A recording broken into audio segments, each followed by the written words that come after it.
शास्त्र लखनऊ यूनिवर्सिटी लखनऊ, कुछ नहीं डालना, बस प्रोफेसर लिखोगे।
A very good morning to our chief guest, Professor Gaurav Agarwal, guest of honor, Professor Sudhir Malhotra, Honorable Vice Chancellor, Professor A.K. Singh, Pro Vice Chancellor, Professor Ajay Prakash, Registrar, Dr. V.K. Singh, and all the dignitaries, scientists, faculty, and students of this August gathering. It gives me immense pleasure to extend a warm welcome on behalf of Institute of Bioscience and Technology, Shri Ram Swaroop Memorial University, for the inauguration of the two-day international conference on advances in cancer biology prevention and therapy. I request all the dignitaries to please proceed for the lighting of the lamp.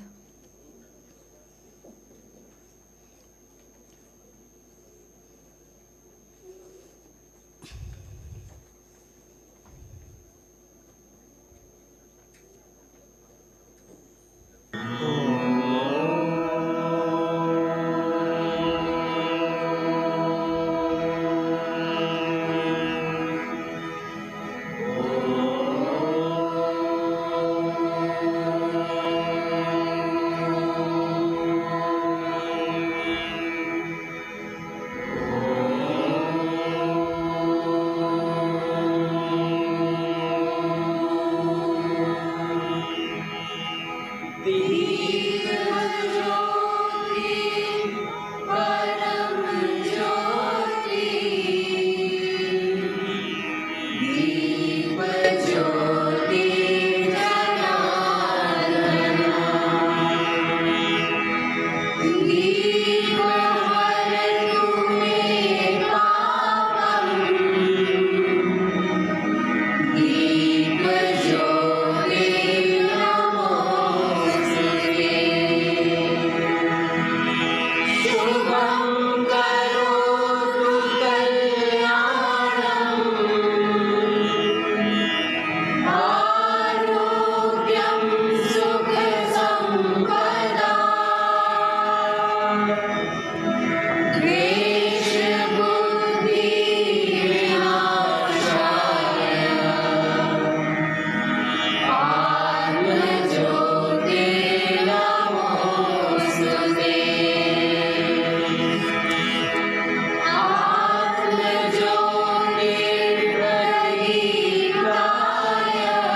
I request students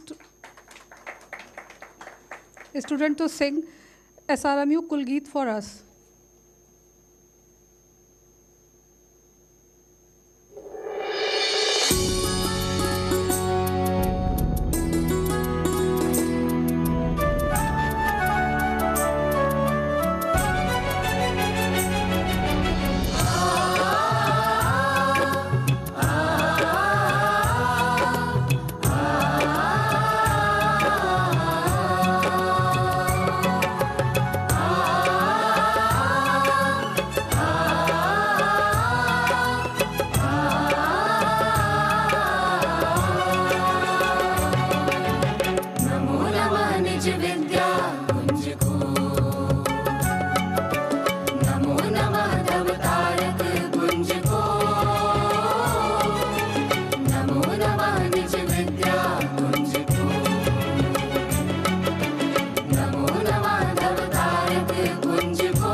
Thank you, students, for the melodious Saraswati Vandana and Kulgeet. Now I request the dignitaries to take their place on the dais, please.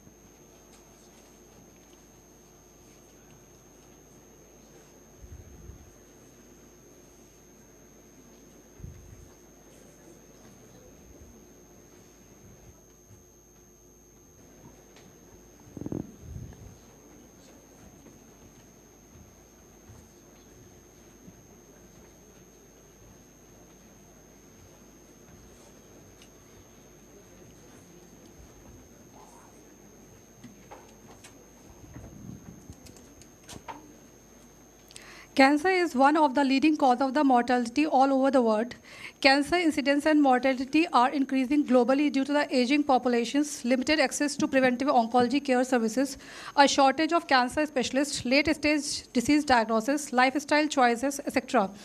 Cancer research and treatment has been regarded as one of the most important and significant clinical topics.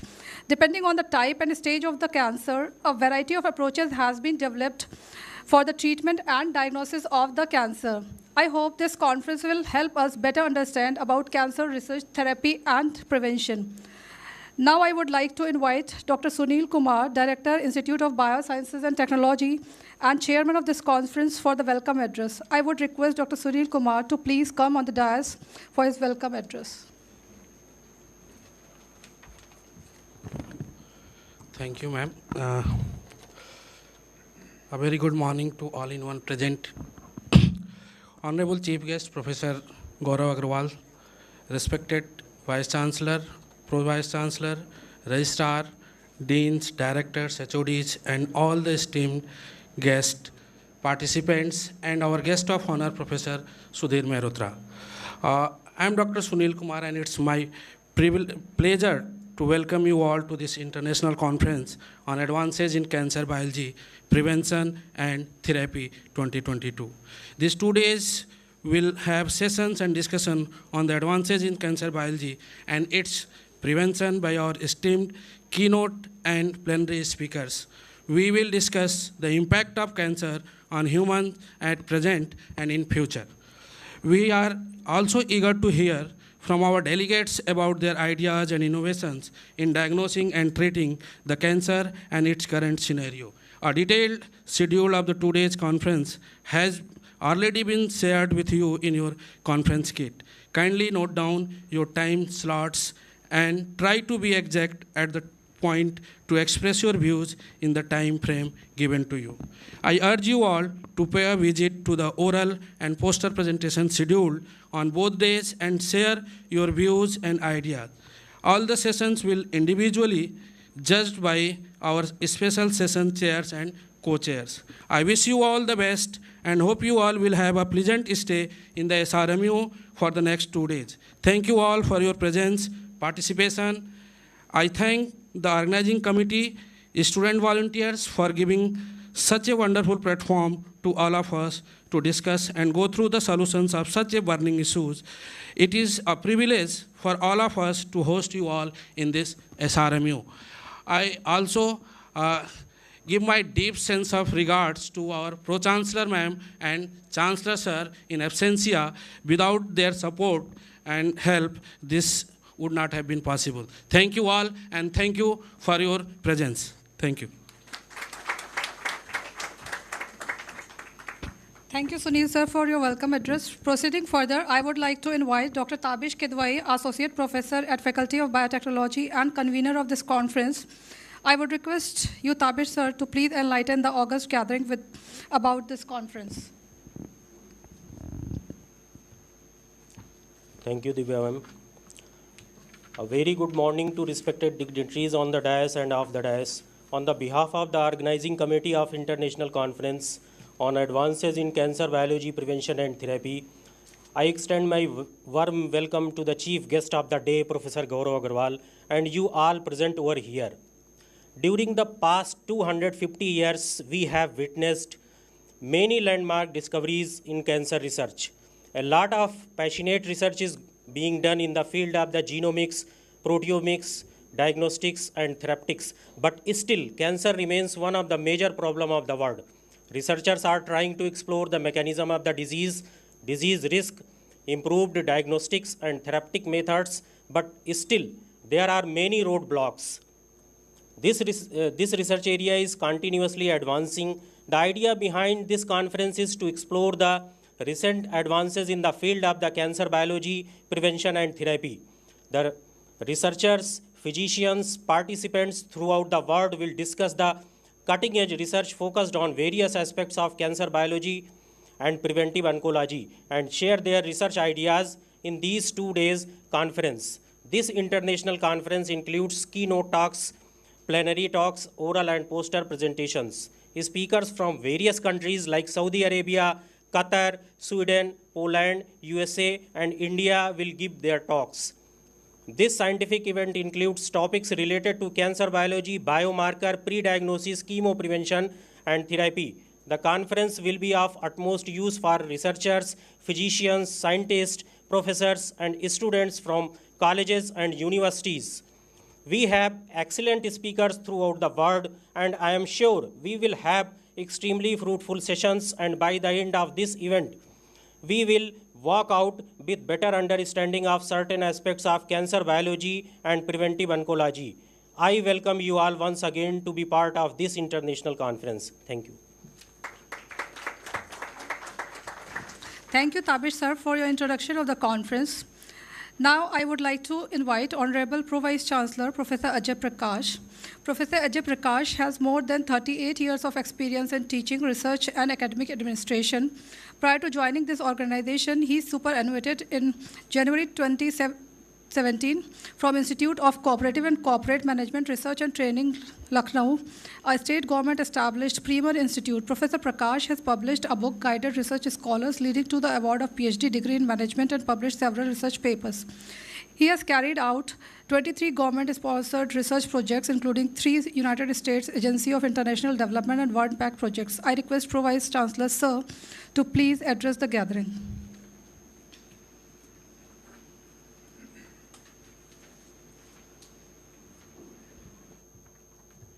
Thank you, Dr. Divya. Honorable Chief Guest, Professor Gaurav Agarwal. Guest of Honor, Professor Sudhir Mehrotra. Esteemed Vice Chancellor of this University, Professor A.K. Singh. Director, Institute of Biosciences and Technology, Dr. Sunil. Convener of this International Conference, Dr. Tabish Kidwai. Dean, Faculty of Biotechnology, Dr. Siddharth Vats.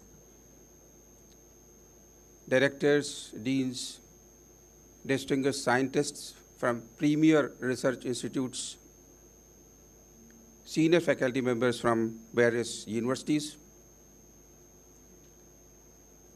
and my dear students and participants who are attending this very important international conference on advances in cancer biology, prevention and therapy, which is being organized by Institute of Biotechnology, Biosciences and Technology of this university today and tomorrow. First of all, I'd like to congratulate the University Cultural Club students for their sweet and mesmerizing Saraswati Vandana and Kulgeet, which has set tone for the Agas for this international conference. This conference is on a very topical theme, but it is more important to know and say that we should really be thankful to the post-pandemic era that has brought normal life, almost normal life, and again restarted organizing such events in totally offline mode. Because we have seen the online mode has given us many advantages, but after some time we realized that there is no alternative to the offline direct face-to-face interactions and deliberations.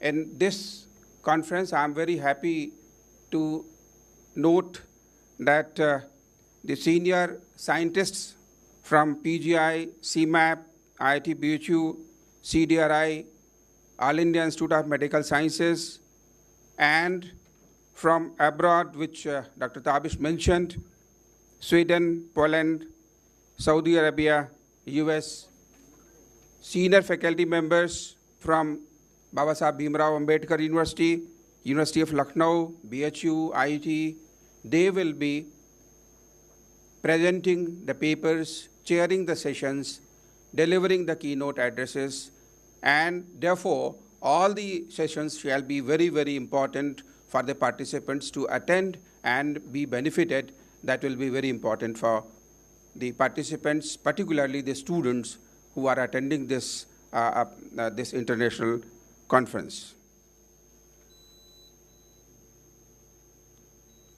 We have the distinguished experts sitting on the dais, and we are very eager to listen to them. And I wish that this international conference is conducted in a very successful manner, and the outcome of this conference is very, very distinguished, and which will pave the way for organizing similar such events in future, not only for the IBST, but for other institutes as well in the university. Again, I wish for the successful conduct of this conference. Thank you very much. Thank you, sir, for your kind words. Now I would like to invite Honorable Vice Chancellor Professor A.K. Singh for his address. Professor A.K. Singh is an engineering graduate with management degree and PhD. He was commissioned in Corps of Engineers in Indian Army. With his rich experience of providing combat engineering and infrastructure support for the Indian Army, exposure to corporate functioning and consultancy, he has been involved right from the inception in the establishment of Shri Ram Swaroop Memorial University. His expansive knowledge and experience in consultancy and administration have been instrumental in setting clear-cut, attainable objectives for the university as whole, and also for the staff, and that have proved a catalyst in steering the university on its set course and bowing to its new height. I request Vice Chancellor, sir, to address the gathering.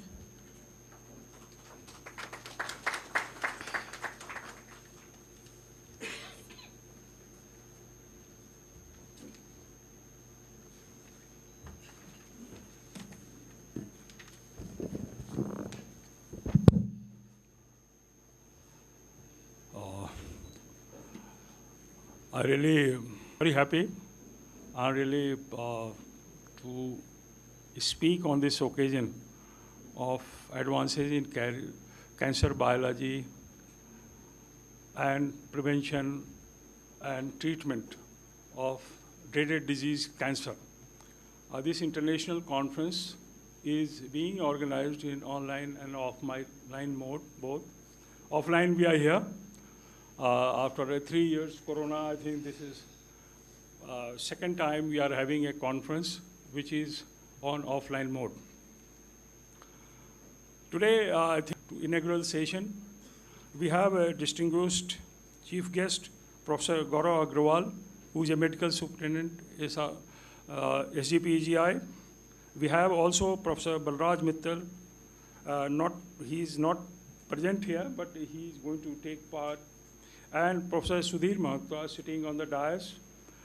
He's from Lucknow University. And he has been coming to us. Dr. Sunil Kumar, Director, Institute of Biosciences and Biotechnology. Our Pro-Vice Chancellor, Professor Ajay Prakash, and Tabish Kidwai, who has been organizer of this conference.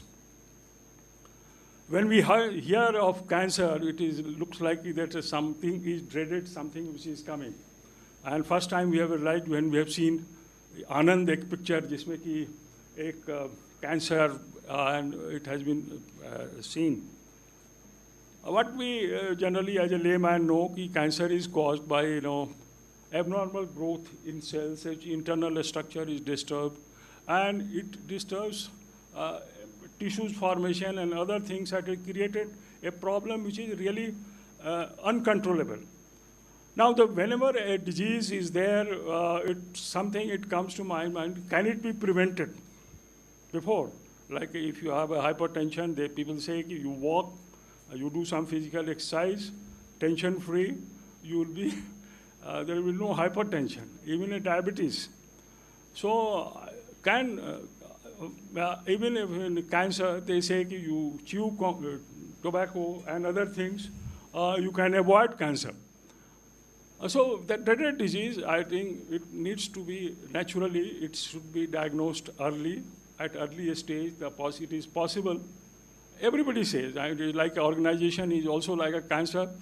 Sometime you have to realize what it is going on.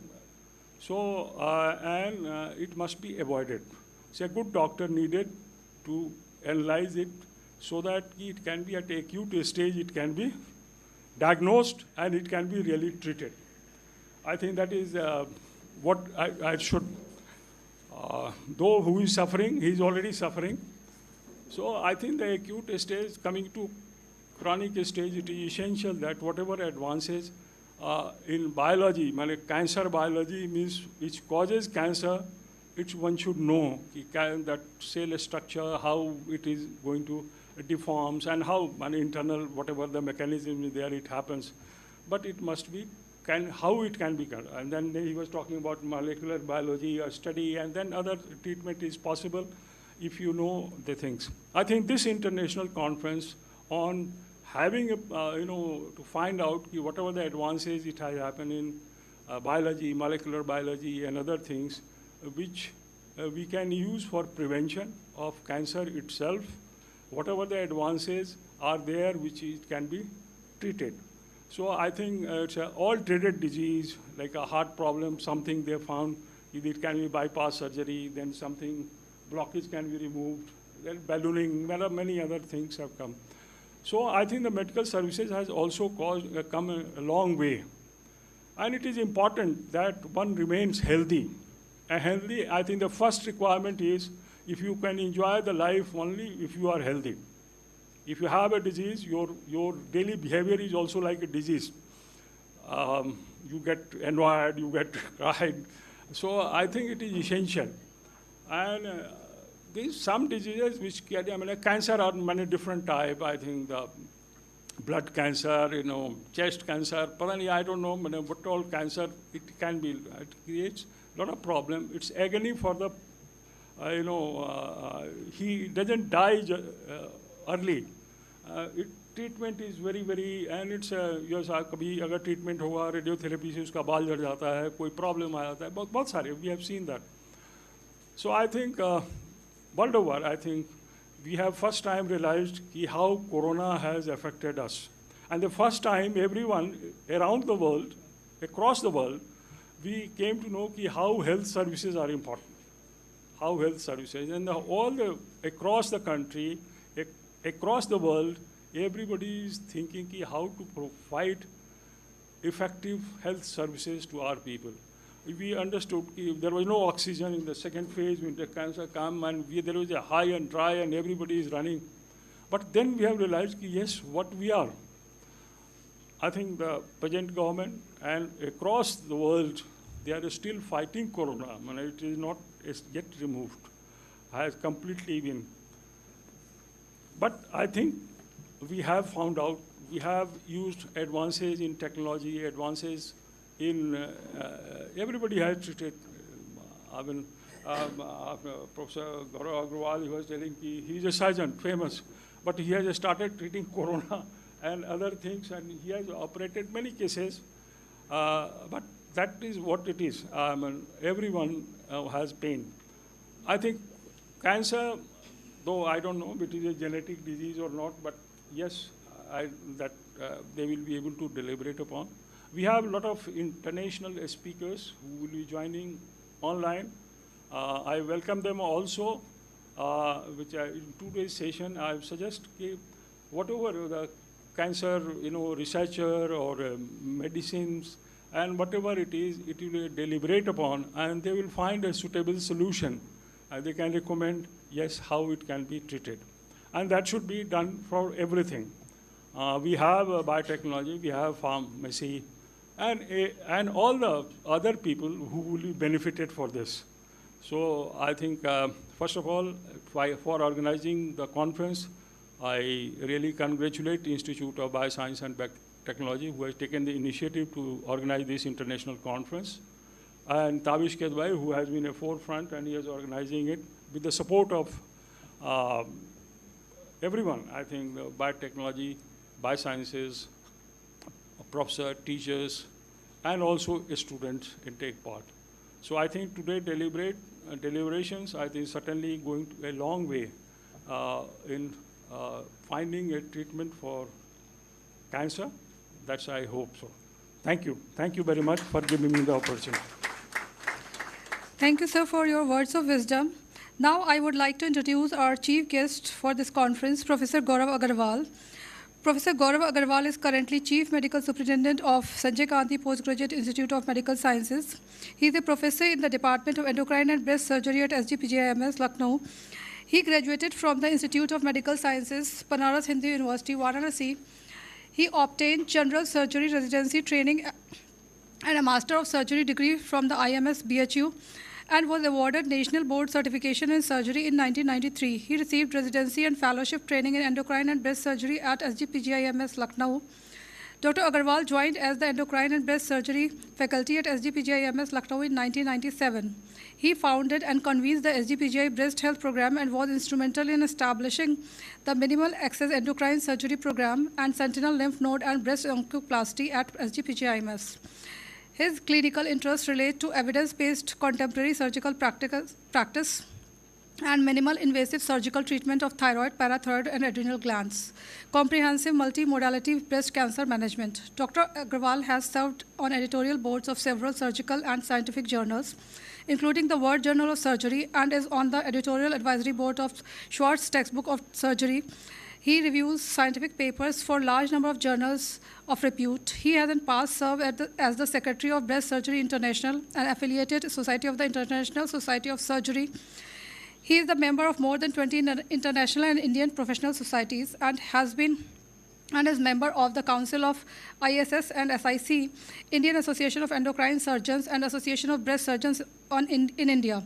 He received several honors and awards like Best MS Thesis and State Award by the UP chapter of ASI of India, 1992. He is Fellow of American College of Surgeons since 2007. He received American College of Surgeons International Guest Scholarship in 2005 and Nagao Red Cross Fellowship in March 1999.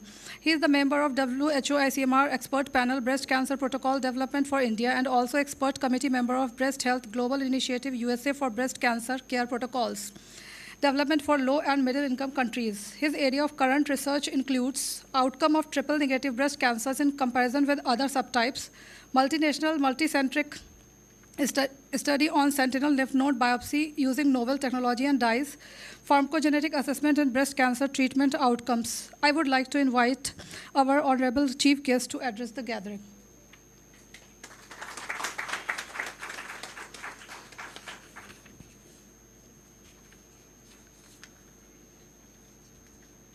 Thank you very much. Good morning, everyone.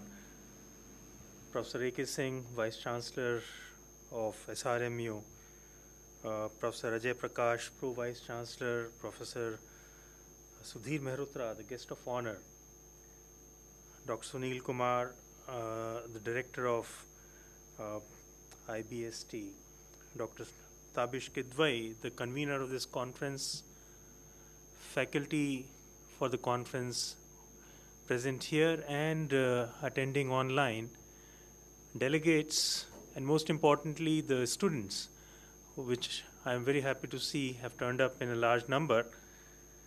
It's a pleasure for me to be participating in this inaugural session of this conference on advances in cancer biology, prevention, and therapy. And I congratulate Dr. Kidwai and everyone else who has thought of this novel concept of combining everything about cancer, right from cancer biology to its treatment, with some bit about prevention too, to be discussed in one single forum. Well, it's like, I think this is a rather ambitious project where what we are trying to do is to discuss everything about this complex disease process, which we call cancer. For the benefit of students, let me first talk about what is cancer. Well, is it a single disease? Is it one single entity which can be straitjacketed into a small set of manifestations and then can be treated? Well, perhaps not. Cancer is a conglomerate of hundreds of different clinical conditions.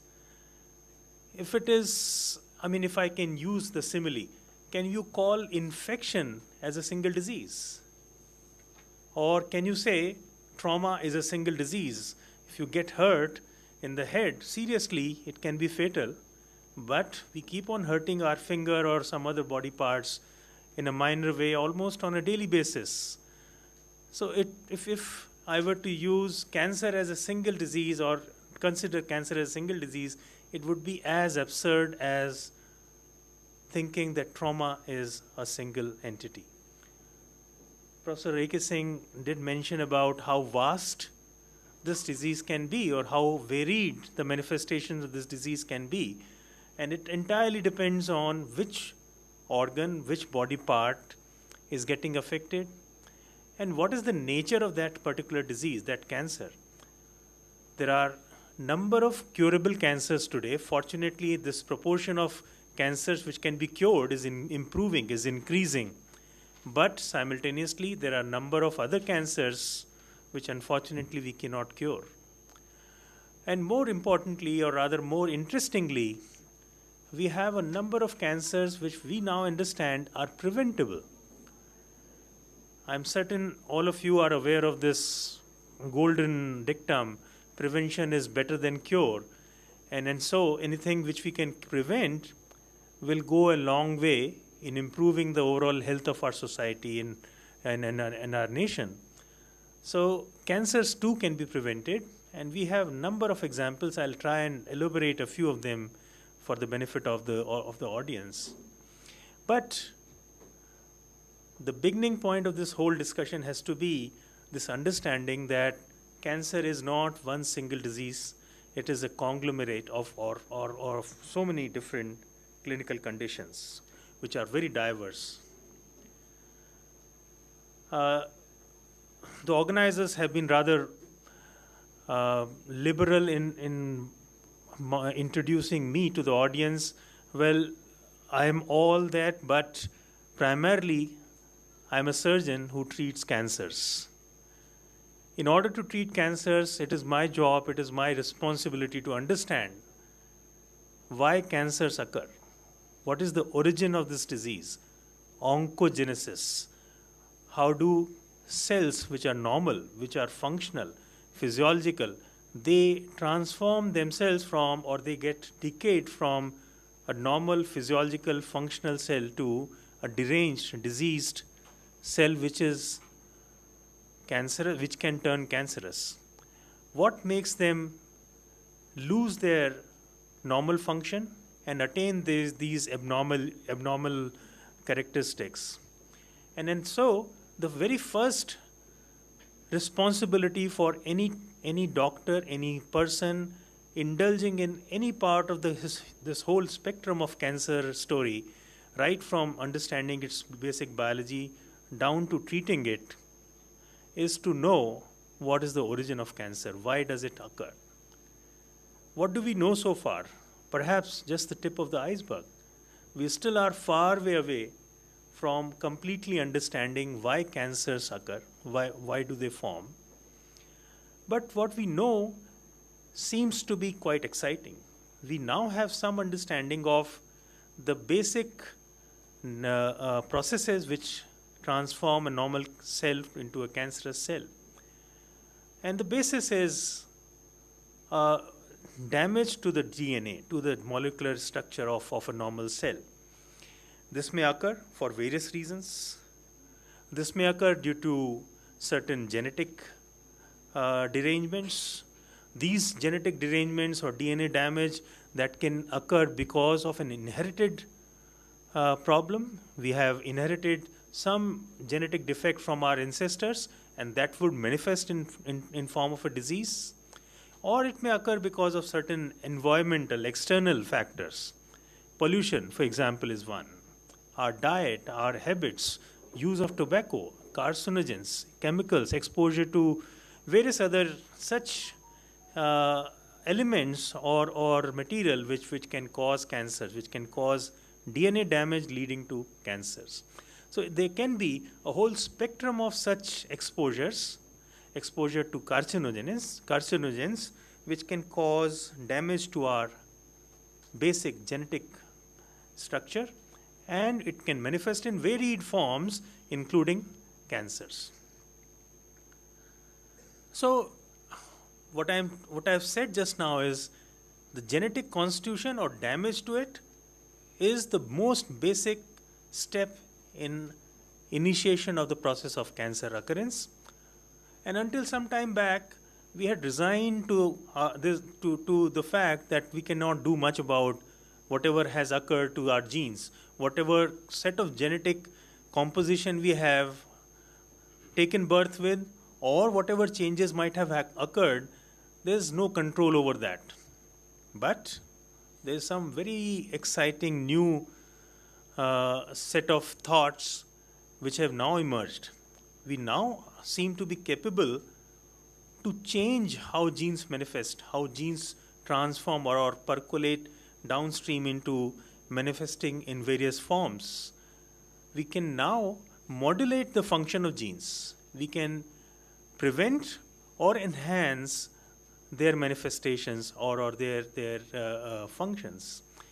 And this is perhaps the most interesting part of development in cancer research that I see today. I'm certain some of you, those of you who are students of biology and biotechnology, are aware of the genomics, proteomics, and then what is the epigenetic factors which we now talk about. There is a whole bunch of external influences from environment, from our diet, from other things, other infections, inflammation, which result in change in the function of a gene. And that's what, in a broad way, what epigenetics is all about. So we know that a person may have been born with a set of genetic defects, but by modulating some part of their environment, we can perhaps reduce the intensity of a disease, we can change the course of a disease, or even prevent a disease from occurring. This is as far as genetic prevention or complete prevention of a disease or altering the initial manifestation of the disease is concerned. But also, this understanding of the genetic composition and the root cause, genetic cause of a cancer or a disease perhaps, can also help us devising better ways to diagnose that disease, including cancers, treating it well, both in terms of pharmacological or medical treatment, as well as formulating better strategies, more precise, less harmful or less toxic strategies for treatment, both in terms of the extent of surgery, for example, kind of radiation that we use or other treatments that we can use for treating cancers. So this exciting development in cancer genetics, early diagnosis, prevention is fueling a whole lot of new research in this area. I'd like to use a couple of examples. I'm sure majority of you are aware that the key gene in breast cancer occurrence is called the BRCA, the BRCA gene, and there are two of them, BRCA1 and BRCA2. And in recent 1 decade, Angelina Jolie, who's a famous Hollywood actress, her own story, which she was very kind and bold to propagate wide, has influenced how the society looks at this whole issue of genetic diagnosis of cancers and what is done in a case where a person is found to be harboring a harmful or disease-causing mutation in some genes. So BRCA1 and 2 genes they unfortunately are responsible for just about 2% to 4% of all breast cancers, but they represent an excellent model of how genetic diagnosis can result in so much better outcomes, prevention of a cancer and better treatment of a cancer, which is breast cancer in this case. So BRCA genes, if we can detect a mutation in those genes even before a woman, a girl, has any lump in the breast or any symptom which may indicate a possibility of breast cancer, we can do something to prevent the cancer from forming at all. And this can be in form of pharmacotherapy or pharmacoprevention. You can use some medicines to prevent from the cancer from occurring. For example, in case of breast cancer, in a girl who's harboring BRCA mutation, we can offer her a drug such as tamoxifen or raloxifene. These are selective estrogen receptor modulators which can prevent breast cancer from occurring. Besides, we can also offer these girls or these women a prophylactic or risk-reducing surgeries. That's exactly what Angelina Jolie underwent. her grandmother, her mother both had breast cancer, and some other family members have had ovarian cancers. So this BRCA mutation, it has a very high penetrance in causing breast cancer. So if somebody is harboring a disease causing mutation in the BRCA, there's a high chance that that lady, that girl, would develop breast cancer during the lifetime. And there's also a very high chance of developing ovarian cancer during their lifetimes. And the scientists, epidemiologists, scientists, and biologists, they have all chalked out the course of this disease. We clinicians have understood when to intervene before, or what is the right time to intervene so that we can prevent cancer from occurring. So the dictum today is, before the age of 35 or so, if we can start treating these women, we offer them risk-reducing surgeries to remove their ovaries. Removal of ovaries serves two purposes in these women. I told you there's about 35% chance of a BRCA1 mutation carrier to develop ovarian cancer. So if you have removed the ovaries and the tubes after the woman has completed her family, we can reduce the risk of development of ovarian cancer by almost 95%. Similarly, because breast cancer is a female sex hormone driven cancer, estrogen driven cancer, and ovaries are the prime source of estrogen in a female body. If we can remove that source of estrogen, we can reduce the chances of breast cancer developing per se. Simultaneously, these women can also be given can be offered risk-reducing mastectomies, removal of all the breast tissue, which is the potential site of development of breast cancer. So what we can do, and we usually do, is we preserve the skin, the nipple of the breast, and remove the entire parenchyma, the tissue underneath the skin cover, which constitutes the breast organ breast. And so even before a cancer can start forming there, we can remove all that source of cancer. And of course, you may have questions in mind, if the breast is removed, the woman would have a flat chest, and that will be so much, it would be ugly. But to prevent that ugliness, that loss of figure, we can reconstruct the breast. We use either prosthetic breast, which is artificial stylistic material, or we can use various tissues from the body itself using plastic surgical procedures to ensure that the woman doesn't face loss of figure or disfigurement. So these are examples of how detection of a BRCA mutation helps us prevent cancers. But does it stop there? Certainly not. We know breast cancer can have varied manifestations. There are numerous types of breast cancers. I'm sure some of you would know hormone receptor positive cancers, hormone receptor negative cancers, HER2/neu enriched cancers, and triple negative cancers.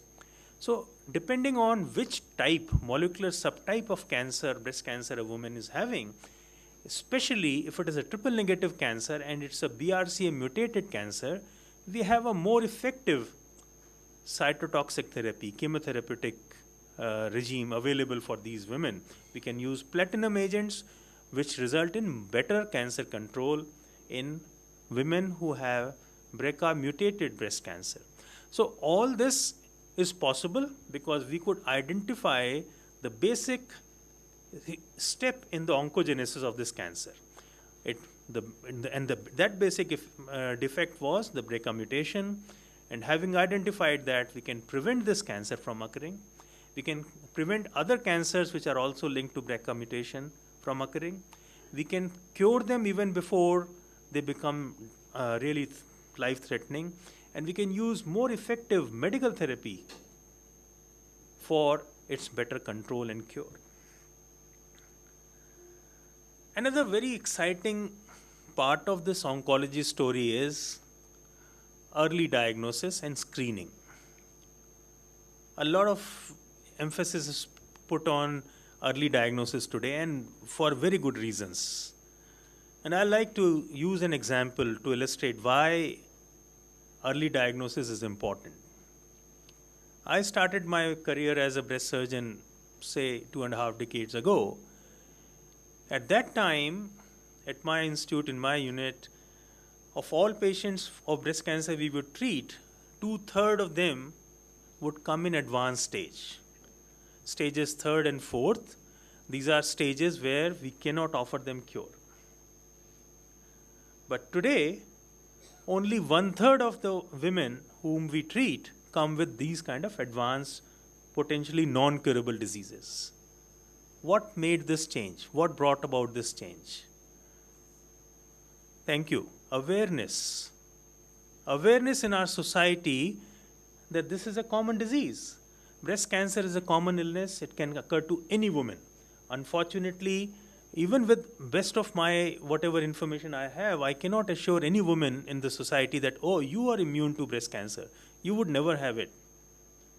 Conversely, this is such a disease that can affect anyone, irrespective of their socioeconomic status, irrespective of their literacy status. There used to be some misconceptions that cancers occur to educated women, to women who are from affluent society. Women from rural background do not get cancers. Well, all this is now, these are all myths. So, this awareness that it is a common disease, and also the awareness how we can detect it early. Detecting any disease early means we have a better chance of curing it, and curing it without causing too much disfigurement or toxicity or trouble to the patient, lesser cost. So detecting a cancer early is like almost like preventing it. There are certain cancers which we can prevent. I just discussed how we can prevent BRCA mutation related cancers or breast cancers, but unfortunately a vast majority of breast cancers are not linked to BRCA mutation. Then how do we prevent them? Perhaps we cannot prevent them. So what is the next best thing? That we devise strategies which are highly effective, which are capable of curing that disease. In order to cure breast cancer, it is vitally important that we detect them at the earliest possible stage. Let me give you some data. If we detect breast cancers in first stage, what does first stage of breast cancer mean? There's a small tumor, no more than say 2 centimeters in size, and it has not spread to any other body parts, not even to the lymph nodes. And at this stage, if we have treated the woman adequately, completely, and breast cancer treatment is not simply by surgery or by chemotherapy or by one modality, it's a multimodal treatment. We have to use a logical, very, very well thought out multimodality treatment, combination of various modalities, which primarily includes surgery, radiation, chemotherapy, hormone treatment, and targeted biological therapy. So if we have been able to use the correct combination for that particular patient, the chances that this woman would be alive and well, healthy, 20 years after we made the diagnosis is to the tune of 95%. So if, let's say there were 100 women diagnosed in their 40s and 50s and 60s with stage 1 cancer, 95% of them would be well and alive 20 years later. A few of them would have some other health issues. Some may have heart disease, some may have diabetes, some may have died of, say, a road traffic accident or whatever other reasons. But it's almost like survival of normal, healthy human beings. If we were to diagnose breast cancer in second stage, the probability that the woman would be alive and healthy 20 years later is the tune of 70% to 75%. What is second stage breast cancer? It's when the tumor is little larger, say between 2 and 5 centimeters, and it may have spread to the lymph nodes in the armpit, but no more than 3 of those. So it's still limited to the confines of the breast and the region within that region. It has not spread to organs outside. It has not affected the skin on top of the breast tumor, and that is still curable. But if we diagnose the breast cancer in stage 3, where the tumor has progressed, it has affected the skin of the tumor, it has engrossed or it has affected the rib cage, but still it has not spread to other organs such as bones, to liver, to lungs, then we can cure close to 70, only about 50-55% patients. But if you are able to diagnose the breast cancer only in 4th stage, which means the disease has spread to bones, to liver, to brain, or any of the other organs, then we can't cure any more than maybe 15 to 20% women. So does it not make sense that we diagnose this disease early? If we are able to detect the disease early in stage 1, we can cure it more effectively. And now that's not the whole part, the whole part of the deal. There is further benefit to early diagnosis. If we were to diagnose this breast cancer in stage 1, we can get away by doing just a very simple, relatively minor surgery. We can remove the tumor, keep the breast intact, do not cause disfigurement to the woman, perhaps not need any chemotherapy either. Just treat with hormone therapy if the tumor is expressing hormone receptors, and then achieve this cure. If, however, the disease is diagnosed is in stage 3, we will have to use all possible methods of treatment to achieve that cure of 50%. So I think I have provided you an example of the importance of early diagnosis. But so far I have discussed or I have talked about early diagnosis of cancer. But can we do something beyond this? Can we do something to detect, it's like, can we detect the bud and nip the bud so that cancer cannot occur? So yes, we can detect the precancerous conditions.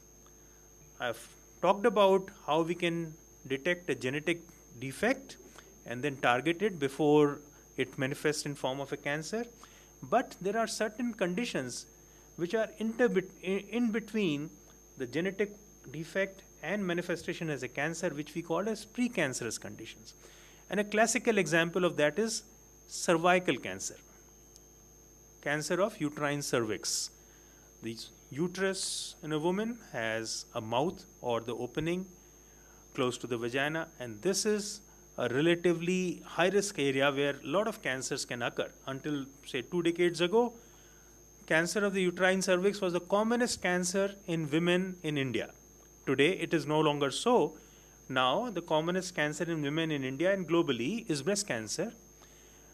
Not because the breast cancer has increased tremendously, of course it has increased, but more than that, we've been able to bring down the occurrence or the incidence of cervical cancer.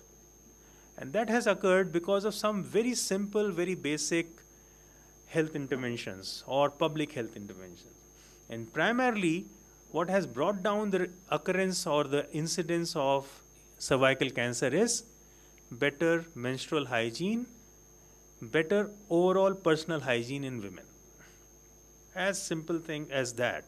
In 1975, the incidence of cervical cancer in, say, a major city in India, let's talk of Pune or Mumbai or New Delhi, was close to the tune of 30 to 32 per 100,000 women.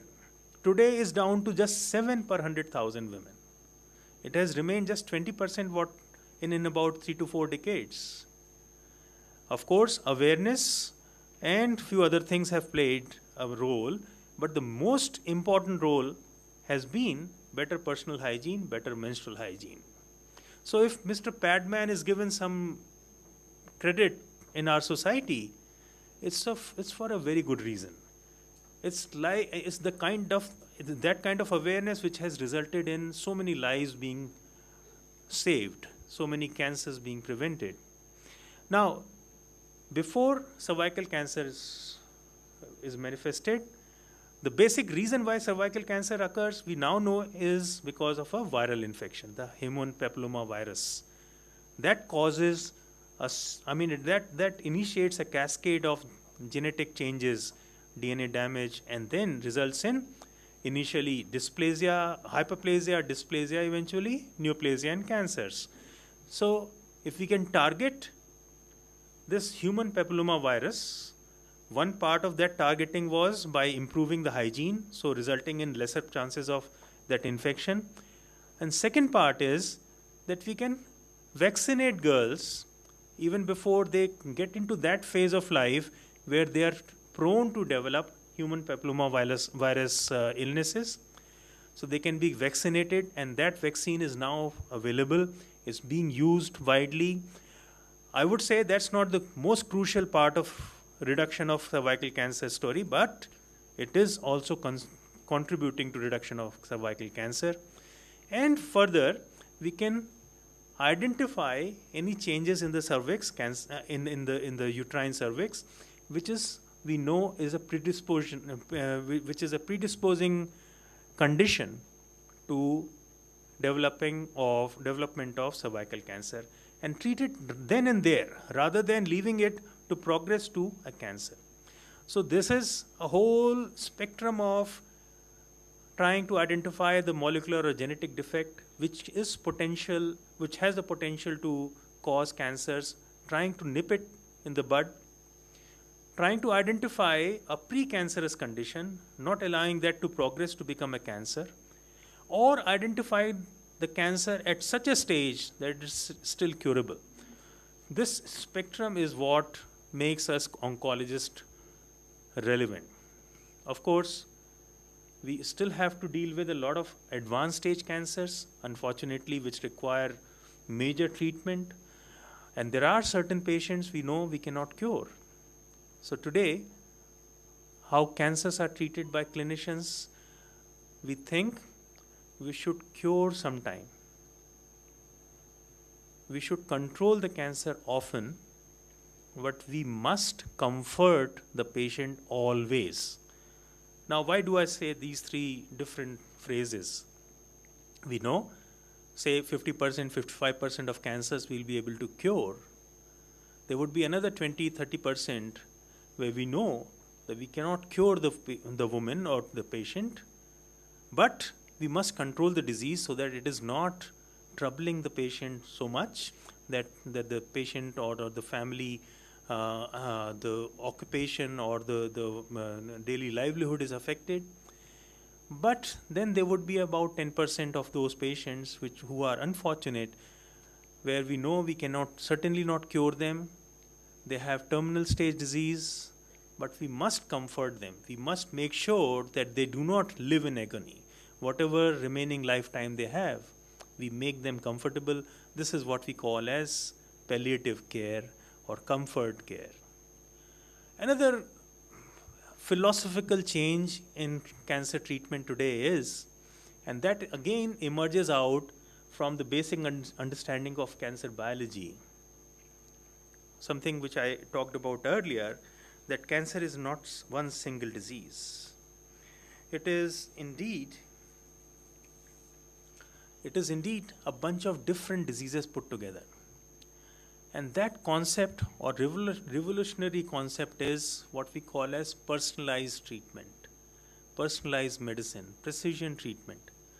So if I have to compare how I treated cancers 2 decades, 3 decades earlier, it was like the first Iraq war, where the usual, if some of you who are old enough to remember that era would remember, the most potent weapon the American forces had, the carpet bombs.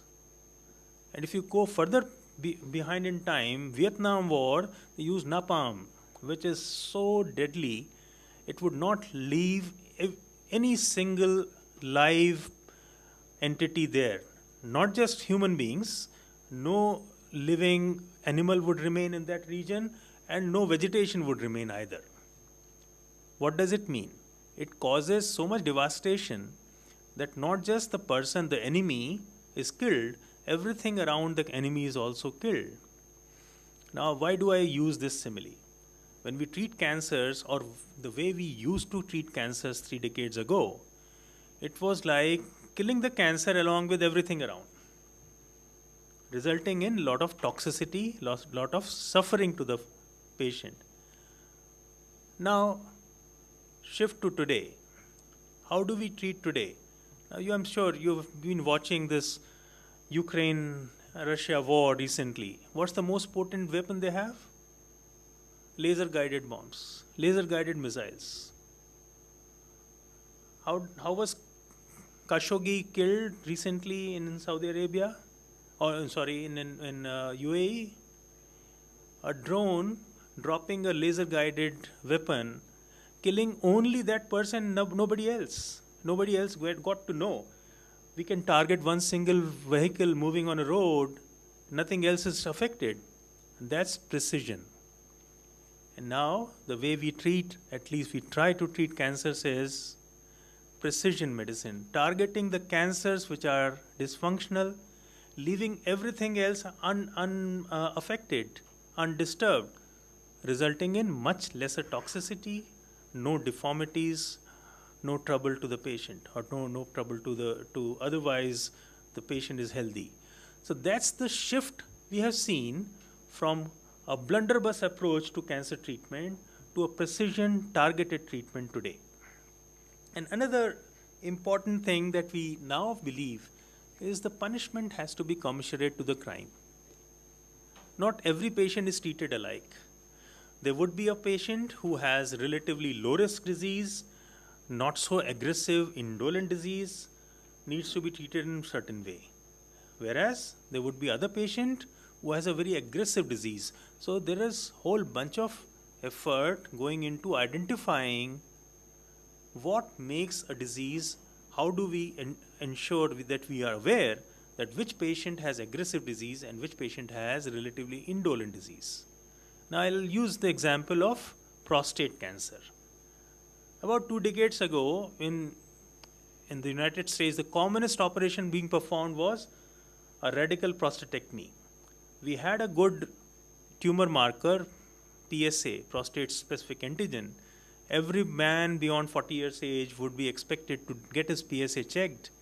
And everyone who had a PSA level beyond a certain limit, which is predictive of occurrence of prostate cancer, would be advised a radical prostatectomy, a very major surgical procedure with quite a bit of possible side effects or toxicity. But that has come down drastically today to no less than 10% of what we were doing earlier. What has brought about this change in approach? Because we now know which of the cancers are actually life-threatening. And majority of the rest, you would live with them. You would take them with you to your tomb, to your grave. So the punishment needs to be commensurate to the crime. The treatment intensity has to be tailored to the extent of risk to life or risk to quality of life because of a disease, because of the cancer. And that too is now possible because we have more precise, more specific and objective tools to identify this.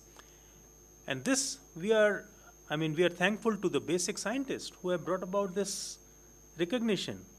So these are some of the very exciting developments which basic research in cancer biology has brought, which has allowed us to prevent cancers to a certain extent, and which has allowed us to provide more precise, more effective, yet less toxic, less troublesome treatment strategies. And there are any number of examples of usage of this basic molecular biology information in diagnosis. For example, we have very specific tumor markers. Tumor markers are circulating elements in our blood which we can estimate and then provide a prediction or prognostic information about whether this person is likely to have a have a cancer or not. Similarly, we have, until some time back, imaging used to be just about anatomy or structure. So we would do a CT scan and then we could detect, oh, there's some abnormality, there's a nodule in the liver. But today, in last 2-3 decades, we are more and more using functional imaging, where we are not only identifying any structural change, we are also identifying any functional change. And PET scanning, I'm sure many of you would be aware, PET scans are now being used, and not necessarily just for more precise identification of architectural distortion or defect, but for identifying the functional defects. So there are any number of such examples, and these also percolate, this bit of information also percolates into devising specific strategies which are targeted, which are very effective in treatment as well. And there are any number of such examples. We now have very highly effective radionuclide treatment strategies. Any number of such examples are there. So all this is possible because we have indulged in, that word has indulged in cutting edge cancer biology research. It all emerges from, and then that is what makes it imperative on me as a surgeon to indulge in cancer research. It's not as if I were if I was not so well versed with cancer research and cancer biology, I cannot use that information for the benefit of my patients effectively. So in the end, I would say, I repeat once again that this conference, the theme that has been thought about is rather bold, but welcome, because they're trying, this is trying to bring together researchers from diverse fields to come together and collaborate, exchange their ideas, so that we can have this continuum intact from advances in cancer biology research to effective strategies in prevention and treatment. So, and I thank the organizers once again for giving me the opportunity to be part of this conference, and I wish all the success to the conference. Thank you very much.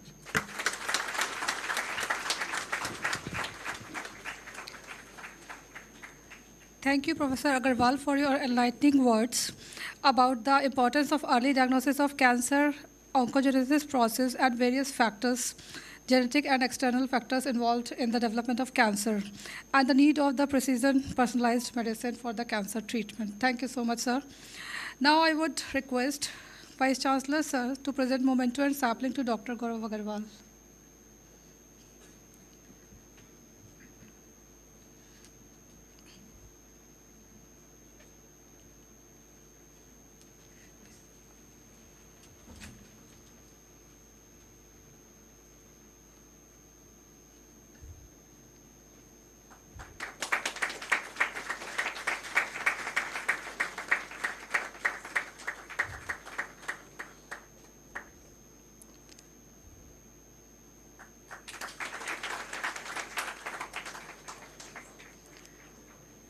Now I request Pro VC sir to present memento and sapling to our guest of honor, Professor Sudhir Malhotra.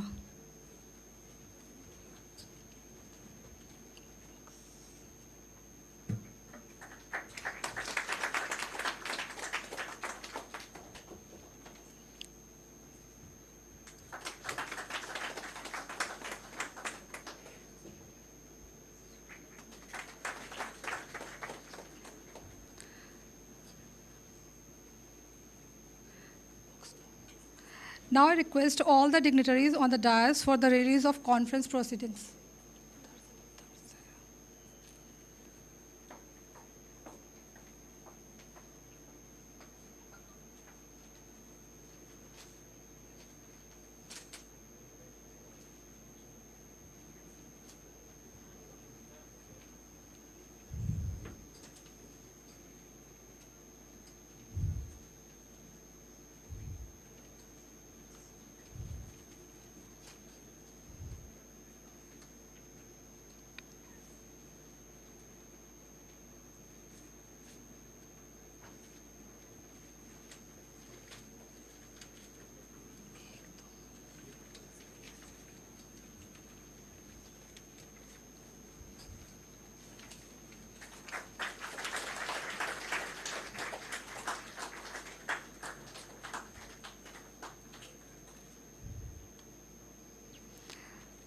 Thank you to all the dignitaries on the dais. Now I would like to invite Dr. Siddharth Watts, Dean Faculty of Biotechnology, Institute of Biosciences and Technology, SRMU, for vote of thanks.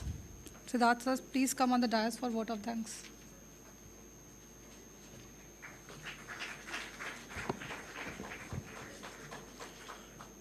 धन्यवाद से बड़ी कोई प्रार्थना नहीं हो सकती. Good morning all. Thank you is such a prayer that cannot be seen or touched, but it is felt by heart. I feel honored and privileged to get this opportunity to propose a vote of thanks on this special occasion. I would like to say thanks in absentia to our respected Honorable Chancellor Sir and Pro-Chancellor Madam for their never-ending fullest support. I would like to thank our chief guest and keynote speaker, Professor Gaurav Agarwal, Chief Medical Superintendent, SGPGIMS Lucknow, and guest of honor, Professor Sudhir Mehrotra, Lucknow University, for gracing the occasion. I would like to thank our mentors, our Honorable Vice Chancellor, Professor A.K. Singh, Sir, and Pro-Vice Chancellor, Sir, Professor Ajay Prakash, Sir, for their constant guidance and support to shape this conference. I would like to thank our Registrar, Sir, V.K. Singh, Sir, Director, Dr. Sunil Singh, Director of Institute of Biosciences and Technology, for their constant support and guidance. I would like to thank all hardworking faculties from Faculty of Biotechnology, Faculty of Biosciences, all committees head, students who worked hard day and night to make this conference possible. I would like to thank all the delegates, session chairs, speakers, coordinators, participants, guests for being part of this conference. I would like to thank Administration Officer, Deputy Registrar Admin, System Admin, Store in Charge, and all other people behind this conference. Last but not the least, I would like to thank Dr. Tabish Kidwai, sir, who is having this conference as a brainchild of him, and his hard work and dedication is the main force behind this conference. I wish a wholehearted success to this conference. In the end, I would like to recite a Sanskrit sloka, Sarve bhavantu sukhinah, Sarve santu niramaya, Sarve bhadrani pashyantu, ma kaschid dukh bhag bhavet. Dhanyavad.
I request everyone to please stand for the national anthem.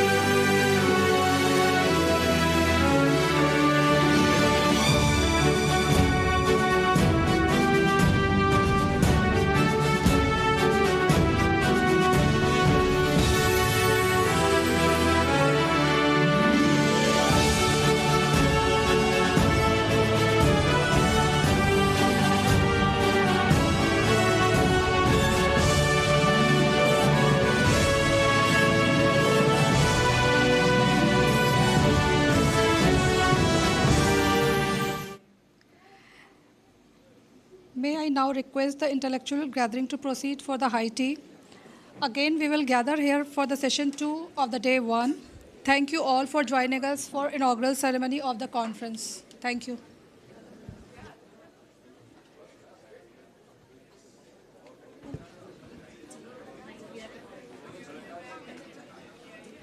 पहले इसकी नहीं उसकी दिक्कत नहीं, इसकी volume देखो, volume कम कैसे हो जाती है.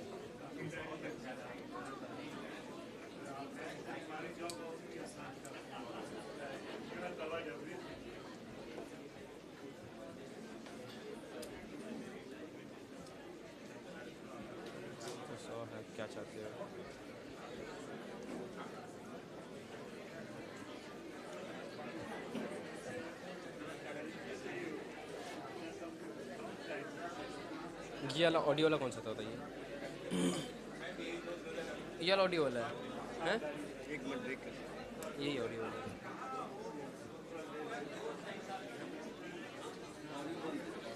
बंद की क्या ऑडियो? वो ऑडियो है। चेक कर लीजिए।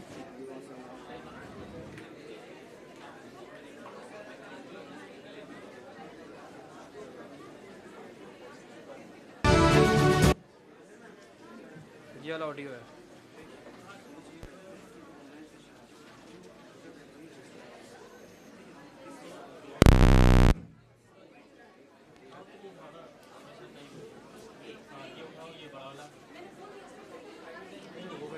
कोई दिक्कत नहीं, ये बना हुआ है ना? लीड एक ही जैसी है ना, है अच्छा अच्छा अच्छा, वो वहाँ से बंद कर दो, वहाँ से बंद कर, मैं लगा दूँ, वहाँ से बंद कर, मैं लगा दूँ, वहाँ से बंद कर दिया, मैं लगा दूँ।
लैपटॉप से बजाओ डायरेक्ट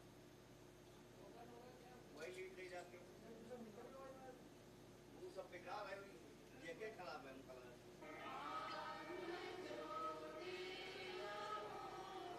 कहाँ बजा रहे हैं? बंद करो।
हेलो हेलो हेलो हेलो आवाज़ आ रही है ठीक है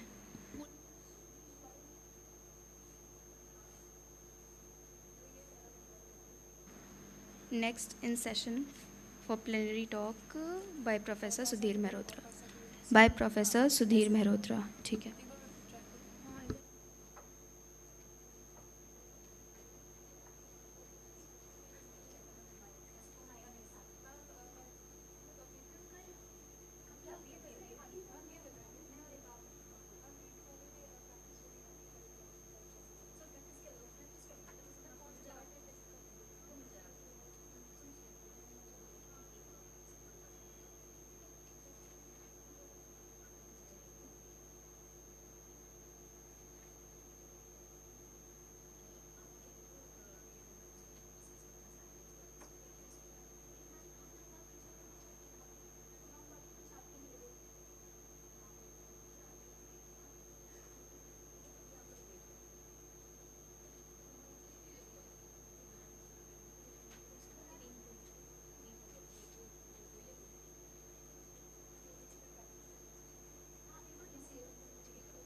हेलो एक भी देना कुछ स्क्रिप्ट कुछ भी देना कुछ भी देना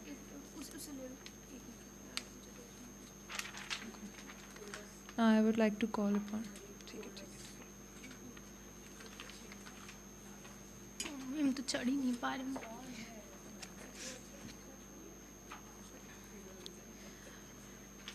Now I would like to call our keynote speaker, Professor Balraj Mittal. सही आ रहा है ठीक है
Welcome back to the conference.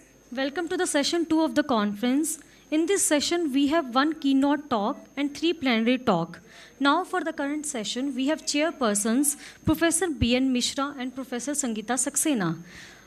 Firstly, I am going to discuss about Professor B.N. Mishra. He is presently Dean Research. He is presently Dean Research and Development and Industrial Consultancy at Dr. APJ Abdul Kalam Technical University, Lucknow, and Professor and Head Department of Biotechnology and Institute of Engineering and Technology, Lucknow.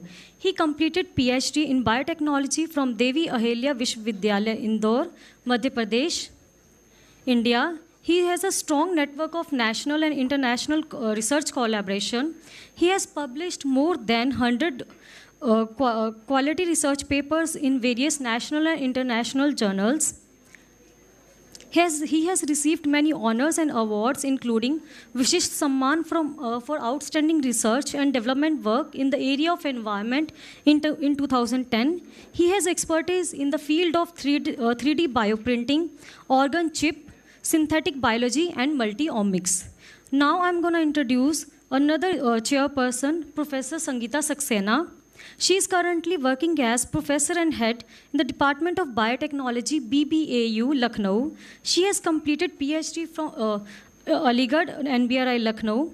She did postdoc from the Swedish University of Agricultural Sciences, Sweden, from 1998 to 2000. She has had approximately 19 years of teaching experience and 27 years of research experience.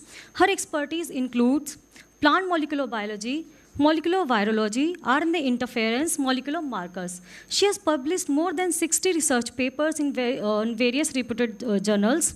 She has got funding for the various research projects from the various funding agency. Now I would request Registrar Sir to present memento to the chairpersons, Professor B.N. Mishra.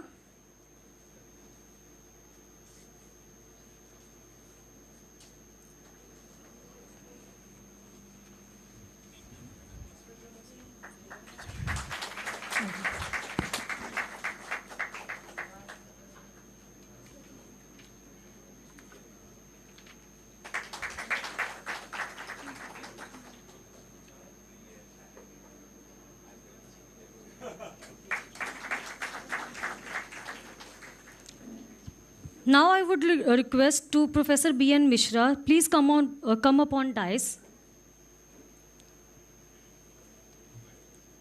Again, I would like to request Registrar Sir to present memento to Professor Sangeeta Saxena.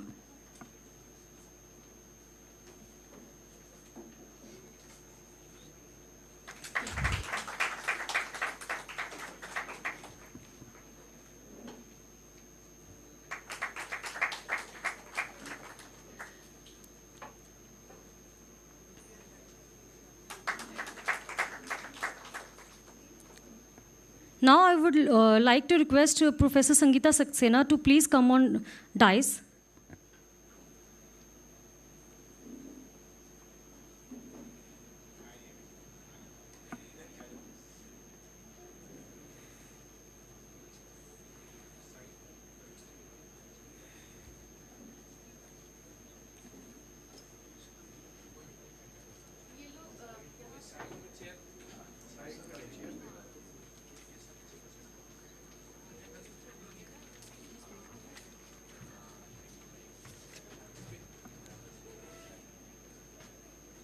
Now, I would like to request our first keynote speaker, Professor Balraj Mittal. Professor Balraj Mittal is currently working as Emeritus Medical Scientist at the Department of Biotechnology, Babasaheb Ambedkar University. Earlier, he was professor at Sanjay Gandhi Postgraduate Institute Medical Sciences in the Department of Genetics. He completed PhD in the Biochemistry from Indian Institute of Science, Bengaluru. He was a gold medalist. He completed his postdoctoral in cell biology from the University of the Pennsylvania. He did collaborative research with various groups in the USA, UK, and India. He received the S.R. Naik Award for Best Researchers from the SGPGIMS Lucknow. He has published more than 200 research papers in the various reputed journals. He worked as a course faculty in the postgraduate and undergraduate teaching programs of various universities in India and USA. Now I request sir to please come up on stage for your keynote talk. Thank you, sir.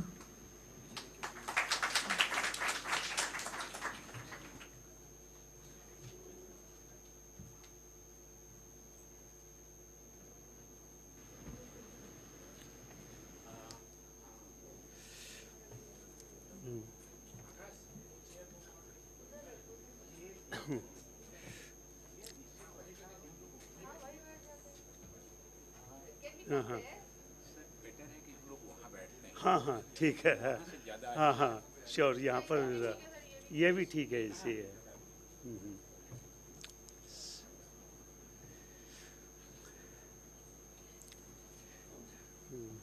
So good morning everyone, and thanks first of all I thank the organizer for organizing such a nice conference and also inviting various eminent faculties as well as other delegates. So first of all, I also thank Dr. Tabiz for organizing such a nice conference. So my talk is the cancer and old enigma, biology, genetics, and therapies. Next slide, please. The slide I'll have to.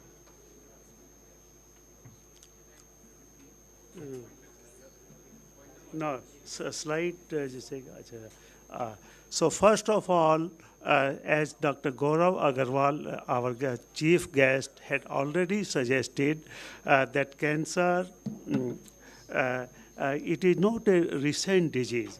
Cancer is an ancient disease. So cancer has been found since before the first human walked on the earth. So it is as old as the mankind. The fossilized dinosaur bones show that evidence of tumor. And archaeologists have discovered a 2,700-year-old human skeleton with evidence of prostate cancer that has spread through the bones.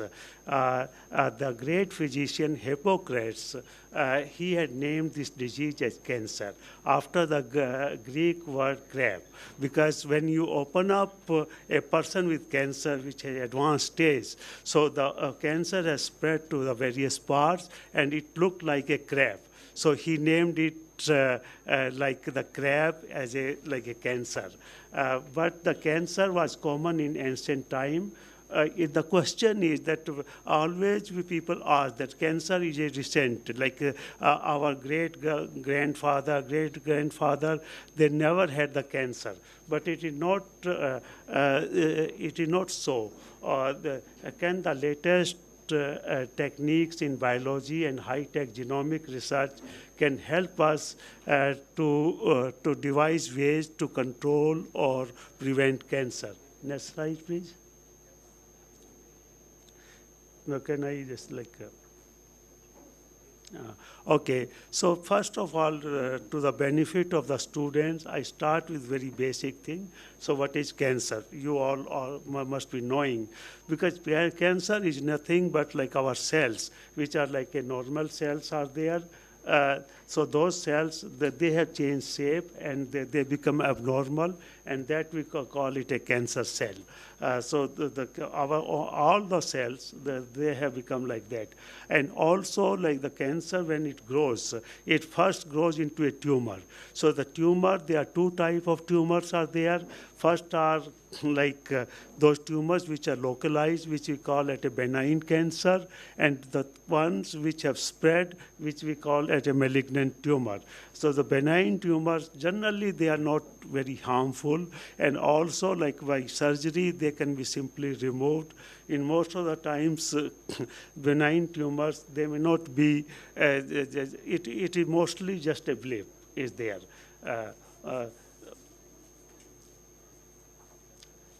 So Dr. Gaurav Agarwal, he had in the beginning itself that cancer, it is not just a one disease, because a decade of laboratory and clinical research dedicated to human health has shown that this ancient disease is not one, but 100 of diseases are there. Each type of cancer is named after the cell that become cancers.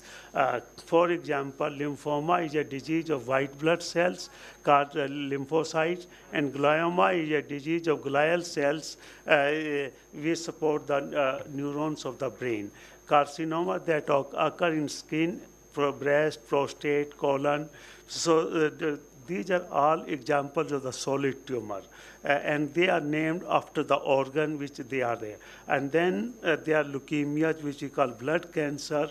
And these cancers, sometimes we also call them liquid cancers, because they occur in our circulating system. So the different type of cancer like mouth, esophagus, pharynx, stomach, colon. So these are all different type of cancers are there, and they are not like one. Each cancer is different. A cancer of the mouth will be very different from a cancer of the uterus or cancer of the bladder. So different type of cells will be involved. So now the worldwide cancer statistics, according to the WHO estimate, the cancer is the leading cause of death, according to about 10 million deaths in 2020. So much like 10 million people, they die. Of course, it is not compared to the COVID. So 10 million people have died only in USA. But this is a worldwide figure, or nearly 1 in 6 deaths at present, that is attributable to cancer. The most common cancers are breast, lung, colon, rectum, and prostate cancer.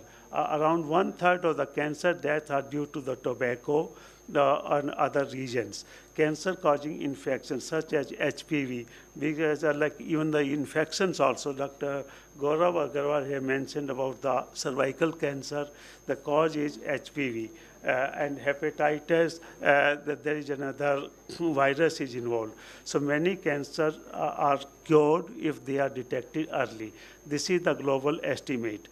This is the incidence of the cancer in the blue, and red it is the cancer deaths. So depending on the incidence, deaths are also parallel to that. And why the cancer incidence is higher? That as we have seen that why in last 20, 30 years, why so much cancer is there? Some people consider cancer to be a recent phenomenon, arguing that it was relatively rare in ancient times. Over the past century, population-based cancer incidence has increased dramatically. These higher rates are probably due to first two factors. First is that we are living longer, because in our like 2 generations ago, the average age of like a person was like a 40 to 50 years, but now it is 70 to 80 years. So it is that cancer is a disease of the old age. As we live longer, there are higher chances of getting cancer. And also the life expectancy, and also like earlier, most of the people, they could die of infection, heart disease, or diabetes, other complications, they used to die. But now many of this, like a heart disease and other things, they are like now manageable, and that's why people are living longer. And cancer burden, because even though like we have so much advancement, cancer is treatable, but still it is estimated that cancer is going to rise. In 2004, like right now, if there were like 17 million cases, but in 2040, it will be like much 27.5 million cases, new cancer cases, and 16.3 million cancer deaths are going to take place. The future burden will probably be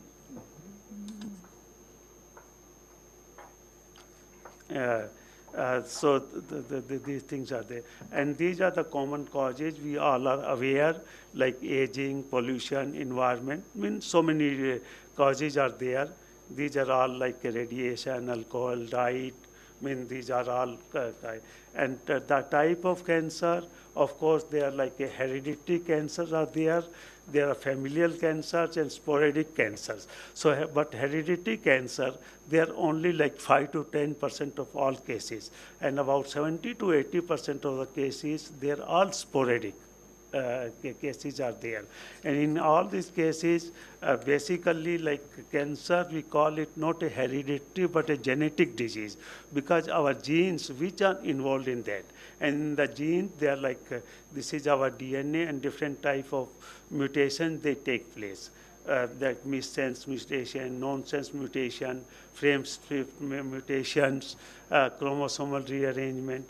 So all these cases, and basically like they are like acquired mutations are there, inherited mutation, and they are germline mutations, different type of mutations which cause cancer. And of course, like the students, they must have studied that different type of genes, which call it proto-oncogenes, tumor suppressor gene, DNA repair genes, they're all involved in cancer, because last 30 to 40 years, we have been able to understand and how our own genes, because they are not like new genes, because our own genes, and due to the mutations, the protogenes, they are involved in our body, like cell division or other things, and they become cancer. And tumor suppressor genes, basically they are regulator genes, the gatekeeper, caretakers, and basically like in the cancer, it is not just the one attack is there. It is a multi-step process, because in the molar, like a cell is there, it is exposed to like a different radiation and other things, and slowly it progresses. And that's why it, in a normal case, it takes 20 to 30 years for the cancer to develop, because it is a multi-step, and not all it can stop at the second step or third step also, because it's like that. Now, in case of cancer, there are a lot of genes are involved. Then how we study it? Basically, like it is not like a few mutations are there we can study. Any part of the genome which can be involved. And that's why there's a technique called next generation sequencing. So in the next generation sequencing, we take the DNA, the DNA made into the pieces, and then each piece which is sequenced, and then bioinformatically they are analyzed. And that's why we can have it, like we can have the whole genome sequencing, whole exome sequencing, or targeted sequencing is there. And they are like in recent year, there are various techniques are available, various platforms are available where we can carry out the genomics. So in NGS, in cancer research, it is widely used. Like a person, like we can take a tumor and we can find out what type of mutations are there, and what are the structural changes, what are the functional changes, and then we can sort of like analyze it. And now I'll tell some applications, like it is a lung cancer. In lung cancer, it has been found that one of the gene, epidermal growth factor receptor, that is like widely involved in lung cancer. And so if we can find the mutation, so that then one of the EGFR1, there's a mutations are there, and if we can find the mutations, then they are the drugs are there.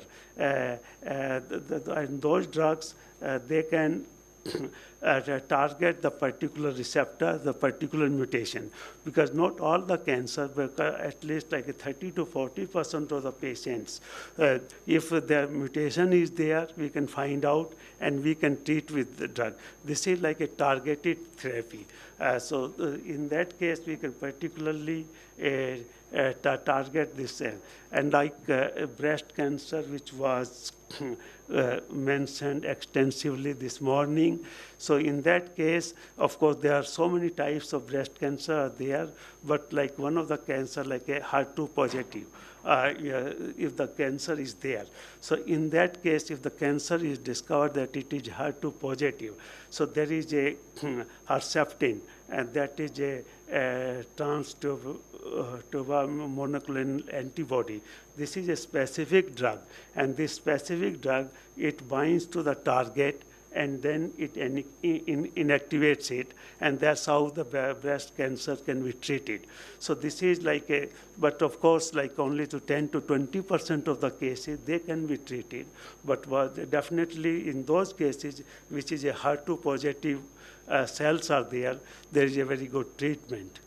Then in case of like a cancer, if the breast cancer is discovered, and if it is not like the physician, it is not simply that they will take out, they carry out the surgery, or they will carry out the chemo and radiotherapy. So in normally these days, you take a sample, you have a genotype. The Oncotype DX breast cancer panel is there. So in that case, they find out what is the status of the estrogen receptor, what is the, this is the ER positive is there, ER negative is there, and then there are proliferation markers, HER2 positive, negative, and these markers are for invasive and other things. So in that case, like there is a panel of like 25 genes. So if you carry out, you can find out the biology of the tumor itself, and you can find out, and you can give the specific treatment. Not only the treatment, you can find out that whether the person will, which type of chemotherapy will be suited for that. So that's why the molecular studies, they can be very helpful in the treatment. Is there. Then there is a chronic myeloid leukemia. In this case, there is a gene fusion is there, chromosome 922 translocation is there. So if if you find that this type of leukemia is there, the standard treatment for CML is a tyrosine kinase inhibitor, like imatinib or other drugs are there. So these drugs, they are specifically targeting the particular mutation, particular fusion research, fusion protein, and that's how it can be treated. So that's why these are all targeted therapies. So now the cancer treatment, this has totally changed in recent years. And then I'll briefly mention about my research, because one of the cancer in this region is gallbladder cancer. It is the 6th most common digestive tract cancer. It is a cancer with late presentation and poor prognosis, and it is a very much prevalent in the females, and it is almost fatal, this cancer. And you can see that, you can see this red line. This cancer, it is in North India, like Bihar, UP, Bihar, and up to the northeast, this type of region. And like in this region, lot of cases, they come from this cancer. So in this case, because it is a cancer of the poor man disease, because this cancer is not common in US and other countries. So we have carried out our study. So what we have done is that what we have taken is that cancer specimens we have taken the blood sample, and we have carried out, we have taken out the DNA and tissue sample, and then we have subjected them to the genetic sequencing. So to find out the genomic landscape of the cancer.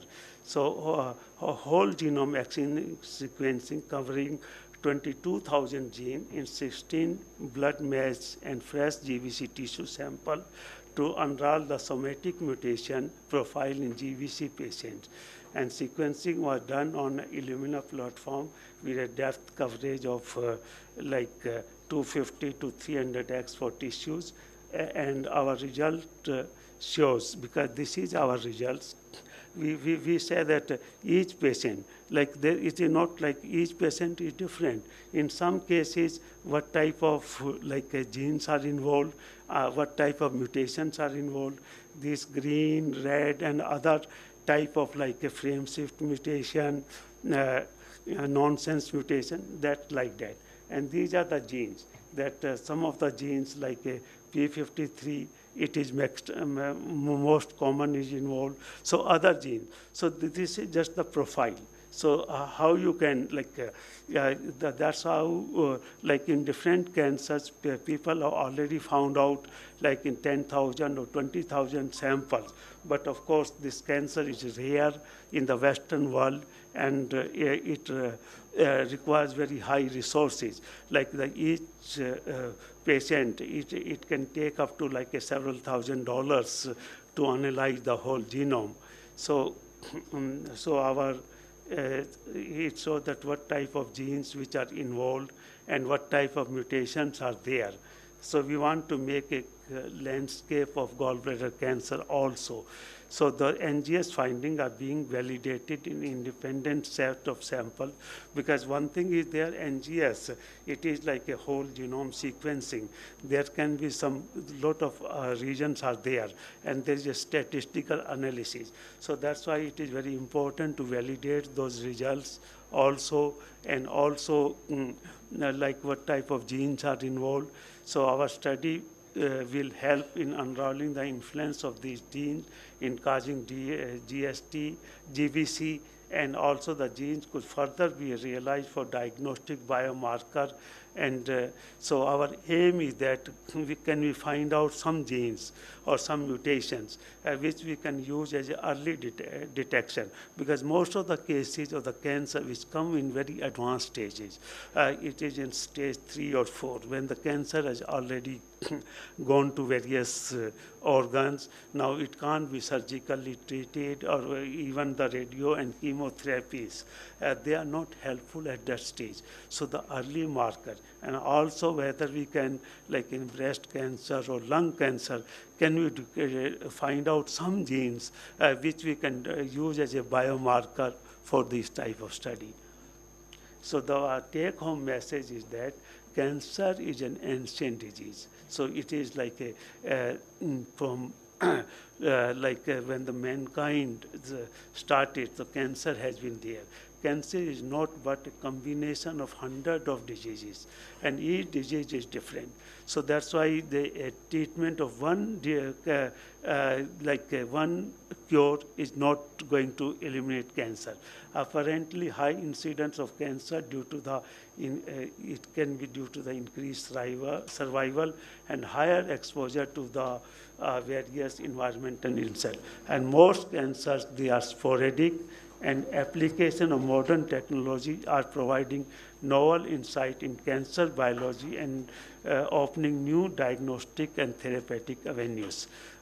So this work, particularly for GBC, it was carried out by my collaborators who are in Noida. There is a ICMR Institute for Cancer Prevention, and Dr. Shaukat Hussain, he's a scientist there. And also, she was my PhD student earlier, and Dr. Sonam Tulsen, and she is a scientist there. So they have carried out this work, and this work has been supported by ICMR task force. So I'm a member of the task force, and we have carried out those studies on gallbladder cancer. So thank you very much. Thank you, sir, for your nice lecture on genetic causes of cancer and the role of NGS in the cancer. Now the session is open for question.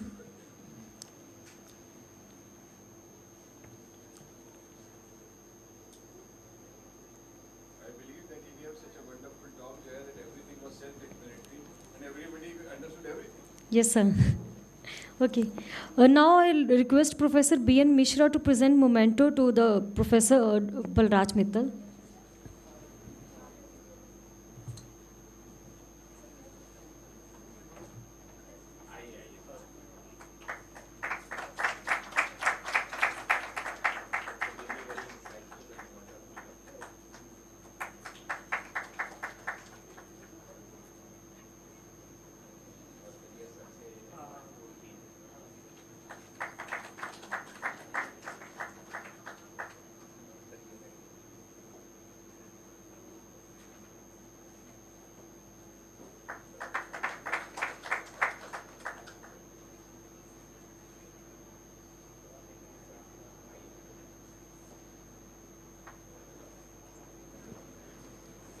Hello and good afternoon, everyone. Next in the session is the plenary talk 1 by Professor Sudhir Mehrotra. Professor Sudhir Mehrotra is currently working as a professor in the biochemistry department at University of Lucknow. He has completed his PhD from Kanpur University in 1992. He has published various articles in reputed journals and peer-reviewed journals. He has addressed many seminars and talks, like on lifestyle disorders, intellectual property rights, global warming, protein-calorie malnutrition, cell-mediated immunity, and many more. His key teaching areas and specializations include environmental biochemistry, immunology, pharmaceutical chemistry, and intellectual property rights. Now, I request Professor Sudhir sir to please come up on stage for the plenary talk.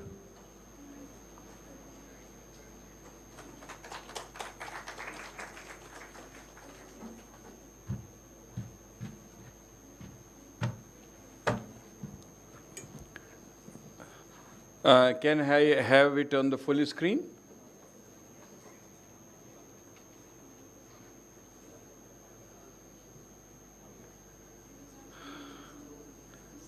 यहाँ से ले आइए, slide show पे ले आइए.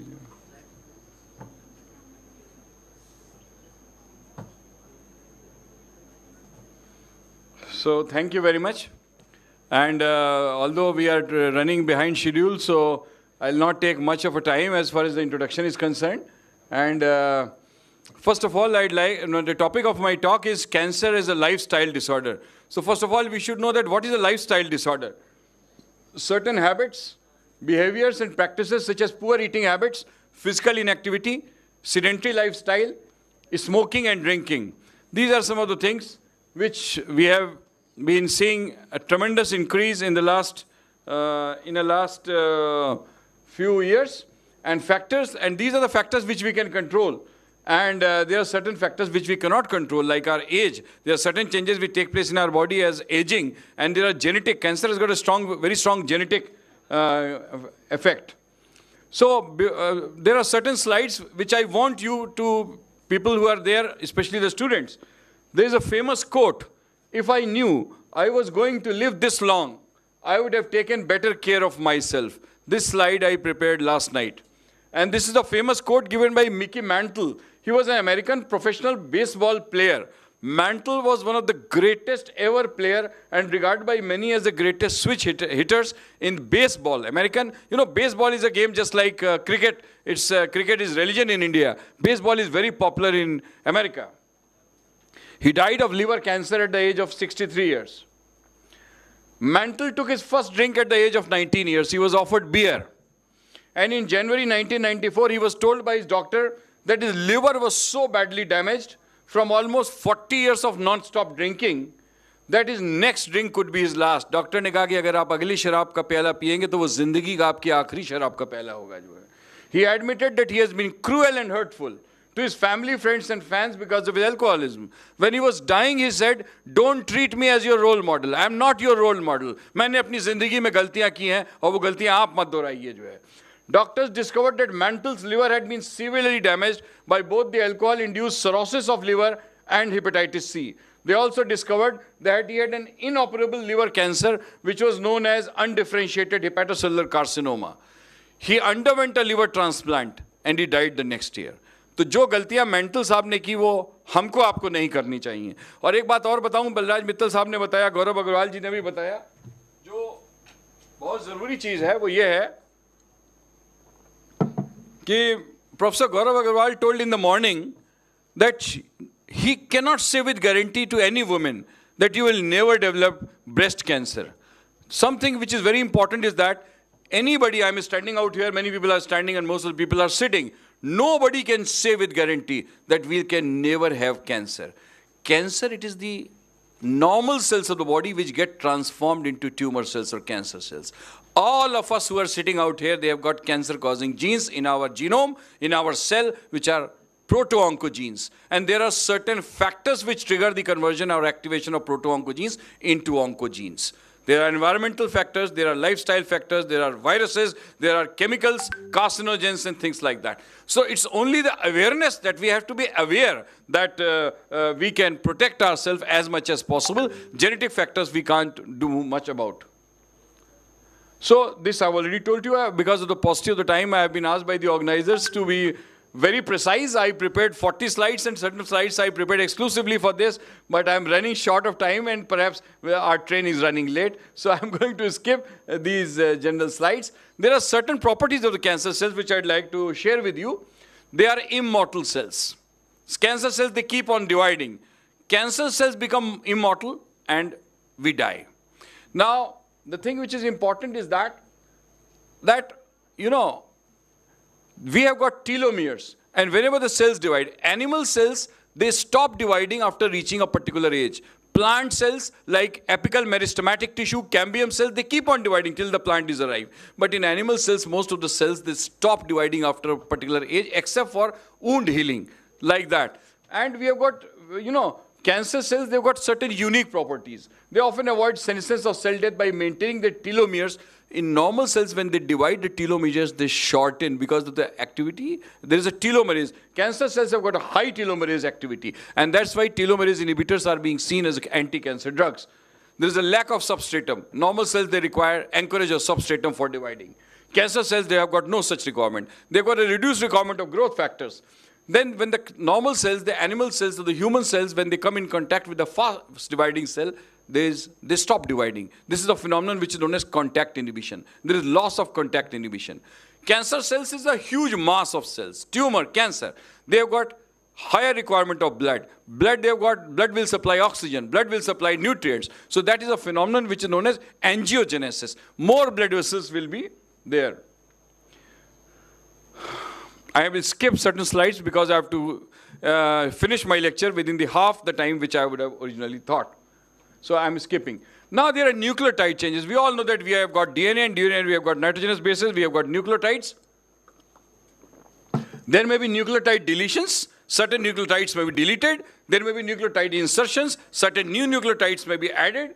And nucleotide substitution. One of the most important things which predispose ourselves to cancer are mutations. And as we age, the DNA repair mechanisms, they weaken. So when the rate of mutations, they exceed the rate of DNA repair, then they predispose ourselves to cancer. Now, I told you that there are proto-oncogenes, and they have got a gain of function mutation, which leads to cell growth and proliferation, tumor and cancer. Then we have got tumor suppressor genes. Our genome already has got certain safeguards, tumor suppressor genes, which have got a loss of function mutations. There are caretaker genes, which have got a loss of function mutations. So all this leads to, and Professor Balraj Mittal told you about benign tumors and malignant tumors and neoplasms and metastasis, so I'm not going into all those details.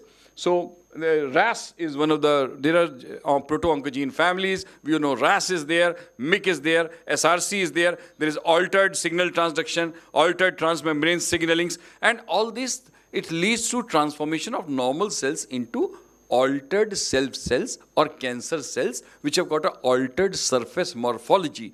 Cancer cells or tumor cells start displaying certain antigens which are missing on the normal cells of the body. There are two categories of antigens. One are tumor-specific antigens and other are tumor-associated antigens. And I teach immunology, and there are CTLs, cytotoxic T lymphocytes, which kill the cancer cells through granzymes and perforins. Perhaps that is beyond the scope of this lecture, just a passing reference. So, there is uncontrolled stimulation in the intermediary pathways, and tumor suppressor genes they play a very important role in protecting our genome from developing into cancer. There is a loss of function, and as the name suggests, tumor suppressor genes, normal function is to inhibit cell proliferation. Proliferation means increase in size, and if they get inhibited, if they get inactivated, that leads to cancer.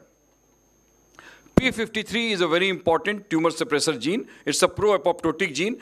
Whenever the cells, the DNA repair mechanisms, they are defective, then the cell is killed by apoptosis. Apoptosis is programmed cell death. And there are certain key enzymes which are known as caspases, which are present in our body in an inactivated state, which is known as procaspases. There are initiator caspases, there are terminator caspases, which result into the death of an altered, transformed cells. When there is a loss of function mutation of the tumor suppressor genes, that predisposes ourselves to cancer.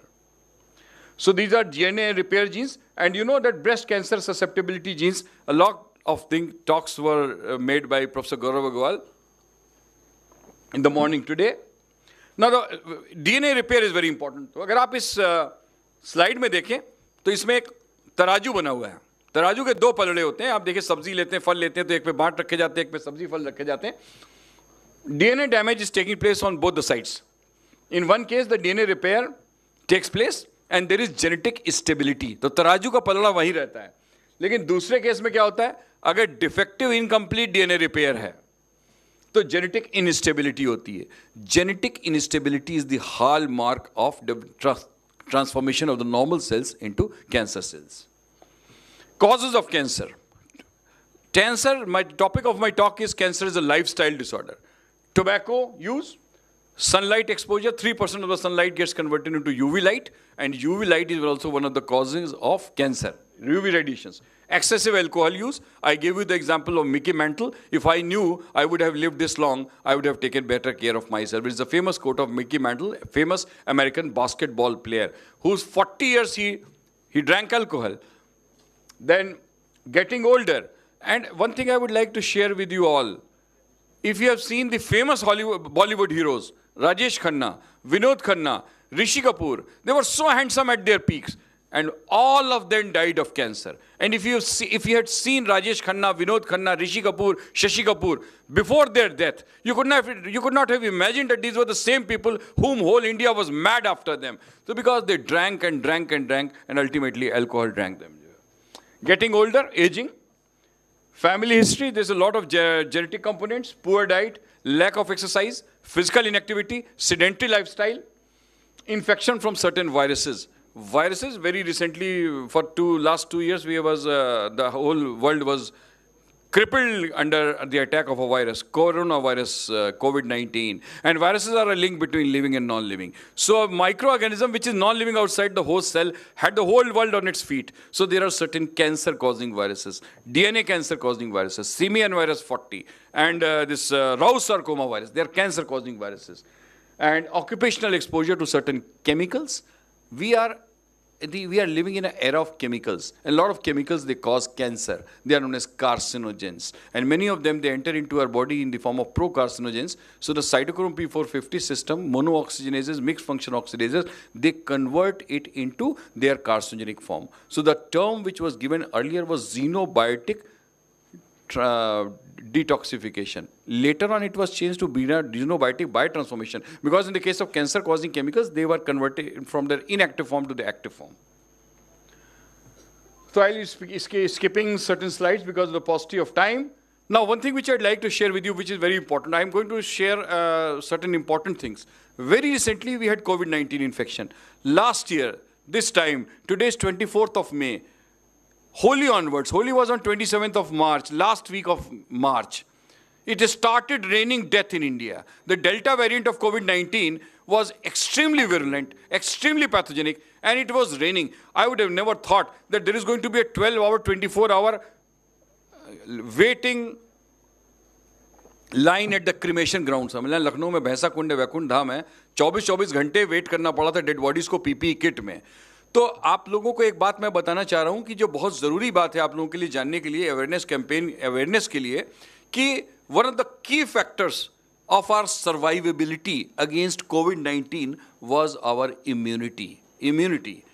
And when people were suffering from chronic lifestyle disorders such as cancer is one of the important ones. The other are diabetes mellitus, cardiovascular diseases, lung diseases, asthma, chronic obstructive pulmonary disorder, hypertension. These are the 6 comorbidities which are long-term chronic disorders which weakened our immunity. अगर आप data उठा के analyse करें तो जिन लोगों की India और world wide में कोविड-19 से मॉर्टेलिटी हुई है, यंग लोगों की भी, वो इनसे सफ़र करते थे. तो उससे हमारी इम्यूनिटी कमज़ोर होती है. और जब हमारी इम्यूनिटी कमज़ोर होती है तो जो पहला कोविड-19 का जो वेव आई 2020 में, उसमें नेजोफेरेंजियल स्वैब सैंपल जो लिया गया तो कोविड-19 was restricted to this part of the body. But in the second wave, the Delta variant went to the lungs and destroyed the lungs, caused COVID pneumonia, and the people died and succumbed. But one of the very important factors which protected us or we succumbed was our immunity. And cancer weakens our immunity. So tobacco is one of the leading causes of cancer.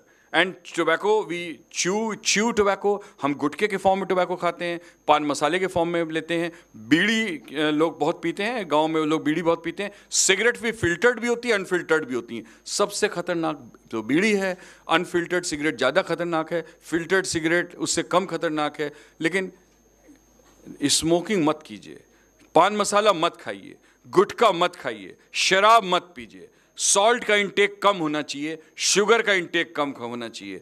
Salt and sugar are white poisons for the patient suffering from diabetes, mellitus and hypertension. जबकि salt और sugar के बिना हम रह नहीं सकते।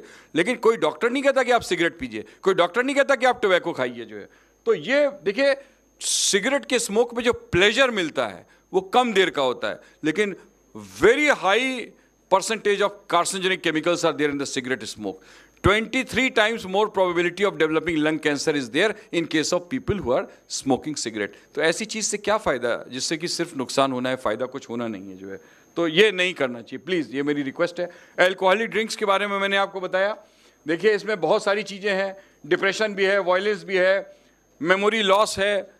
आपने आमिर खान की एक पिक्चर देखी होगी गजनी, उसमें शॉर्ट टर्म मेमोरी लॉस होता है, यहाँ तो परमानेंट मेमोरी लॉस है जो है। ब्रेस्ट कैंसर के बारे में तो प्रोफेसर गौरव अग्रवाल ने बहुत कुछ बताया जो है। मेल्स में इंपोर्टेंस हो जाती है। आप बिग बाजार जाते हैं ना, बिग बाजार में ऑफर होता है ना कि बाई 1 गेट 4 फ्री। स्मोकिंग और एल्कोहल के साथ तो buy 1 get hundreds of diseases free. अभी आप क्या सोचना है कि आप क्या क्या चीज़ें लेना चाहेंगे, क्या क्या चीज़ें नहीं लेना चाहेंगे जो है। तो यूवी रेडिएशंस के पॉजिटिव इफेक्ट्स भी हैं, वो ग्रीन में दिखाए गए हैं। Killing of pathogens which are present in the skin. तो जो विटामिन डी सिंथेसिस होती है ना, उसके certain steps takes place of the early vitamin D synthesis in our skin, epidermis and dermis. The active form of vitamin D is 125 alpha dihydroxy cholecalciferol. First position पे और 25th position पे hydroxylation liver और kidney में होता है। लेकिन early steps जो vitamin D के होते हैं वो यूवी कंपोनेंट बहुत इंपॉर्टेंट होता है। UV also causes skin cancer. Thymine dimer आपने पढ़ा होगा, उसमें साइक्लोब्यूटेन रिंग होती है। कुछ अनयूजुअल स्किन कैंसर है ज़ीनोडर्मा पिगमेंटोसम, वो यूवी लाइट के कारण होता है जो है। तो UV radiation is increasing because of the ozone depletion, that is also one of the reasons. अब देखिए, smoking can cause 14 types of cancers. लोग it's a misconception, it's a myth that smoking can cause only lung cancer. No, all these type of cancer can be caused, but the lung cancer, the smokers have got 23 times more probability of causing cancer. Then alcohol also causes cancer. I'm not going into all those details because I'm running short of time. Now treatment, you know, conventional approaches are there, radiotherapy is there. Radiation can cause cancer, and here radiations are being used for the treatment of cancer. They selectively kill malignant cells. Now one thing which I'd like to share with you, cancer is an entropic disease. आप लोगों ने bioenergetics में पढ़ा होगा कि energy दो तरह की होती है, एक एंथैल्पी होती है, एक एंट्रोपी होती है। Enthalpy is the energy which is associated with work, with orderliness, whereas entropy is the disease which is related with randomness, with disorderliness. Cancer is entropic disease. जब कैंसर होता है तो अब एंट्रोपी बढ़ जाती है जो है। फिर chemotherapy, chemicals they cause cancer, and here chemicals are being used for the treatment of selectively killing cancer cells. Cancer cells की कोई बाउंड्री नहीं होती। ये नहीं कि कैंसर सेल्स किल होंगे और नॉर्मल सेल्स किल नहीं होंगे। Collateral damage is always going to be there. Cyclophosphamide, and there are so many chemicals, that doxorubicin, adriamycin, they are being used for treatment of cancer. और multiple approaches होती हैं। surgery you can remove the benign tumor which is not spread to different parts of the body through surgery. And then mammography के बारे में मैं ज़्यादा detail नहीं बताऊंगा। एंजेलिना जोली के बारे में गौरव अग्रवाल जी बहुत कुछ बता चुके हैं, तो मेरे बताने लायक कुछ है नहीं। कुछ पिक्चर्स देख लीजिए। बड़ी ड्रेडेड डिजीज़ है, बड़ी स्केरी डिजीज़ है। भगवान करे किसी को ना हो, दोस्त को ना हो, दुश्मन को ना हो। क्योंकि अभी वाइस चांसलर साहब ने सुबह आनंद पिक्चर का जिक्र किया था, जिसमें राजेश खन्ना को जो डिजीज़ थी वो थी लिम्फोसार्कोमा ऑफ द इंटेस्टाइन। वो पिक्चर देखने लायक है कि हर डिजीज़ का, चाहे कोविड-19 हो चाहे कैंसर, एक साइकोलॉजिकल इम्पैक्ट होता है। आदमी को पता है कि मैं मरने वाला हूँ, लेकिन he was psychologically very strong. So this is a tobacco smokers lung. You can yourself see the difference. And it kills you financially, it kills you emotionally, it kills you sentimentally, it kills you morally, and people, your near and dear ones, they know that you are going to die and they can't do much. And this is Mickey Mantle in the glory days, and here it is written the gory days. So it is this is liver cancer. And so physical activity is very important. What's the way out? Physical activity is very important. We should play outdoor games. Yoga is very important. Brisk walking is more important. Dancing is very important. Aerobic exercises is more important. And the most important thing, we have to prevent obesity. And the month should be that we should burn more calories than what we earn. So burning of the calories is extremely important. And ways to boost our immunity, COVID-19, we should take a lot of oranges, a lot of citrus fruits. We should take a lot of lemons. We should take curd. We should take probiotics. We should take nutraceuticals. I'm rushing through these slides because I have been asked to do so. I would have loved to talk much more than this. And turmeric milk, हल्दी का दूध, सैकड़ों साल से हमारी नानी दादी हल्दी का दूध पिलाती थी. इम्यूनिटी स्ट्रांग कीजिए. इम्यूनिटी स्ट्रांग होना बहुत जरूरी है. स्मोकिंग से दूर रहिए, अल्कोहल से दूर रहिए, शुगर इंटेक कम कीजिए, सॉल्ट इंटेक कम कीजिए. और सिर्फ कैंसर के लिए नहीं, देखिए हमारी ज़बान को जो चीज़ अच्छी लगती है, जो जंक फूड है, जो जैसे जंक डीएन है, जंक फूड है, ये पिज़्ज़ा है, ये बर्गर है, ये समोसा है, ये मलाई पनीर, मटर पनीर, आइसक्रीम, कुल्फ़ी, कॉफ़ी, ये सब चीज़ें यहाँ के लिए बहुत अच्छी हैं, आर्टरीज़ के लिए बहुत खतरनाक है, बॉडी के लिए बहुत खतरनाक है, लाइफ के लिए बहुत खतरनाक है. प्रॉपर स्लीप लीजिए, ये नहीं कि रात दिन काम कर रहे हैं, स्लीप लेना बहुत ज़रूरी है जो है. So 4th February was a World Cancer Day. I delivered a lecture on online lecture. I always love offline lectures like I am doing right now. जो है. So thank you very much. Thank you. Thank you. Thank you, sir, for such an enlightening presentation on cancer as a lifestyle disorder. And I wish everyone present here will try to improve their lifestyle even by 1%. So the question session is open. Anyone would like to ask any questions? Yes, please. Be a bit louder, loud. You can come out here. Please come forward.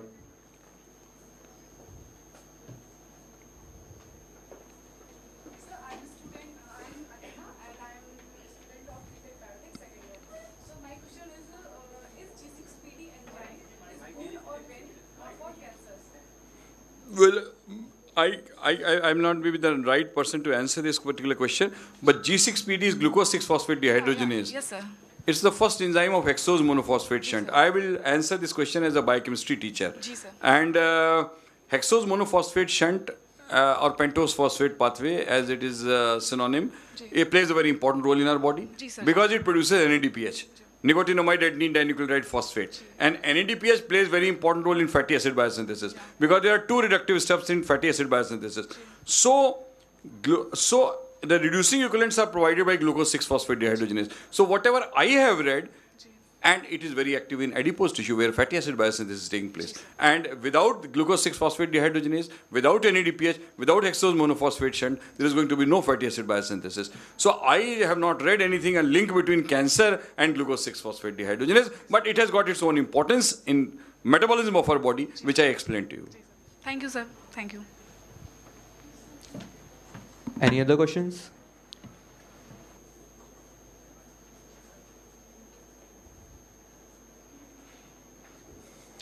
Okay, smoking और alcohol से दूर रखिए. Salt intake कम कीजिए, sugar intake कम कीजिए.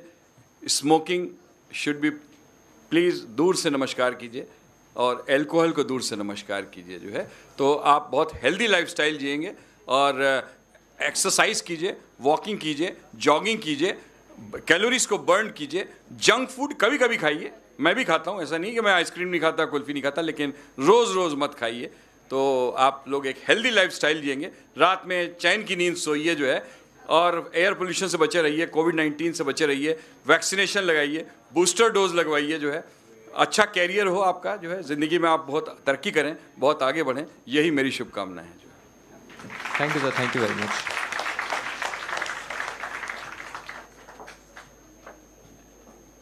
Next in session for the plenary talk is Dr. Arvind Singh Negi.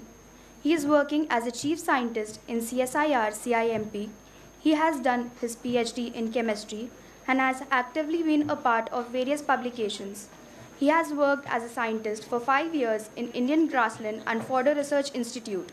His area of expertise include chemical biology, medicinal chemistry, cancer cell lines, etc.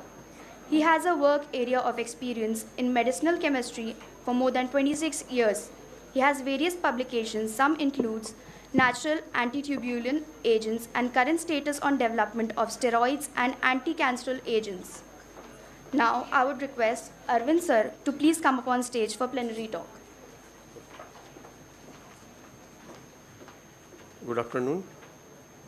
First of all, I would like to thank organizers for inviting me for this talk.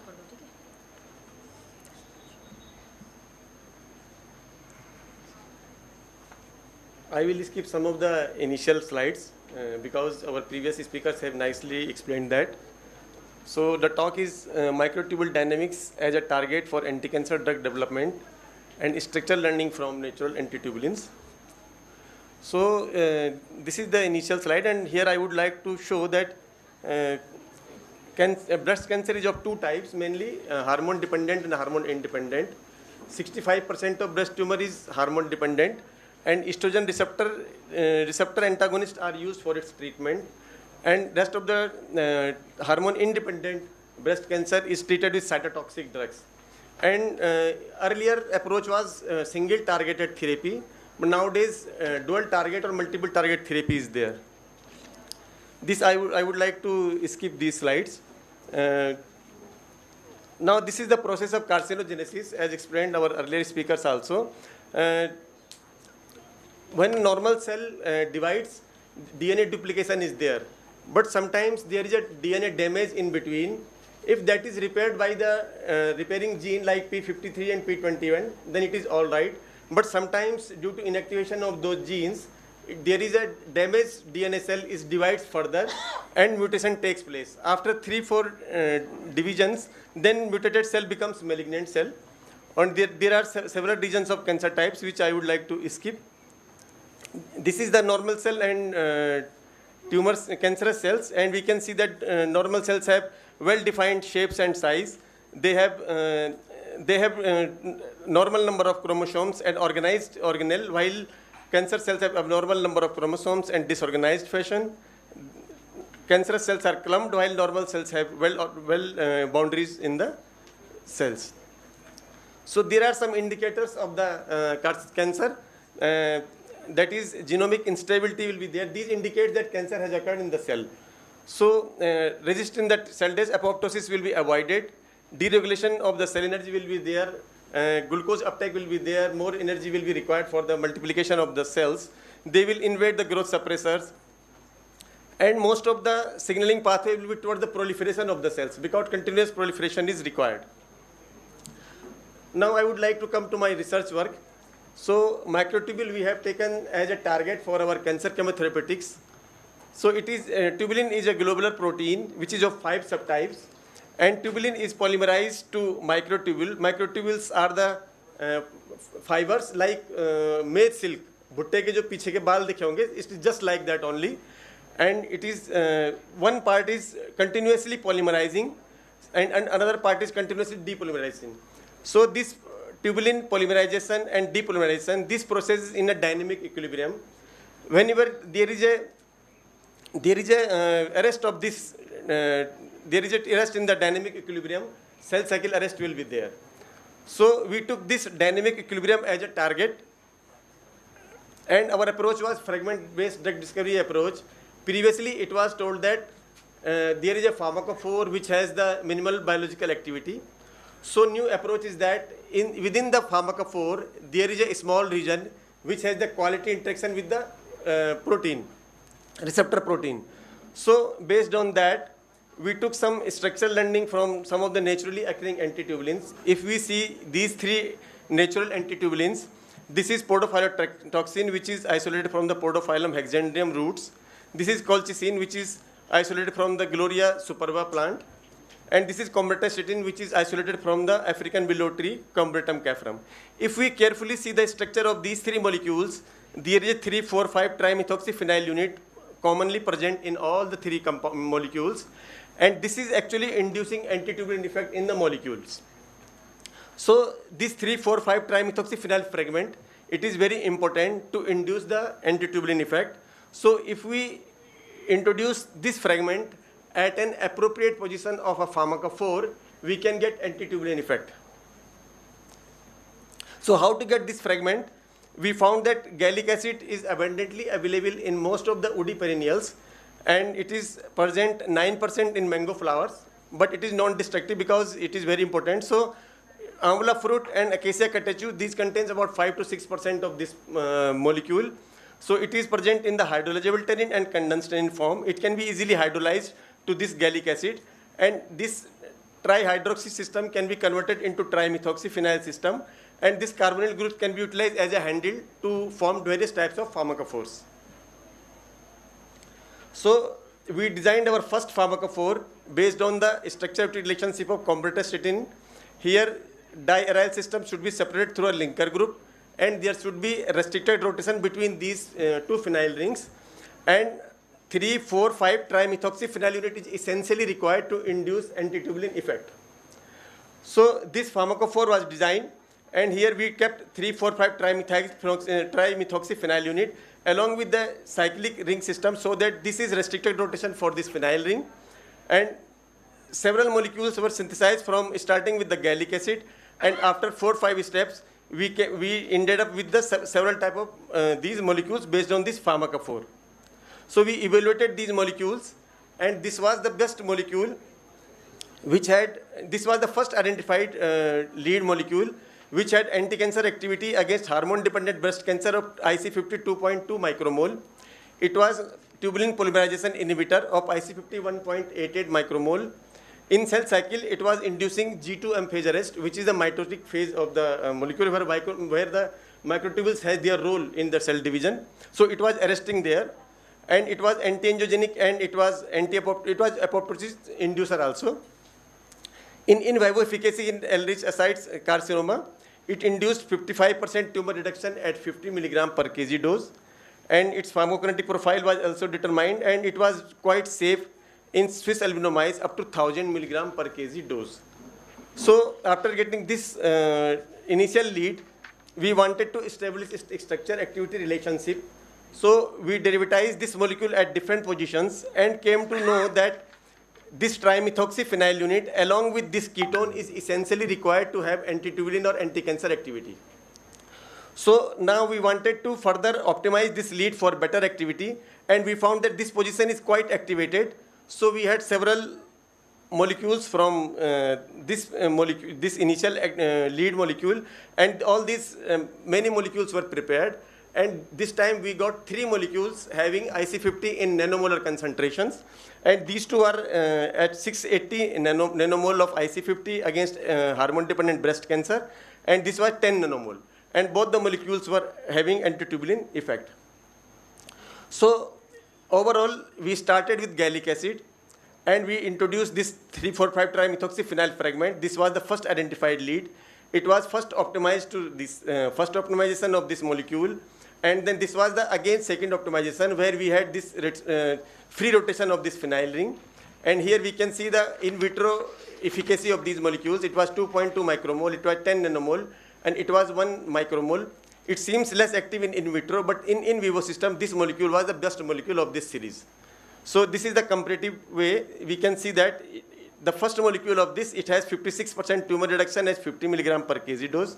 This second molecule has 46% tumor reduction at 20 milligram per kg dose. Dose was very less here.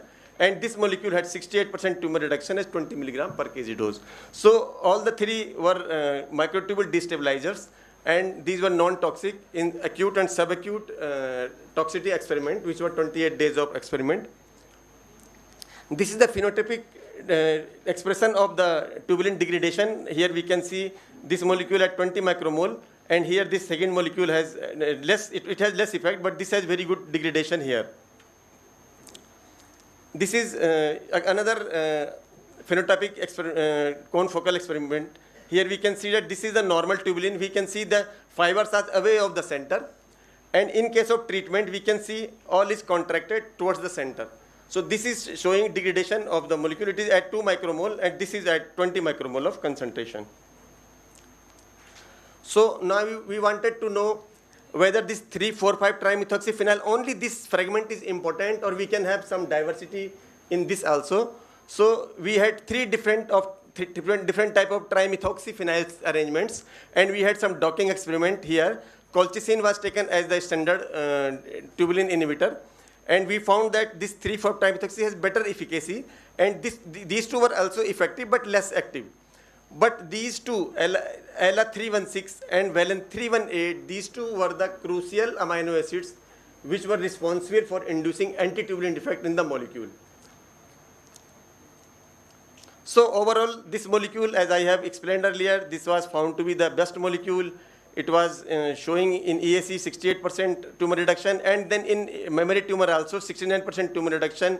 In ACTRAC Mumbai, this experiment was done, and it was patented. The second molecule was also patented, and all the three experiments, it showed very good efficacy in animal models. So having this approach, we prepared some of the pharmacophores having this fragment in all these molecules, and these were very potential molecules having antitubulin as well as anti-cancer efficacy.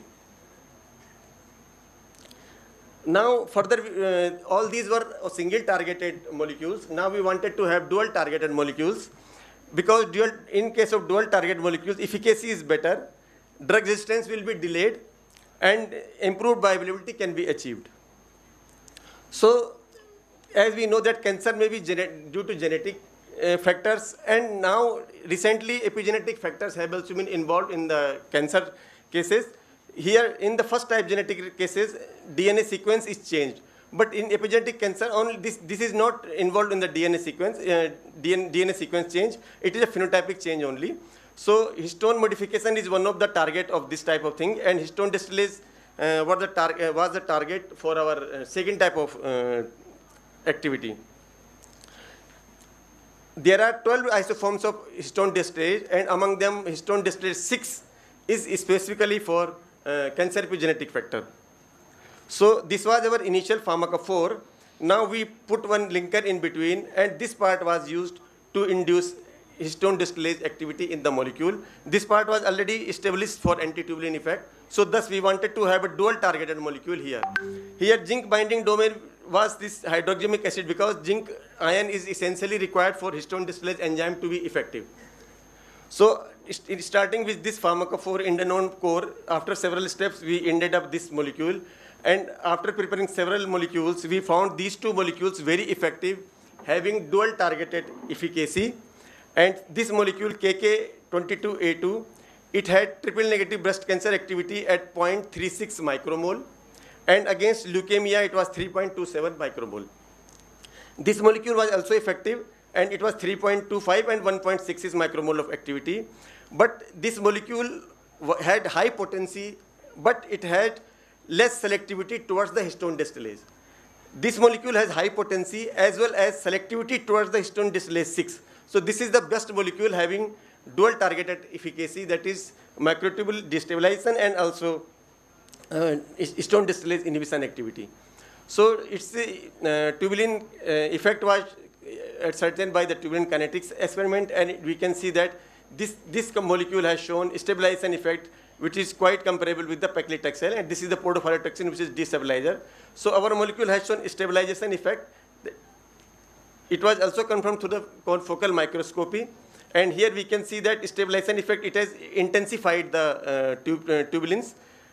Here, this is the paclitaxel, which is standard drug for microtubule stabilization, and both the molecules have shown stabilization effect here. So to conclude my talk, this 3,4,5-trimethoxy fragment is a major contributor for inducing antitubulin effect in the pharmacophore. But we have also explored some more fragments can be very good for inducing such type of things, like dimethyl phenolic type of moiety. Dimethoxy is also effective, and this methoxy with a carbonyl group is also very effective for inducing such type of effect. But these fragments should be appropriately placed in a pharmacophore to have this type of effect. In 2-3 cases, surprisingly, instead of getting destabilization, we got stabilization effect also. But so far we could not explain that why it has happened. This is to be explored. In 2 of the cases we got stabilization effect also. But that is to be explained why it has gone, because we have designed for destabilization effect of the microtubules. So in some cases we can get selectivity in the molecules, which I will show in some of the molecules here. Here we have got some of the molecules which are having selective efficacy against the breast cancer. So this is the collaborative team, and this is the chemistry group from our research group, and these are the collaborators from CMAP. This is Dr. Jyoti Kode from ACTRAC Mumbai, Dr. Kanwar and Dr. Neela Dwivedi from CDRI, Dr. Lekha Dinesh Kumar from CCMB, and Dr. DM Munde, Dr. A.K. Saxena from IIIM Jammu, and Dr. Arun Chaturvedi and Dr. Satyendra Kumar Singh from KGMC, Professor Leslie Wilson and Daniel Pesella from USA and Italy. Thank you for your presence. Thank you, sir, for your very informative presentation. This session is now open for questions.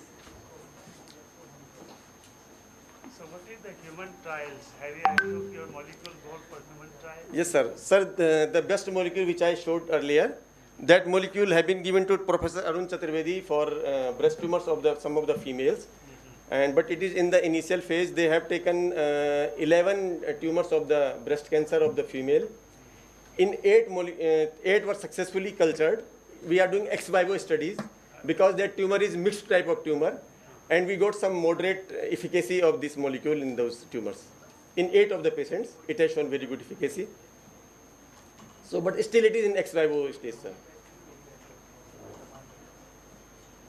Any more questions? So what is the mode of delivery of these pharmaceuticals? In ACTRAC, we did it from oral route, and in IIIM Jammu, we did IV routes. And this ex vivo study, they have given in cells only, they have cultured those mixed tumors, and then they have treated through in vitro system only. So any hope for targeted delivery? We will try to give through oral routes these molecules. So because in chronic study also we have done, for 3 months chronic study we have done, it is quite safe. So is it same in both the cases if you are giving with IV or oral? So the effect is same? Actually doses are different. In oral it was 30 milligram per kg and efficacy was about 69%. And in case of IV it was 20 milligram per kg and effect was about 62%. So you are thinking that oral? It can be given oral also.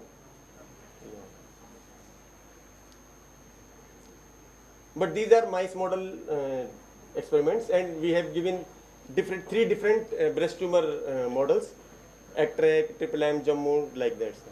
So obviously we have already patented. Yeah, it is patented. Sir. Are they water soluble or Not water soluble. For those we are giving minimum quantity of ethanol, and then we are make-upping with the vehicle. Any more questions? Now I would request Dr. Sangeeta Saxena to please present memento and sapling to Dr. Arvind Singh Negi, sir.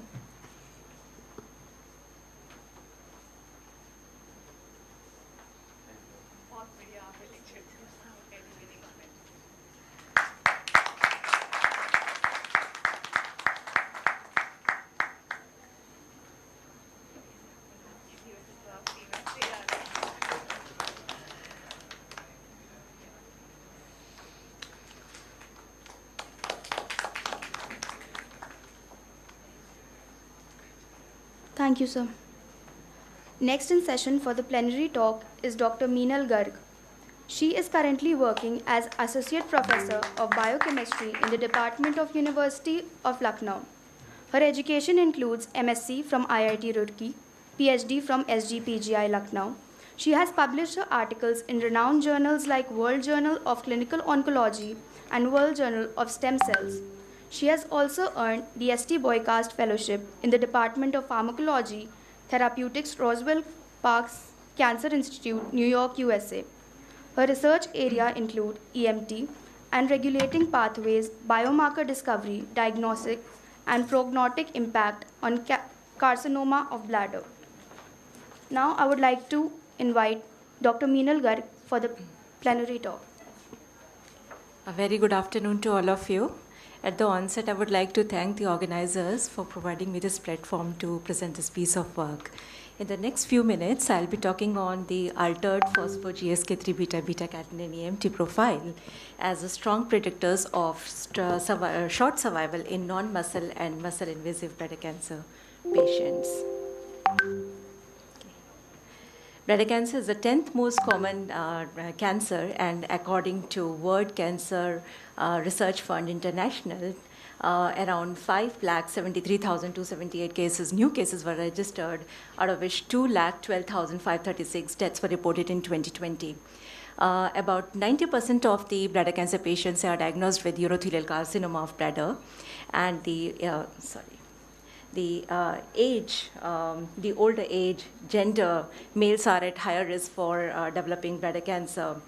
Smoking, it increases the risk for 2 to 4 times of bladder cancer. Occupational exposure to polycyclic aromatic hydrocarbons, the individuals working in the rubber, dye, and leather industry, pesticide applicators, painters, hairdressers, they are at higher risk for developing bladder cancer.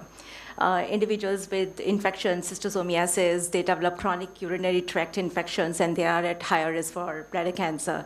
Medications like cyclophosphamide, which is used for treatment of certain cancers, such patients are also at higher risk for developing bladder cancer.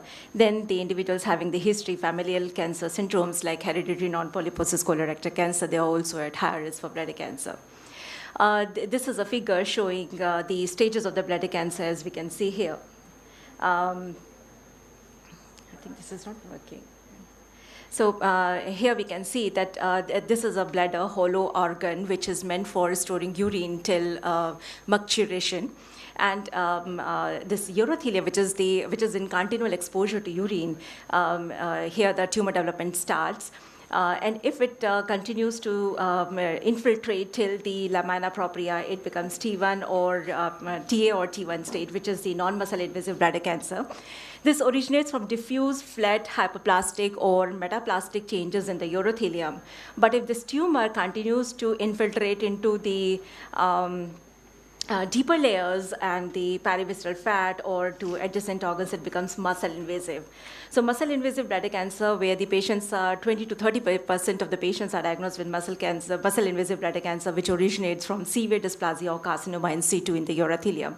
So both these non-muscle and muscle invasive bladder cancer, they are the two distinct subtypes, clinically distinct subtypes. The treatment strategy for non-muscle invasive bladder cancer is mainly the surgical resection followed by adjuvant therapies, whereas for muscle invasive, it is neoadjuvant therapies or sometimes radical cystectomy is also recommended. Bladder cancer is a complex disease where cascades of spatial and temporal changes affect the genetic network and metabolic pathway.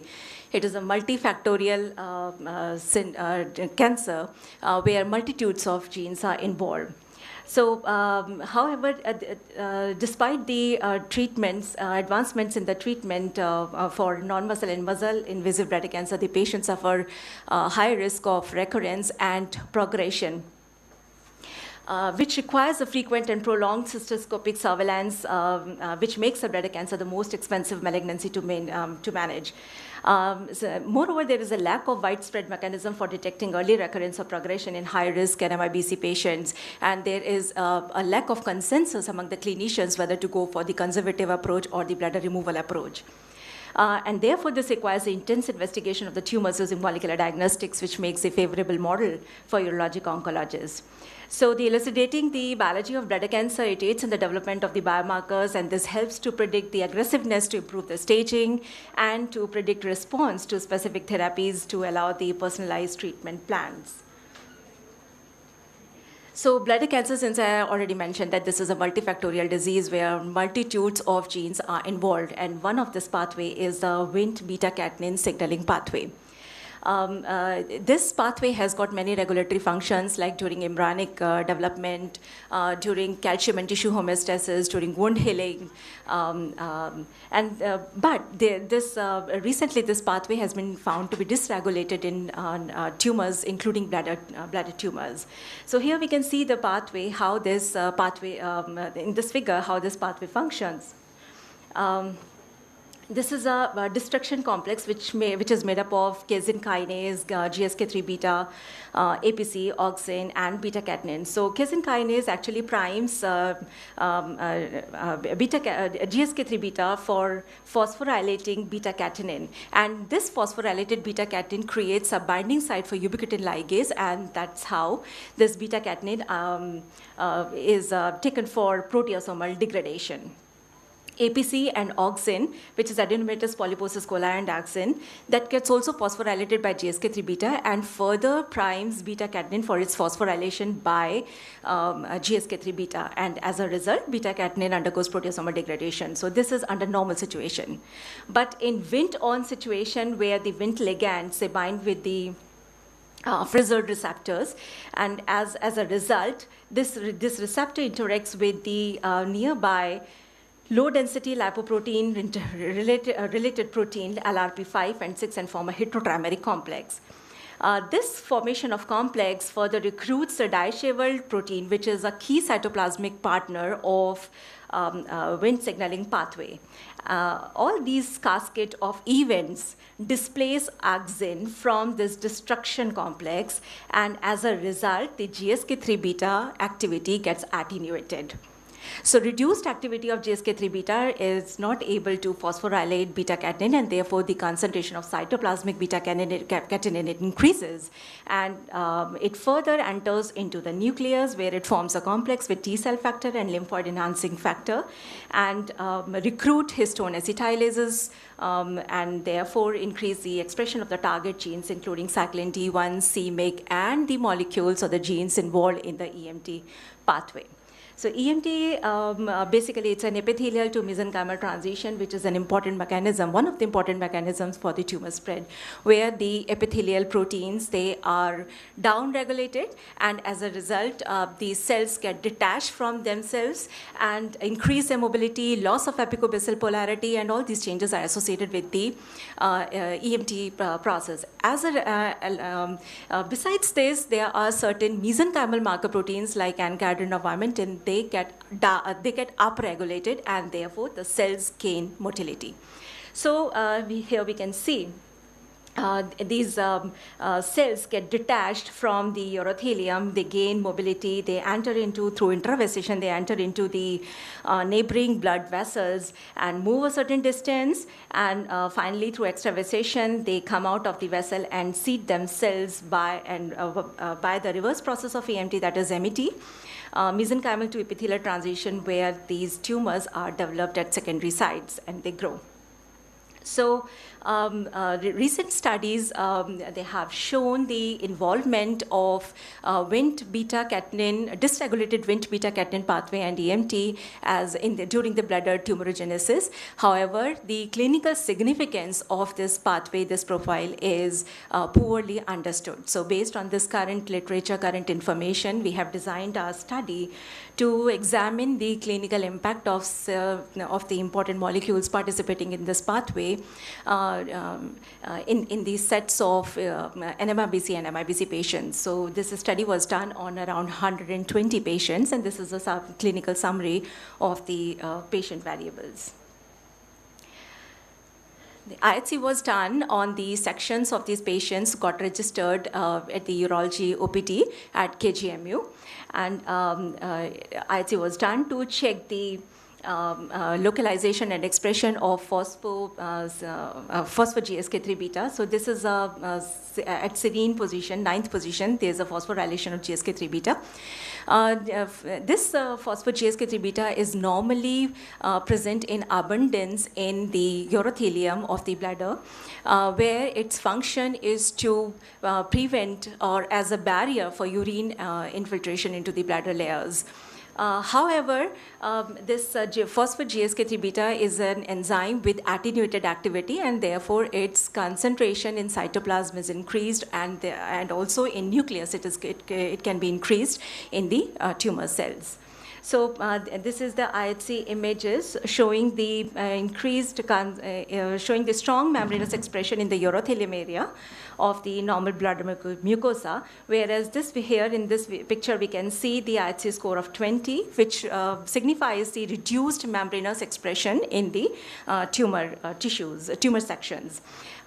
This picture shows the higher expression of cytoplasmic and nuclear phospho-GSK3 beta. Here in this percentage staining graph, we can see that there is a higher percentage of reduced expression of phospho-GSK, membranous expression in both NMIBC and MIBC patients.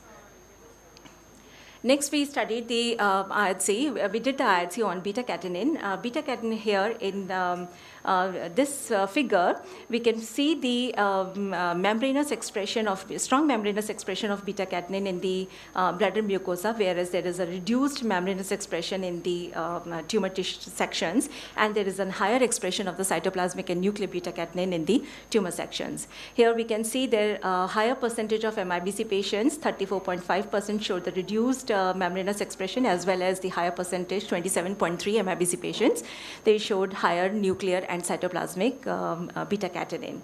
MIBC patients with altered beta-catenin showed significant statistical significance with the tumor grade of the patients and smoking, tobacco chewing status of the patients. This is a table showing the NMIBC and MIBC patients showing co-aberrant expression, altered co-aberrant expression of phospho-GSK and beta-catenin.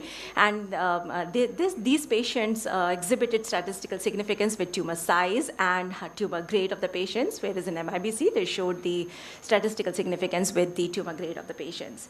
Next, we examined the molecules involved in the EMT pathway, that is the epithelial molecule E-cadherin, which is whose loss of expression is expected to occur in the tumor tissues. In this, E-cadherin was checked for its transcriptomic expression, and here we can see that there is more loss of E-cadherin observed in MIBC patients as compared to NMIBC patients. IHC was done to examine the E-cadherin expression, and we observed loss of E-cadherin in the urothelium of the bladder tumor tissues. Higher loss of E-cadherin was noted in 56.7% MIBC patients compared to 32.3% NMIBC patients. The N-cadherin, which is a mesenchymal marker protein, was examined for its transcriptomic expression, and here we can see there is a more of novel membranous expression of N-cadherin in the MIBC patients compared to NMIBC patients. At protein level also through IHC, we observed the higher percentage of around 48.5% novel membranous expression of N-cadherin in the tumor in the MIBC patients compared to NMIBC patients. And this is a picture showing the brown staining of the novel membranous expression of N-cadherin in the urothelial areas of the tumor sections. Vimentin is another mesenchymal marker protein that was studied.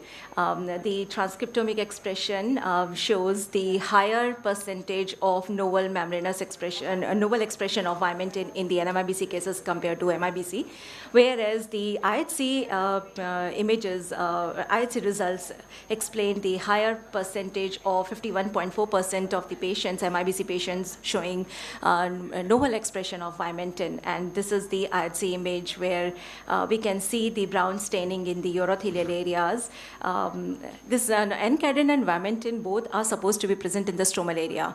But in tumor cases where this EMT phenomena is going on, we can observe the higher expression of N-cadherin and Vimentin, novel expression of N-cadherin and Vimentin in the urothelial areas of the bladder tumors. There are transcription factors, snail, slug, twist, and zep, which are the target genes for this beta-catenin, dysregulated beta-catenin signaling pathway.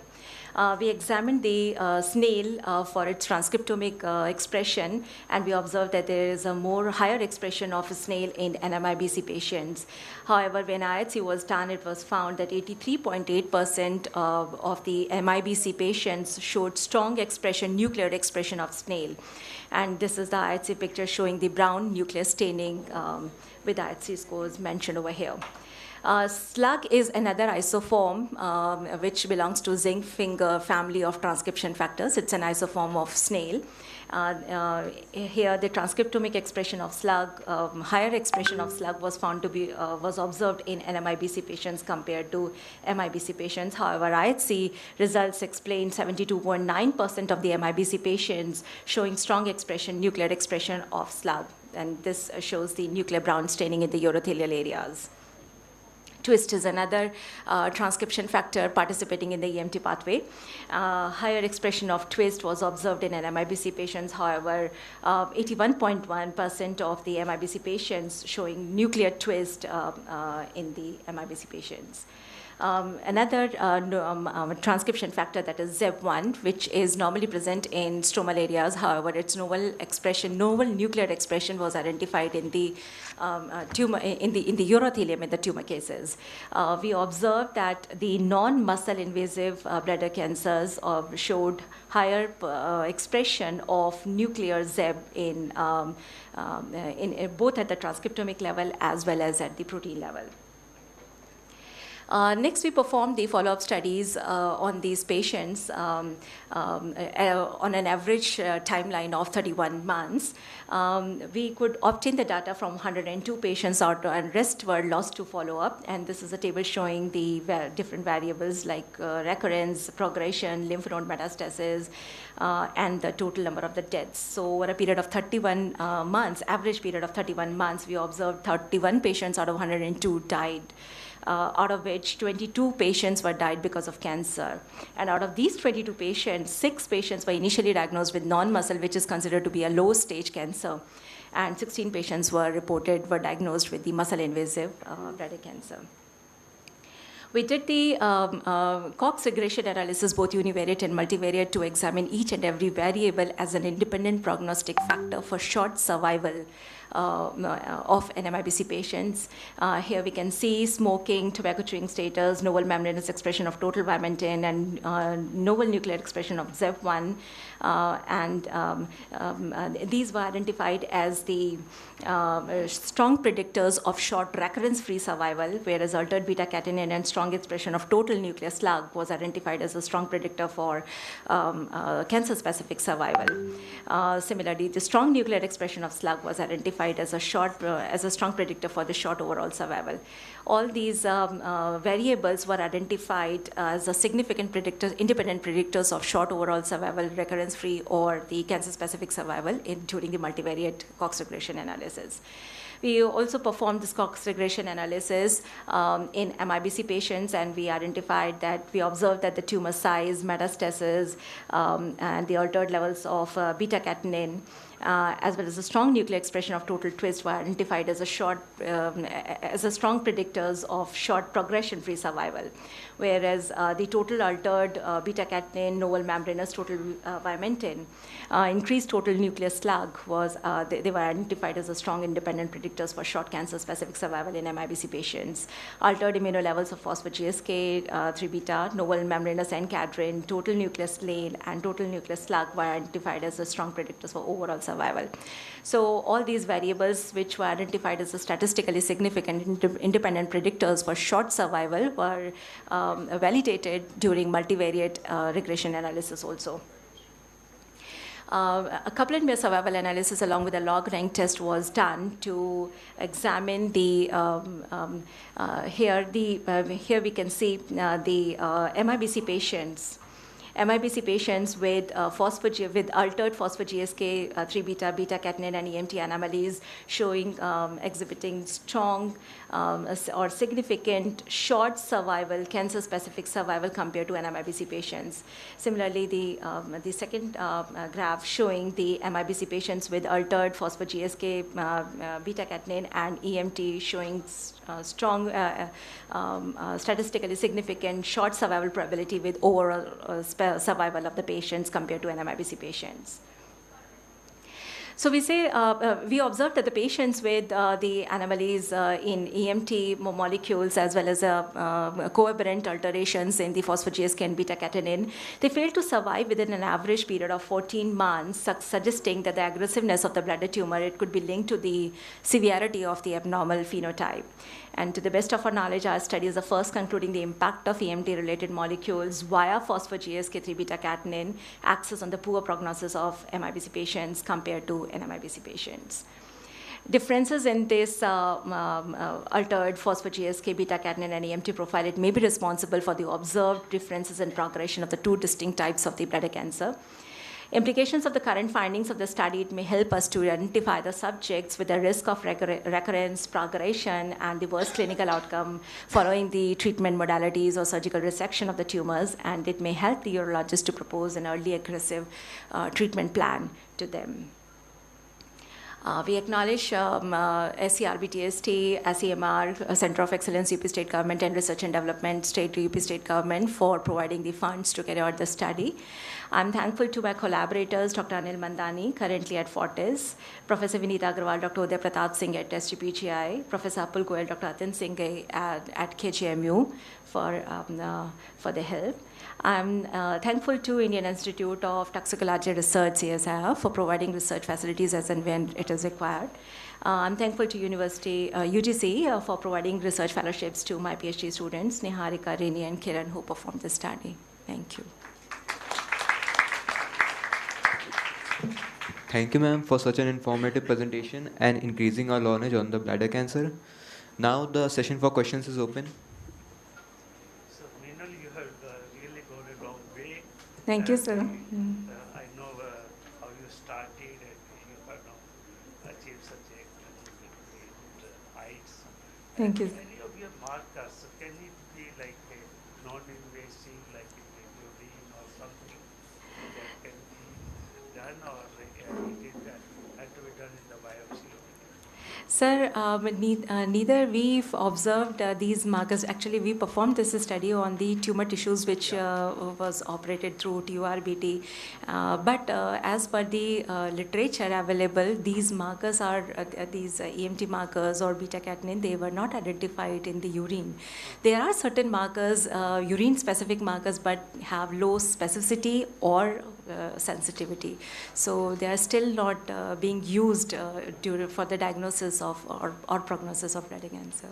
So how much like the biopsy material really needed for the assays? Sir, we performed this real-time analysis to determine the transcriptomic expressions on around 100 milligram of the tissue, and we also need this tumor sections around a thick 3 micron section for per marker analysis for IHC.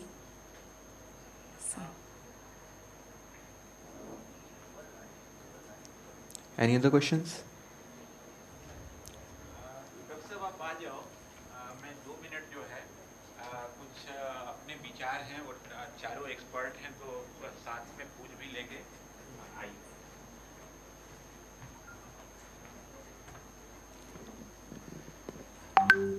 I join with my co-chair, Professor Sangeeta Saxena, and I could listen first lecture, that keynote lecture in the inaugural session. That was Professor Agrawal, and he, I think, is a clinician surgeon, and he really elaborated in a very nice manner what are the difficulties really surgeon faces with the cancer. And on breast cancer, he discussed really a very good. Then Professor Balraj Mittal, he given a detailed classification of various cancer types, and really a tall figure. He enlightened us with his thought. And then Professor Mehrotra, it's a great talk, and really he provided a better insight looking into the lifestyle, how lifestyle hampers the cases of cancer and how it helps cancer to propagate. And then Dr. Negi, world renowned scientist at CMAP, and he given insight about the various drugs that has been developed, and he himself is doing a lot of good work in that. And then Dr. Meenal Garg, she given her own experience of laboratory practice and working out this. What I just see, I just wanted to share over here. You see, first hand, the problem is that we are not able to detect cancer at the early level. That is the bigger challenge. For that, even we don't have much available point of care devices. That is really needed because we have a very vast population of our country.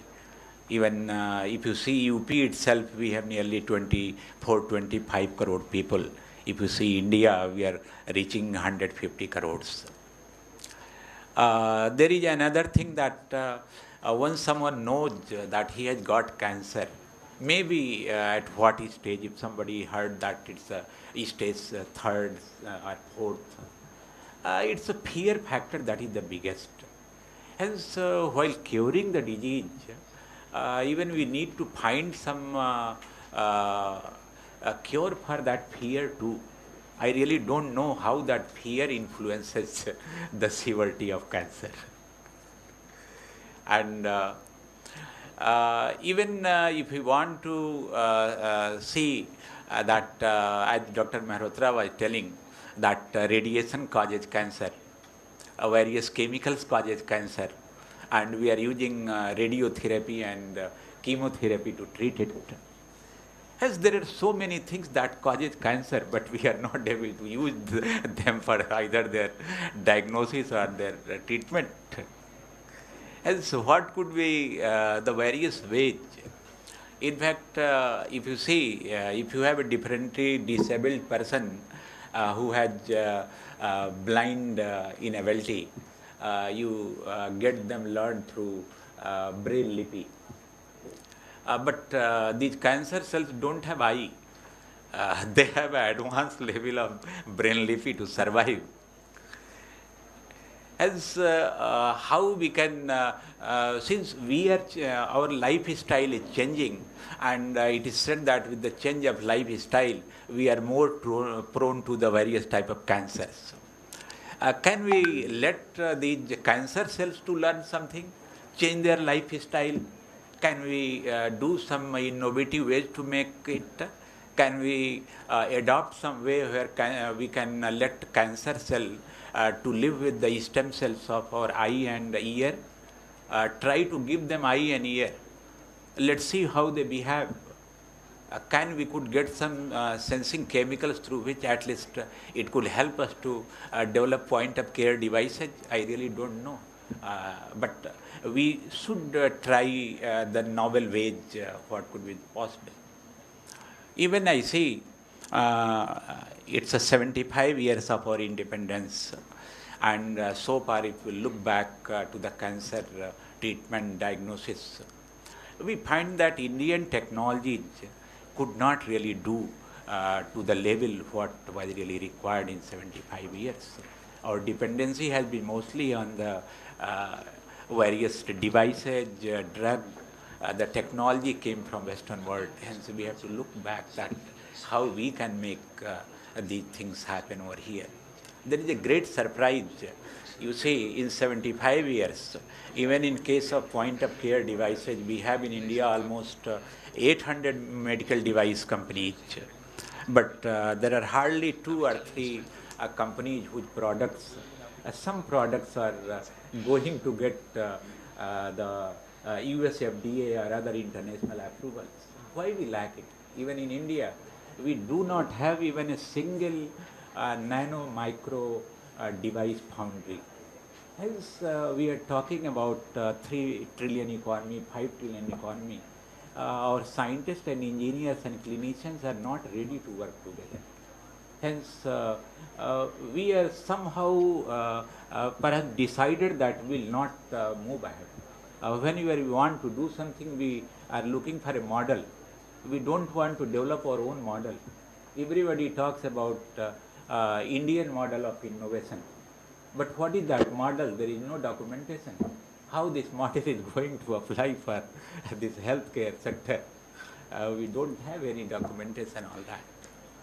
Even it's possible nowadays that in spite of these animal models, we can use even the human artificial models.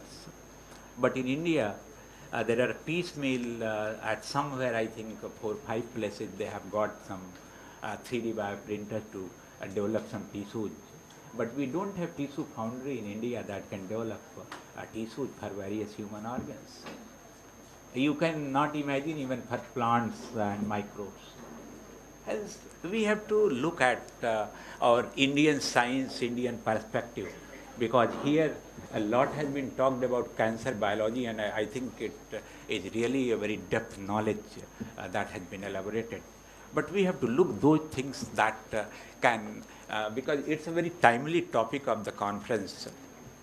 And this topic really encapsulates all the ingredients and components that is there for the cancer biology, cancer diagnosis, its cause of disease and its therapy. But we have to see that how we encapsulate the convergence of knowledge involving scientists, engineers, doctors, and we can make a difference. And I think that has really been a great session, and I must thank you all of you. And in fact, it was a great privilege for me to be here with all of you, to learn a lot and to be here with you. Thank you so much.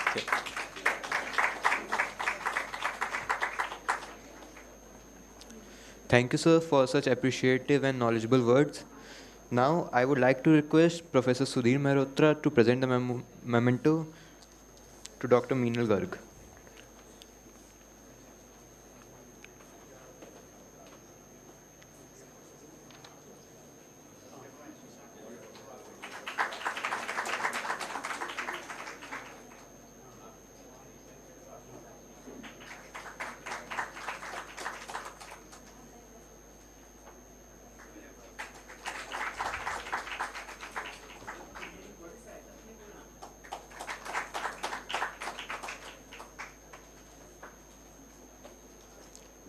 Okay, so now since we have come to an end of our session 2, the lunch will begin shortly, and after lunch, the poster presentation will be held in the B1 first floor lobby.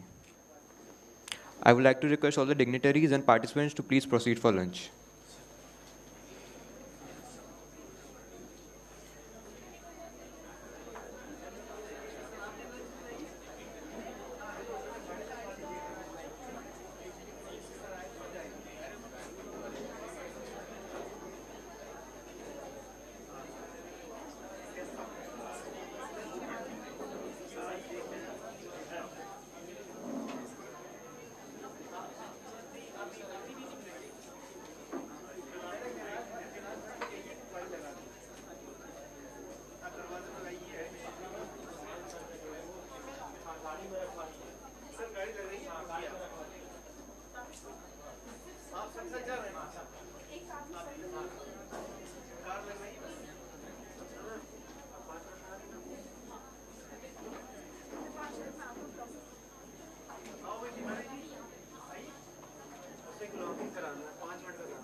गाड़ी लगवाइए gate पर, वो मेहमान इंतजार कर रहे हैं। बैठ गए? क्या कह रही थी?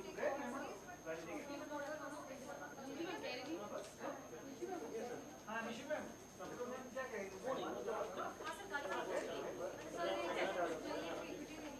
हमारा ट्रांसपोर्ट हम सही कर रहा है। करने के लिए फोन कर रहा है। ड्राइवर तो बोल देगा ना उसको। सबसे अच्छी कमेटी थी सर, मैंने कहा था दवाई दीजिएगा मुझे। दवा लेके आइएगा मेरे लिए। आप गिरेगा मोटी होना ना।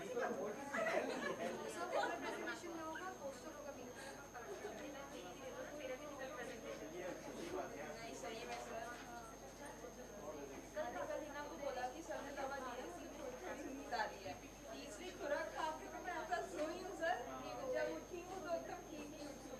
सुबह भी सच गाड़ी में कह दिया पता नहीं दरवाजे की सरडन हो गया, सुबह उठते ही कहीं लगा सर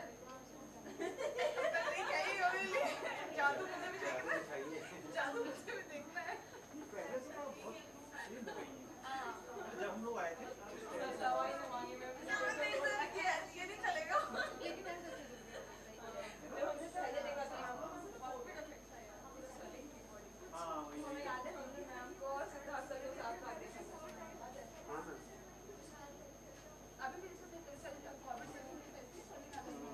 फ्री हो जाए आ जाइए तो सर बोले वेट कर रहे हैं, लॉगिन करा दें आप।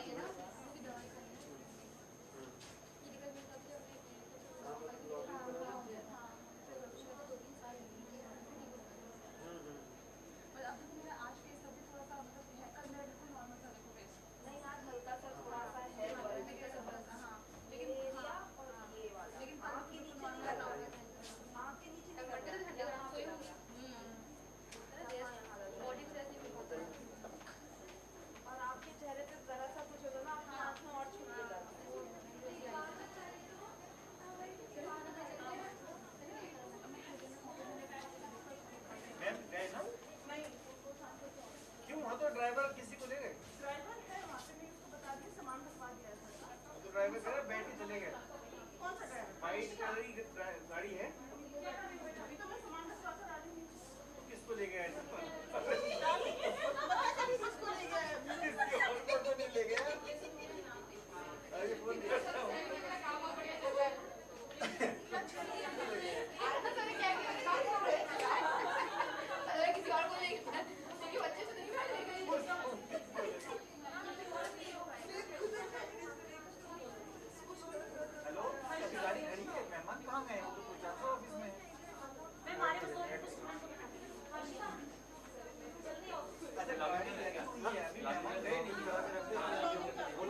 यहाँ से सीधे पूरे पोडियम के साथ।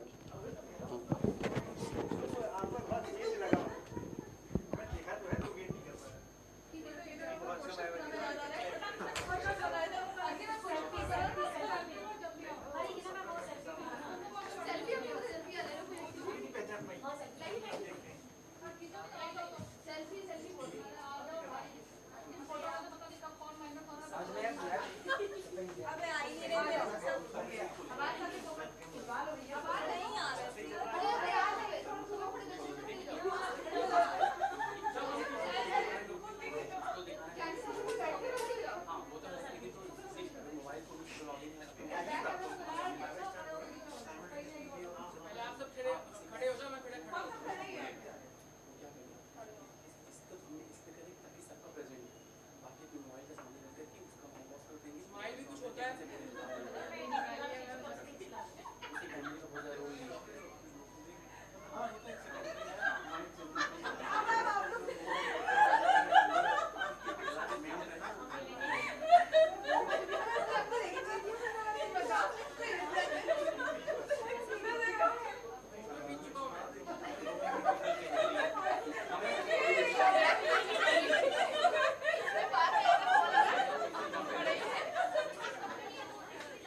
कर रहे, कोई सर बोल रहे हैं, सर मत करिए, आप बोल रहे हैं, सर ऑलरेडी बोल रहे हैं।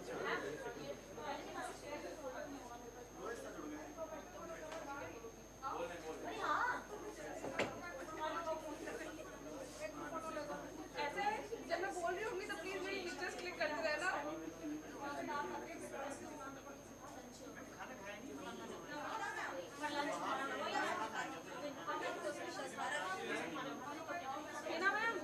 हिना मैम, जब मैं बोल रही होंगी तो मेरी पिक्चर्स क्लिक कर लेना। एनी पॉसिबल वीडियो बना लेना।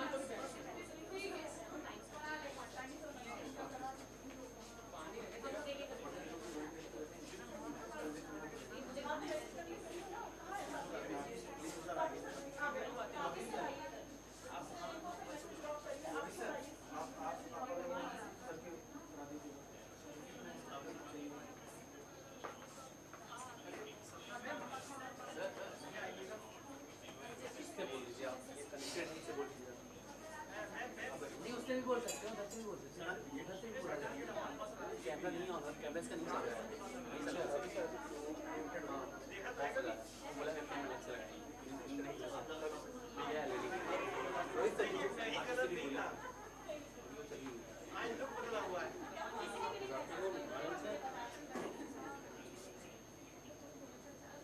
Good afternoon, Anand sir.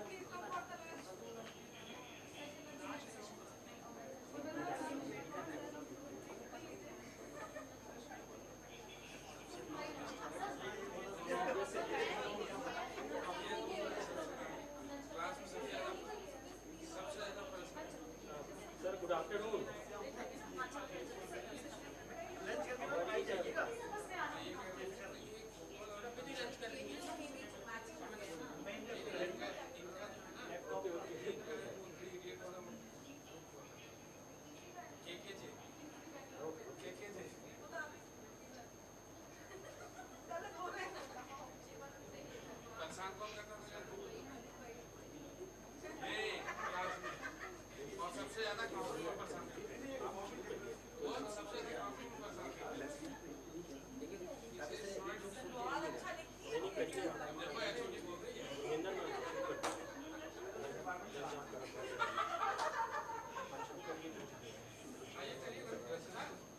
Sign कर दीजिए एक बार, पहले साइन कर दीजिए ना।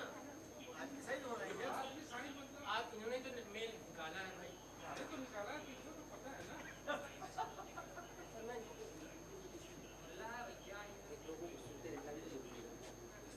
सर हमने फर्स्ट क्लास में रखा है। हमारी कर दीजिए। पहले महिलाओं को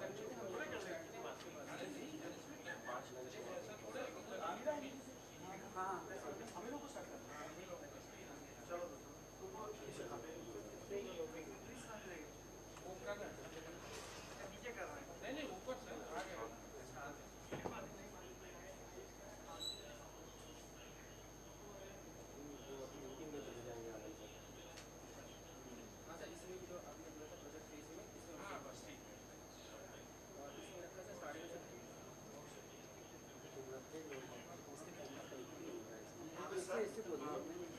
आ गया।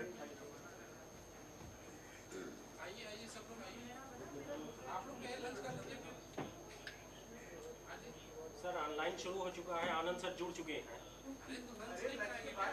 सर मैं नहीं, हम लोग बाद में करेंगे सर, 5 लोग शुरू करिए।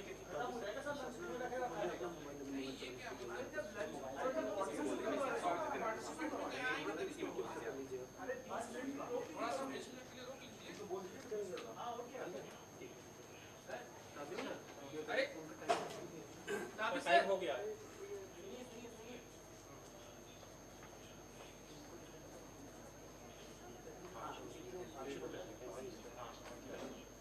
आप शुरू करिए, स्टार्ट करिए। हाँ, उनको लिंक शेयर कर दीजिए। कोई ग्रुप है क्या?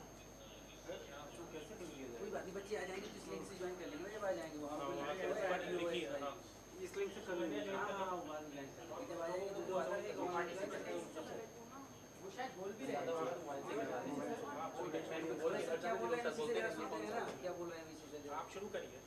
आप इसको भी ध्यान दीजिए, मैं इसको बोल लेंगे। मोबाइल कुछ पे लगा दीजिए, इस पे माइक पे सर देखिए थोड़ा आवाज़ तो ऐसे भी जाएगी सर, कुछ कंटिन्यू बोले जा रहे हैं दोनों बीसी है भैया, उनका टाइम बहुत, उनका कितनी फाइलें लगी होंगी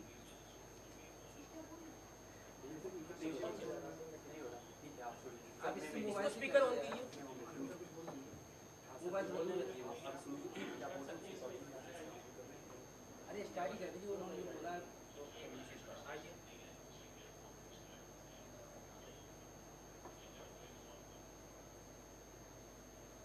हाँ पर परफेक्ट है,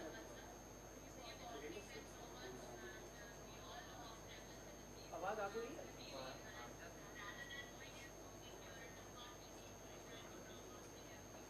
बोल लीजिए सबको वेलकम कर लो ना,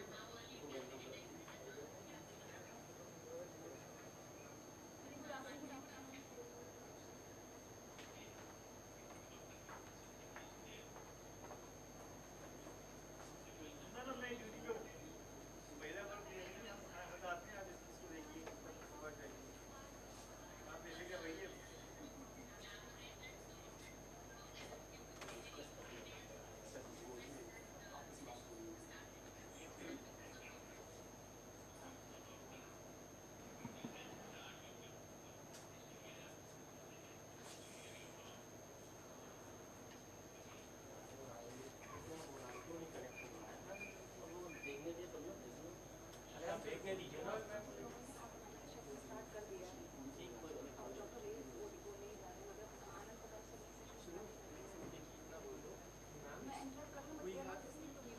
एक बार इंटरप्ट करना, सुनो उनको ये बोल दो कि ऑडियंस जो है वो डायरेक्ट लाइव है, उसमें इससे लिंक नहीं है, हमने वीडियो लगा रखी है, इससे बात हम एक बार इंटरप्ट कर दीजिए।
अमेरिका में जाके नजर करा रही है लड़की।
वहाँ पे आई थी ना? ये कौन सी बात थी? मैं नहीं करी आपके साथ, वो देख लेगा ऑनलाइन।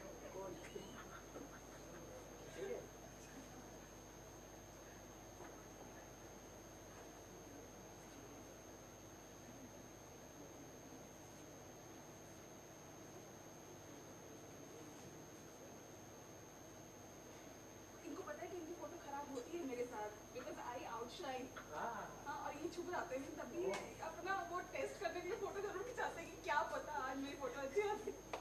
क्या बढ़िया कॉन्सेप्ट है मैम। अपने आप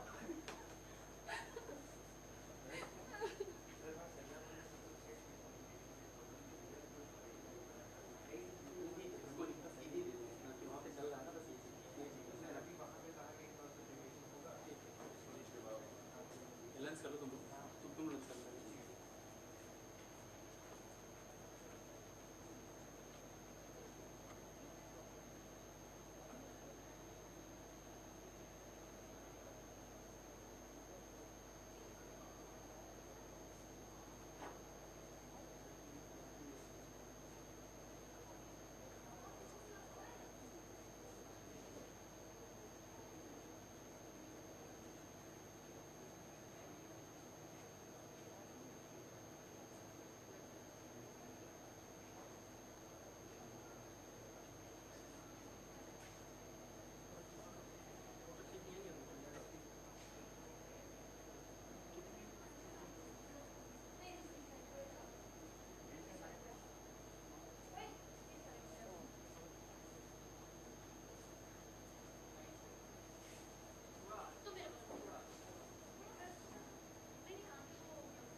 वो नहीं भेजेगी,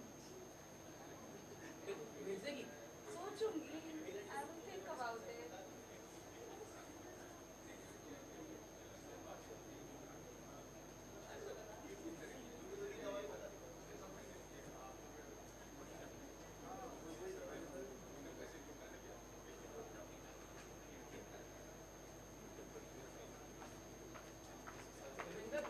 हमें कब मिलेंगे? हमारे लिए नहीं है। हमें खाली सर्टिफिकेट? हमें कुछ नहीं मिलेगा। खाना मिलो ना, खाना खा जाके। ये निशु मैम का है ये। आप लोग कहाँ जा रहे हैं? ये गलत बात है, मुझे छोड़ के आप लोग खाना खाने जाना। मैं तो विदेशी मेहमान मेरे से सर, रोहित सर, एक प्लीज बैठे आयुष तुम आगे कैमरा करना। आयुष का कैमरा तो बहुत ही अच्छा है।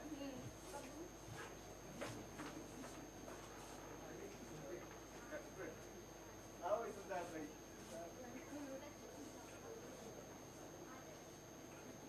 अंका जगह लगे। Ultimate camera.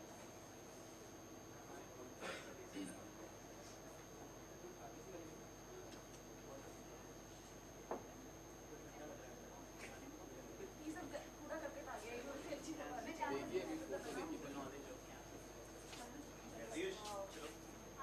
आयुष यार नाम बुला रही है। आयुष वो कहीं नहीं जा रहा, फोटो खींच रहा है वो भी। मैं रुक नहीं सकता। मैं होता कौन मैं रुको आयुष। आयुष फोटो खींच रहा करने की वाला बैग लेके। है ना रोहित सर फोटोग्राफर बने हुए आज। जरा ना अभी क्या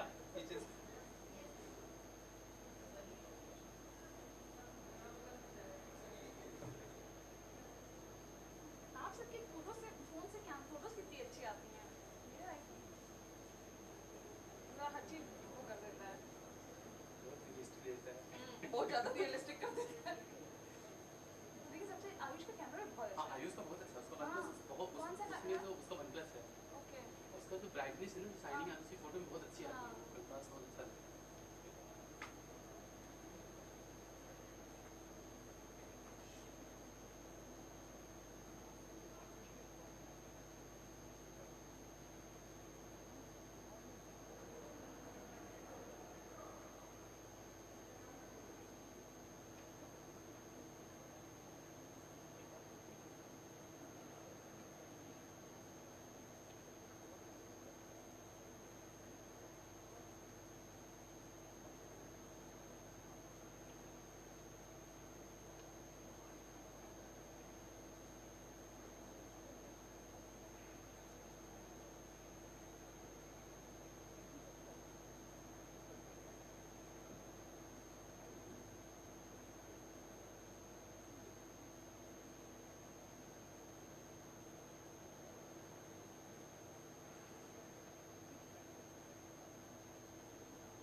अपना नहीं चल रहा है ना।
मार्केट लंच के बाद गिरता है ना, जितना पैसा इन्वेस्ट करता है वो सब डूब जाता है और अगर कल तो और ज्यादा गिरेगा। देखिए इनॉग्रेशन सेशन में जितना पैसा लगाइए 10 लगाइए 100 पाएंगे जो है, ये बड़ी बड़ी डिग्री यहाँ बैठी होती है, तब तो शेयर मार्केट उछाल पे होता है।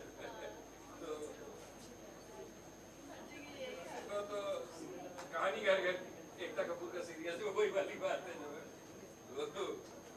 एक बार जाके दोबारा आना पड़ा लंच के बाद सब चले गए।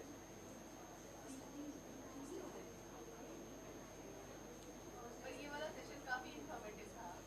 बहुत बढ़िया, बहुत बढ़िया, बहुत बढ़िया, बहुत अच्छा। सुबह को बहुत अच्छा बोले गौरव हो गया, तो बहुत अच्छा, और मैं तो इतना बढ़िया बोला कि मतलब मैं डाइट से बैठा हुआ था, मेरा मन कर रहा था कि बोलते ही रहे, ये बोलते ही रहे ना। इतनी उन्होंने wealth of information the breast cancer पे, इतनी वेल्थ ऑफ इंफॉर्मेशन की मतलब, और एक सर्जन का जो पर्सपेक्टिव है लास्ट 30 इयर्स में, तो इतनी लेडीज का उन्होंने इलाज किया, सर्जरी की, देखा उस समय के हालात, और उन्होंने कहा कि ये जो अवेयरनेस आई, सबसे बड़ी बात उन्होंने कहा कि पहले जो वो 2/3 of cases they came to me at the stage जब मैं कुछ नहीं कर सकता था, आजकल 2/3 ऑफ केसेस ऐसे स्टेज पे आते हैं जो कि मैं गारंटी दे सकता हूँ 20 इयर्स फ्रॉम नाउ आप बिल्कुल ठीक होंगे, परफेक्टली ऑलराइट। तो बहुत बड़ा चेंज आया सोसाइटी में, जो बातें उन्होंने कही और जो उन्होंने स्टेज 1, स्टेज 2, स्टेज 3, स्टेज 4 से एक्सप्लेन किया, इतना बढ़िया उन्होंने बोला कि मुझे लग रहा था ये बोलते ही चले जाएं, हम लोग सुनते ही चले जाएं, तो इतना अच्छा वो बोले। और सर्जन का तो डेली बेसिस पे कैंसर से मुकाबला होता है जो है, तो बहुत अच्छा बोला।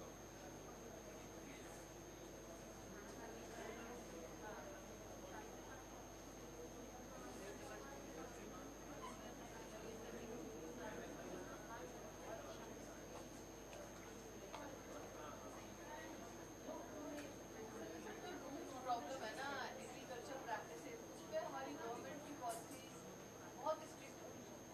What we are eating is actually chemical fertiliser.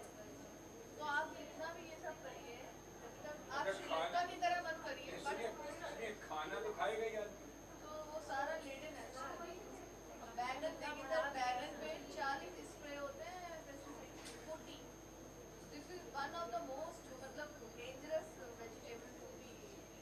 मैं बैंगन से दूर ही रहता हूँ, बैंगन खाता ही नहीं।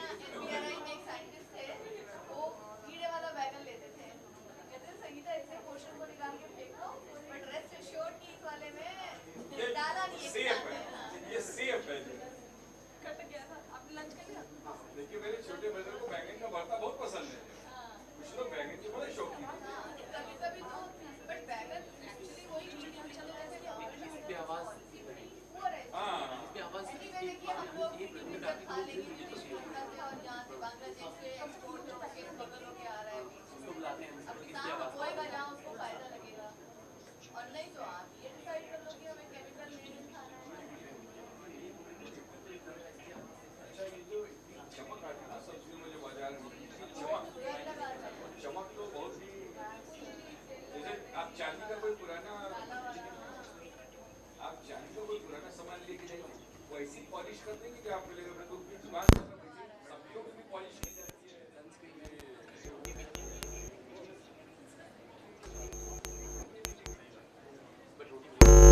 Not. Proliferating cells do not endure these stresses. And importantly, when we treated these senescent cells with our compound, you can see clearly it erased the signaling network of this AKT signaling pathway and also heavily downregulated the expression of these anti-apoptotic P21 proteins, and it induces the apoptosis. And when we use this apoptosis inhibitor, we can see a clear or partial rescue of the viability of senescent cells treated with this compound 1. So it tells us that this compound can downregulate the expression of pro-fibrotic signaling network and induces apoptosis in senescent cells. So now the mechanism appears to be clear, and this compound has a potential phenylated activity. We want to test, can it bring down the population of cells which are responsible for cancer relapse? So in order to do this experiment, what we have done, we use senescent cells, perform the treatment with our phenylated compounds, and then we leave the cells in culture for 10 days. And those cells which survive will form colony. So basically, senescent cells can re-enter and make colony formation, which is the reason for the cancer relapse. And as you can see here, normal cell, DMO cells, you can see a lot of colony formation by senescent cells, indicative of a cancer relapse or in vitro model of cancer relapse. But when we we treated the cell with compound 1 or compound 2 or there's another phenollytic compound, we clearly eliminate the population of those cells which have the ability to form colonies or cause cancer relapse. So now, encouraged by this in vitro result, we moved ahead to perform this experiment in vivo in cancer xenograft model. So there what we are doing right now is developing the cancer xenograft and then inducing the profenifene therapy using the established cancer therapy regimen like radiation, etoposide, or doxorubicin. And then we will apply the compound 1 and then we'll see can it improve the cancer therapy outcome or not. So with this, I would like to conclude my talk. So what we have talked is that cancer cells achieve immortality through telomere maintenance pathway, and we discovered 2 proteins which can be targeted to induce senescence in otherwise immortal cancer cells. But we know that these senescent cells are dangerous and they can promote the aging and cancer relapse, and therefore we also discovered the compound that can bring down the expression of profarval signaling proteins P21 and AKT and to kill the senescent cells. And therefore, when we combine both this approach, we expect to improve the cancer therapy outcome using this 2-step cancer therapy approach. And with this, I would like to acknowledge both the labs at EPFL Switzerland, where I worked as a postdoc, and most of my work dedicated to telomere biology was performed there. And now I have moved to Karolinska Institute at SciLife Lab to conduct the chemical screening and genetic screening to identify the novel phenollytic compounds. And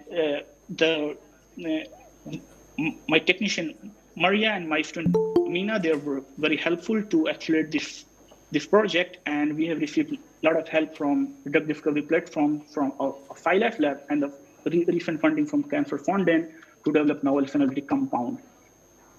And with this, I would like to thank you. But before that, I would just leave you with a question that now we know telomerase maintenance can make cells immortal. And what happens during the human aging also, like a lot of our stem cells and regenerative cells, they lose their telomeres and they tend to become senescent.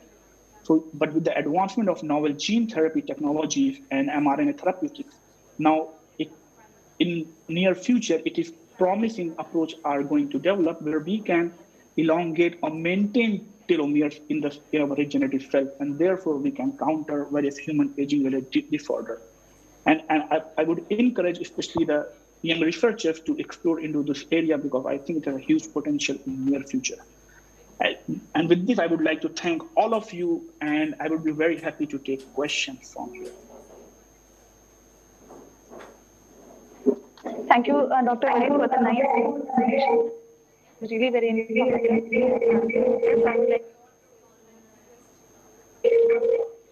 request all the people if they have any questions, they may ask Dr.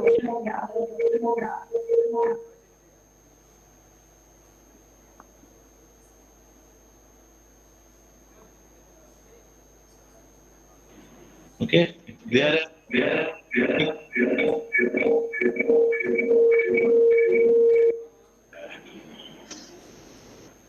or I think anybody, any questions are there? Can you hear me? So if there are no questions, then I would like to for his presentation. So you are welcome, sir, for your presentation. And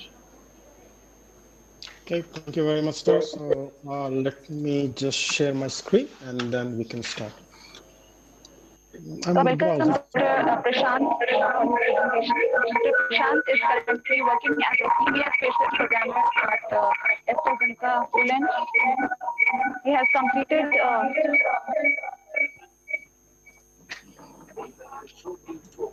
has completed his PhD in computational chemistry and quantum crystallography from the University of Warsaw.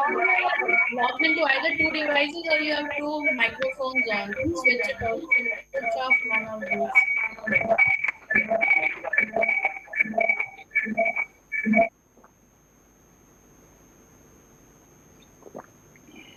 These are simultaneously on from there. So maybe I will start and I can introduce myself.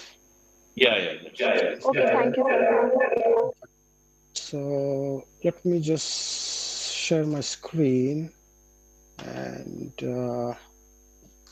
yeah. I have two screens, so let me see which screen is better. Okay.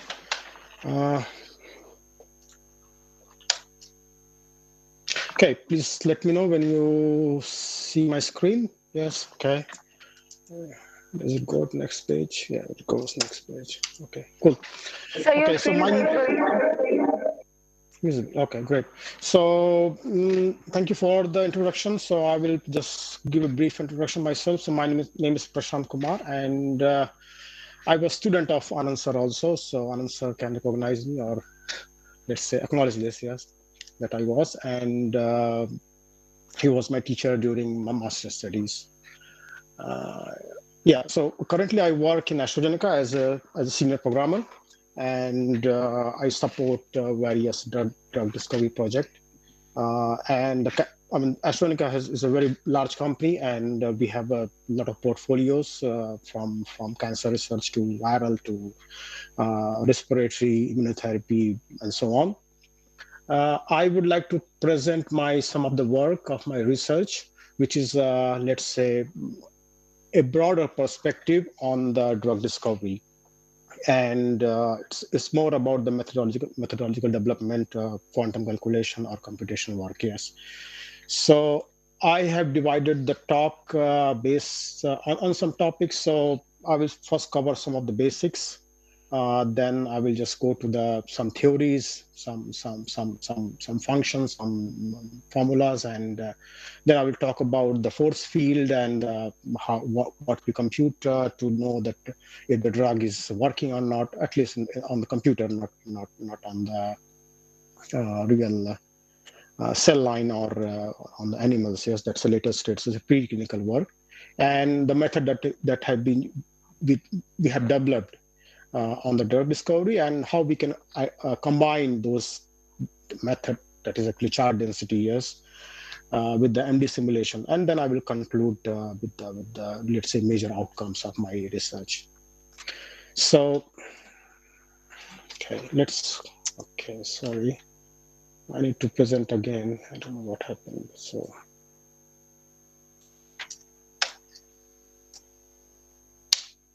okay, good. So this is kind of very basic research, and but it will give you a very good insight about how drug discovery works and what is the principle behind it, and that can be applied to any of the drug discovery project, cancer research, or any other. It can, your target molecule is actually the ultimate the goal that you need to inhibit, or you need to express it more, yes, using some small molecule or using some peptides or some biological way.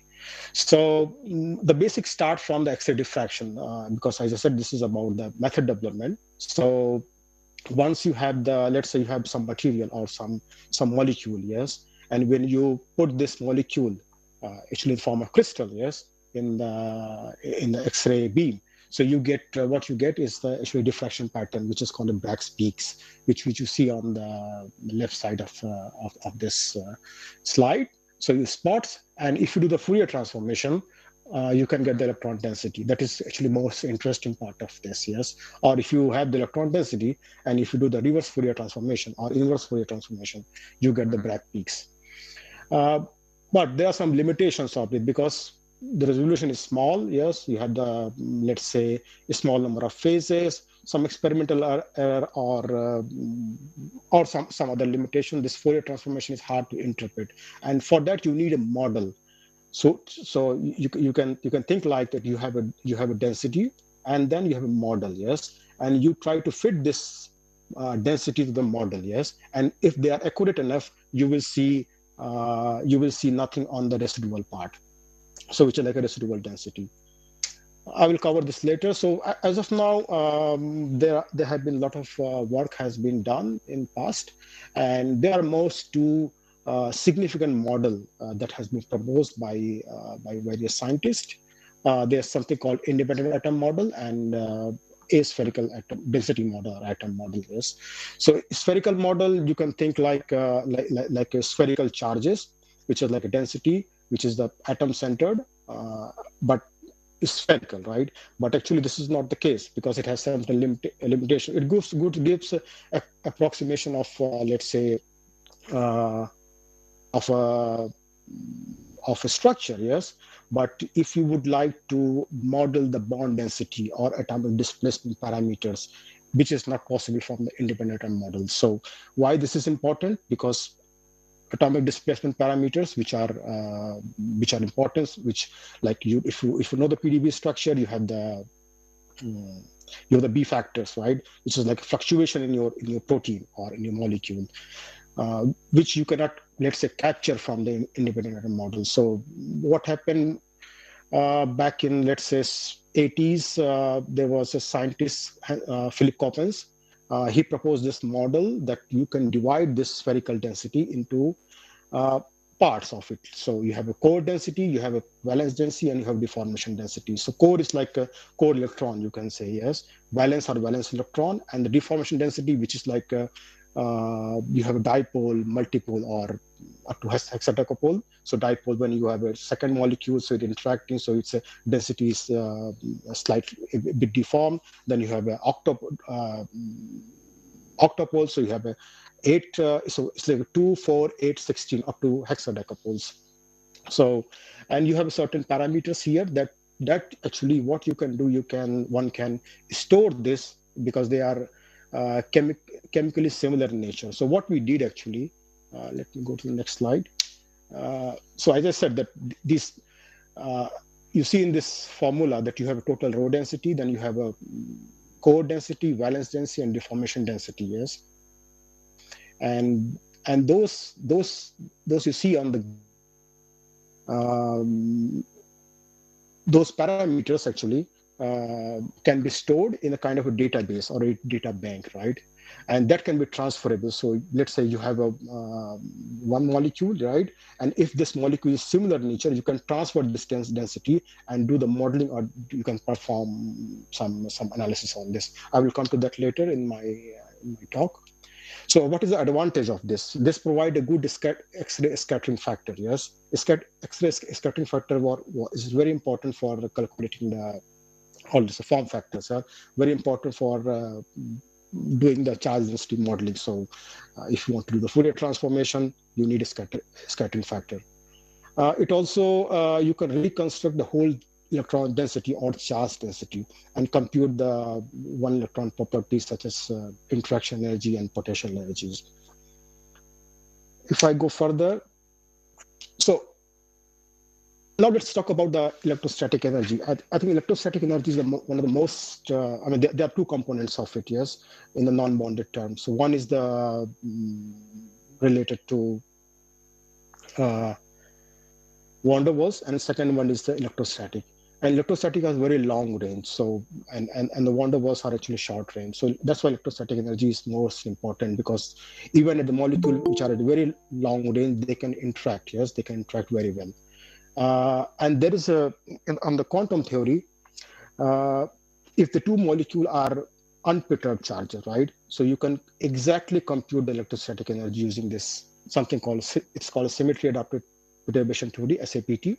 So where you have the total energy interaction, and then you have the electrostatic energy, which is the first term, then the exchange induction, and the exchange induction dispersion, and exchange dispersion. So dispersion is actually here is a van der Waals term. And as I said, the Coulombic interactions, like electrostatic interaction between two isolated molecules, or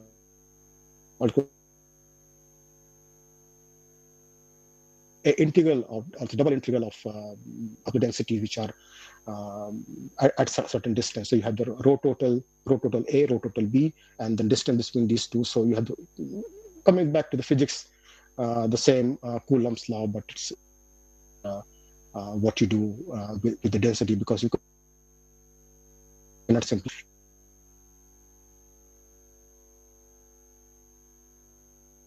I would just also mention about the classical method. So in the classical method of computing energy. So like when you have point charges, so which you see here, the total energy is a non-bonded energy plus bonded energy. So since we are when two molecule, whether it's in cancer or in any area of research, when you model the protein-drug interaction or protein-protein interaction, yes. So what you do actually is you parameterize those molecules with the charges, yes, in a classical way.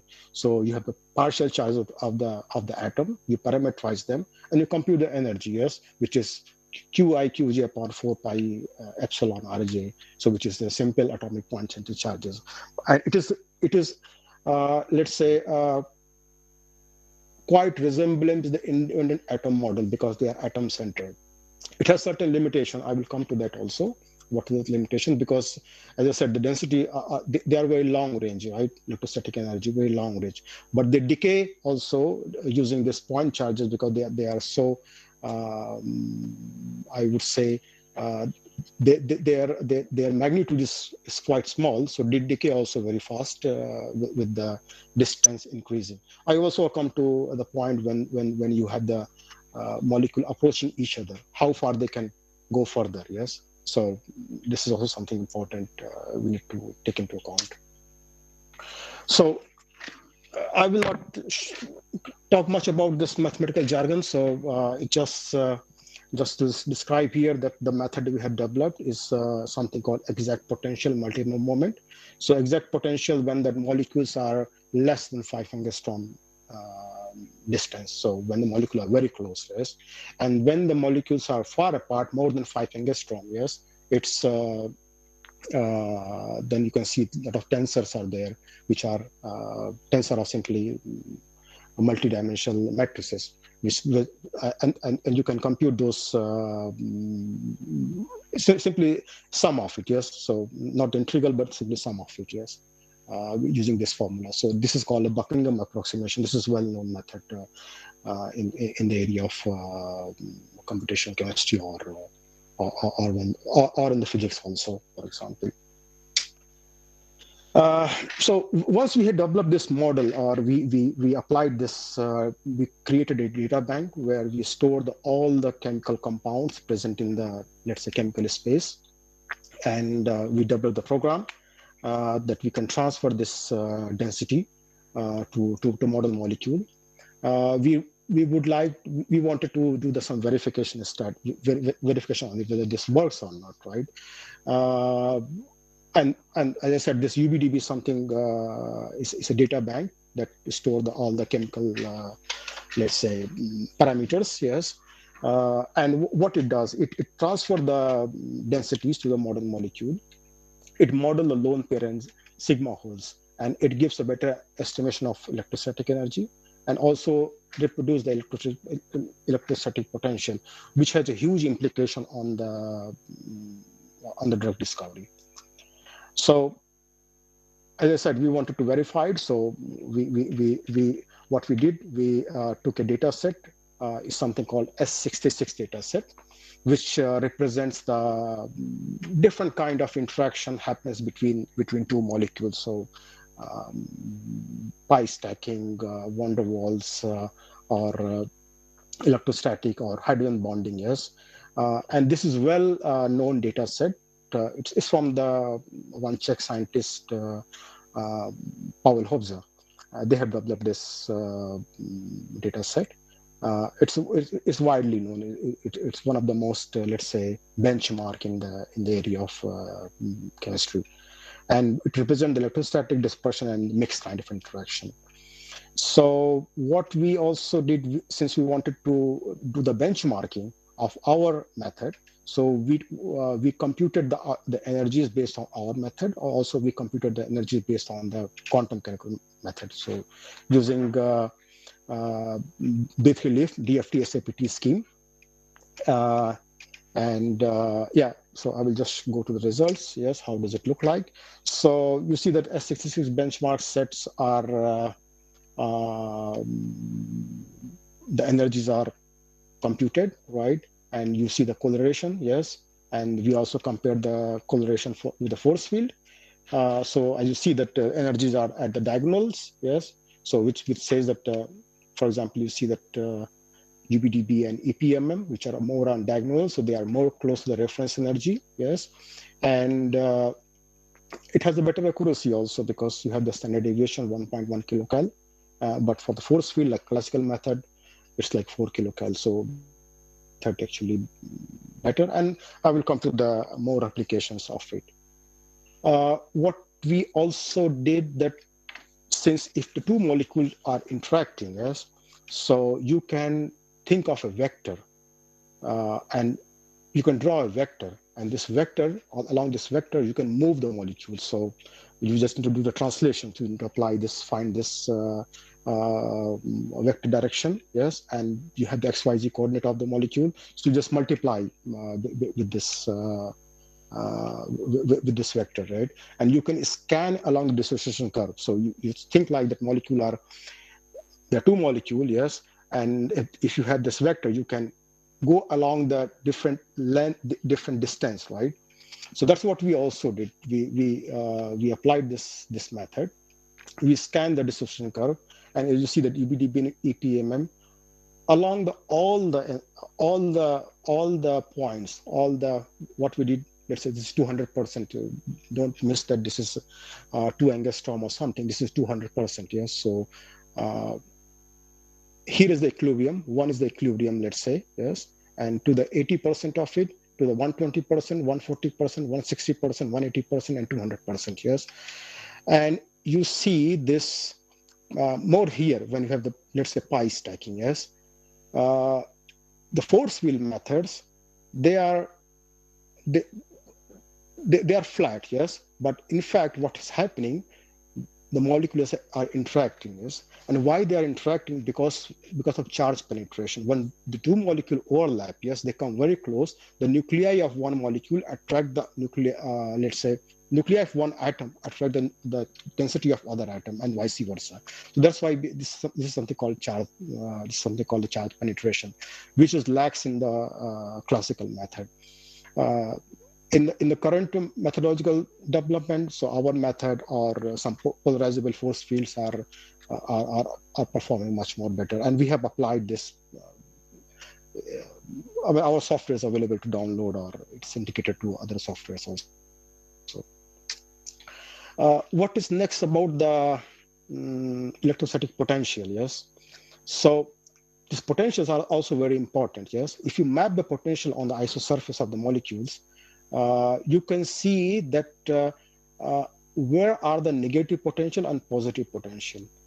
And if you can match this potential, you can find a potential drug molecule. And that's what this potential is about, yes? So you have a molecule, you parameterize with the density parameters, you can plot the isosurface, yes, on the molecule and visualize it. How does it look like? Yes, but it's just not a visualization. You can get the quantitative descriptors from it. So there are different kind of descriptors available. One can compute if you have molecule is parameterized. And you can see that what is the applications of this, right? So let's say you have a molecule, right? Then you have a topological descriptor, which is like A to B, right? Then you have a B to C. Yes, so B is this part is a topological descriptor, which let's say that how molecule is connected, how many rings are. Yes, like a graph, like a mathematical graph. Then you have the potential on it. So you can go to some database like Campbell or some other database. You can harvest. Yes, you can search against the database and find the let's say similar molecule. Yes. And you can compute the similarity matrices, like there are a lot of their like coefficients or Tanimoto coefficients are the most used method, yes, in this field. Okay, so what we did actually, yes. So as of now, there are 25. For our study, we took the HIV protease inhibitors, and there are 25 drugs is already approved, yes. And we also did the same for the energy calculation that we computed that from the theory, from the quantum method. What we did, there are some let's say features of our method. Yes, this UBDB, which has the 347 at 10 times. This covers all the chemical space present, yes, and how these are developed, because what we did, we computed the parameters from the reference molecule, we averaged them, and we stored them in a database. And what we did here, as you see that this is the potential mapped on the isosurface. So you have the total potential, which is it's V. It looks like V, but it's called zeta actually, yes. And you have the charge on molecule A, and this is divided by the at some if you know how the potential calculates. So you have to because this is a vector, this is not a scalar quantity. So you have to put some dummy charge or some on some space, and then compute the how the potentials are. This is how the potential computed, yes. And then you subtract from the total density of it. On the coloration, yes, there are certain compounds that we have tested, right? So from the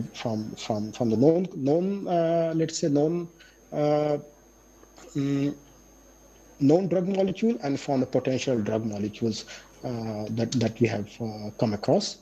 And as you see that the red lines and the red line depicts our method, and the IEM is like independent atom model or point charge method, yes, which is like we took that from AM1 BCC, which is like quite fluctuating. It's not accurate, but with the UBDB, it's very well correlates with the theory.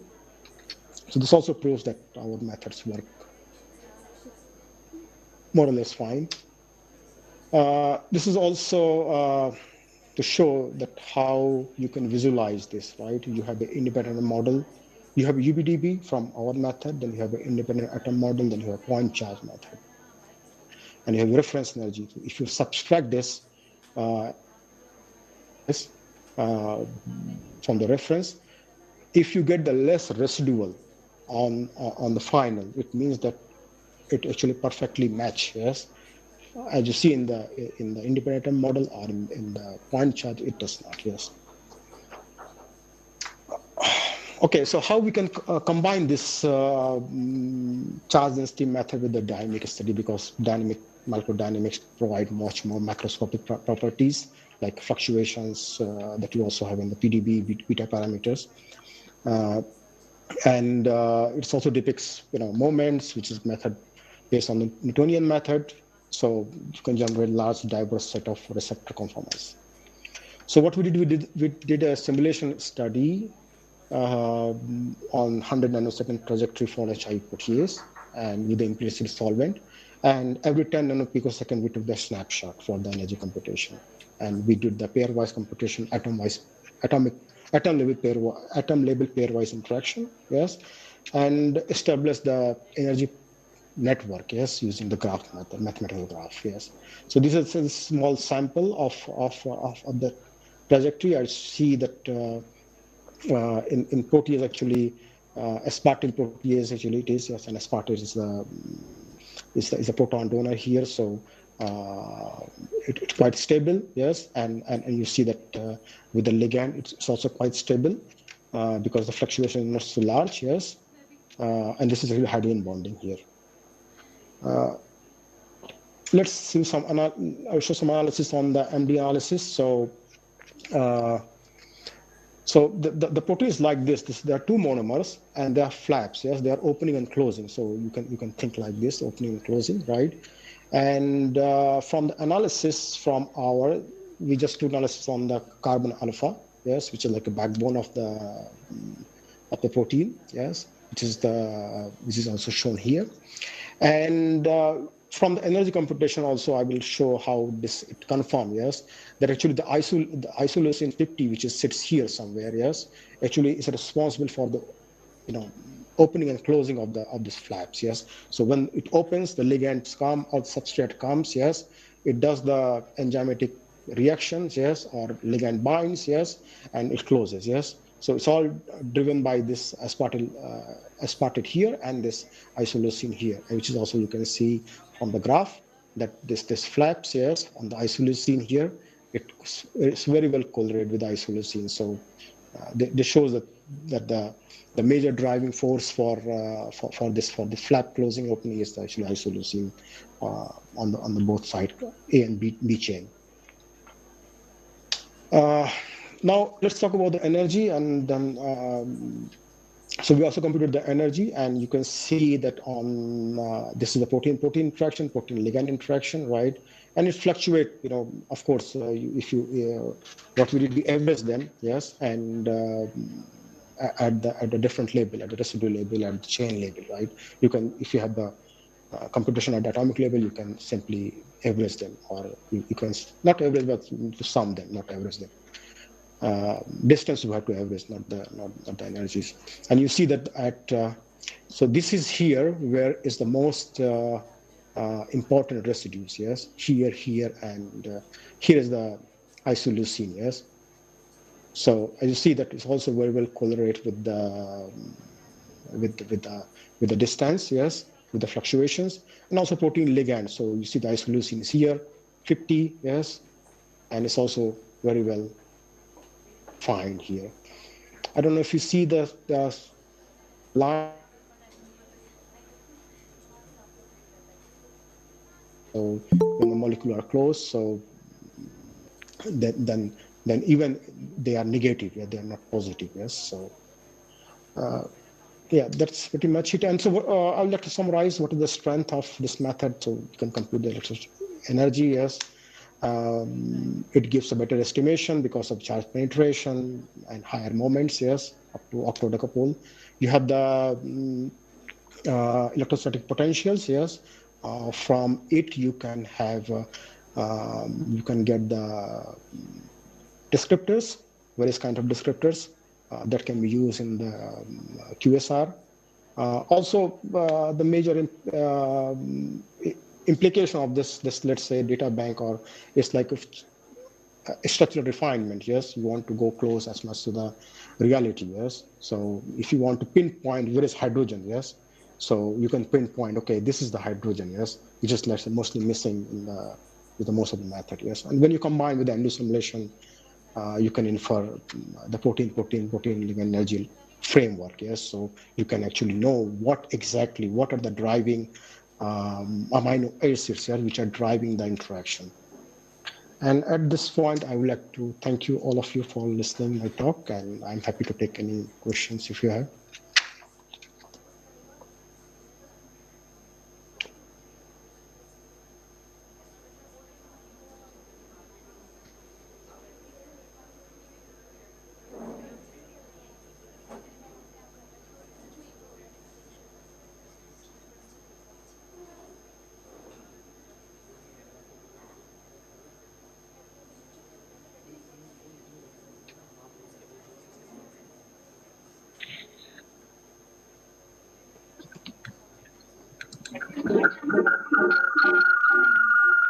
You don't have to worry about the data. So a very nice presentation by Dr. Prashant Kumar, and I think it must have been very informative to you all.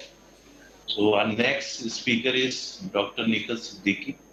So, Madam, please start presenting.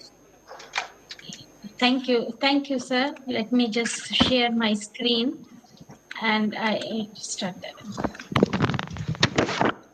Just a minute.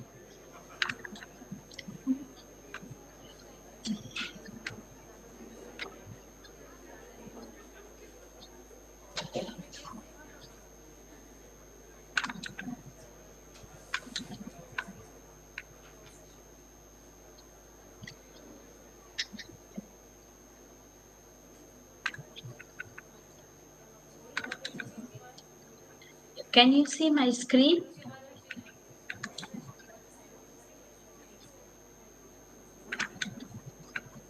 No, your screen is not visible. Presentation is not visible. Screen has been shared. I see. Just a minute.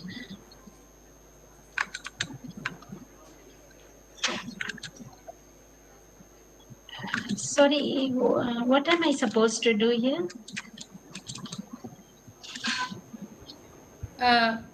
Is your presentation open? Yeah, my presentation is open. Yeah. So can you see an up arrow on your screen? Yes. Beside three Yeah. dots. Yeah, Just yeah. Stop. Go and stop presenting. Okay, and then again click on that up arrow. Yeah. And now from that maybe a window. Okay. Now you can, if your presentation is visible, just click on that, it will be shared. Yeah. Can you see it now? Yeah, very much. Okay.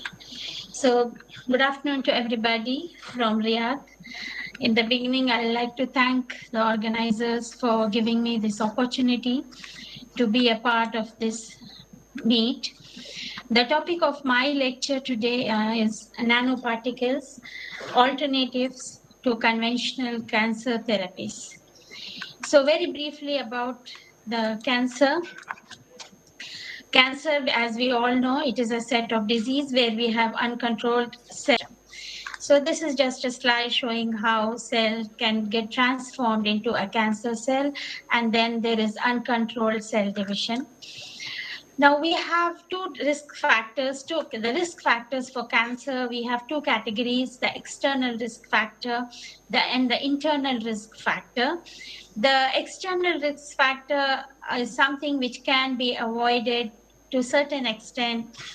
These include environmental factors like radiation, pollution, unhealthy lifestyles, tumor-causing viruses, lack of physical activity, to name a few. Coming to the internal risk factors, these are something which is beyond our control. This mostly includes the genetic factors, the genetic susceptibility, and then we have mutations in genes like proto-oncogenes, tumor suppressor genes, genes involved in DNA repair, hormones, advancing age. So cancer, it is one of the most significant health problem globally, and by 2030, about 30 million people are expected to die of cancer.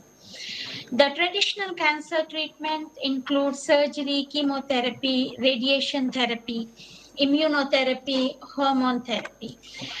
Chemotherapy and radiation therapy, these are most commonly used, and they do have cytostasis and cytotoxic abilities.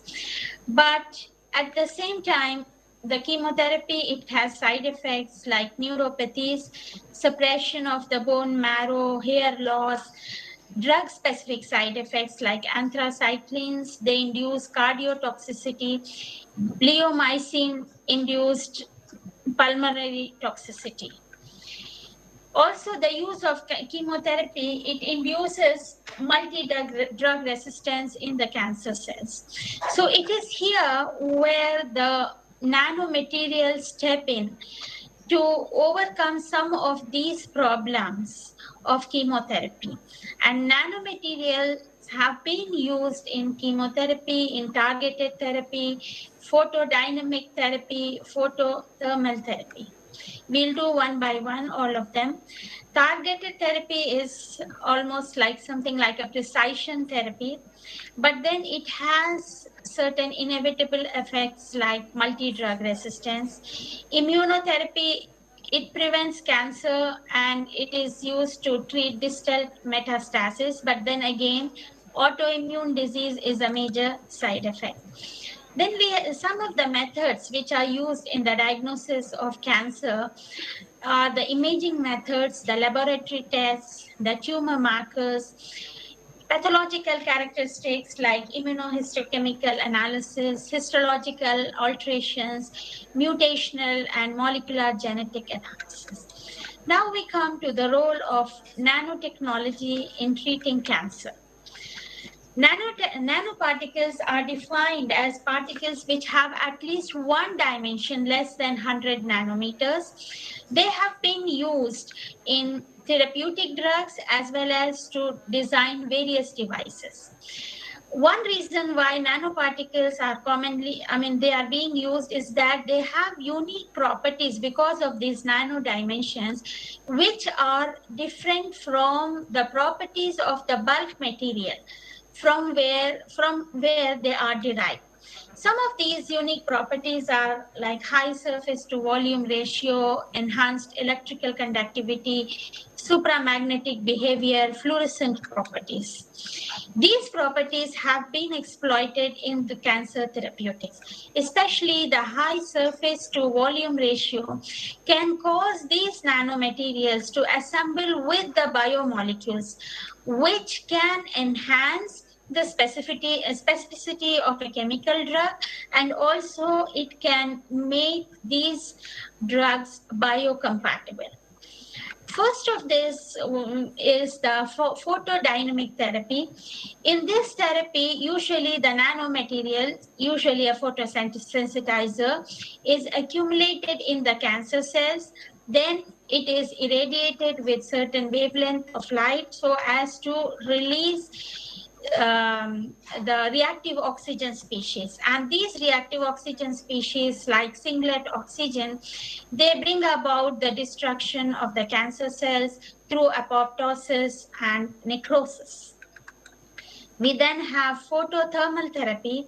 Here it uses materials which have high photothermal conversion to elevate the temperature of the cancer cells and thereby leading to their death. Some other nanomaterials which have fluorescent properties have also been used for the diagnosis and treatment of cancer. Along with this, the supramagnetic behavior of the nanomaterial has also been used for cancer diagnosis and treatment. One common example is the supramagnetic iron oxide nanoparticles, which has been used in cancer hyperthermia treatment. Then nanotechnology has also been used in targeted delivery, drug delivery.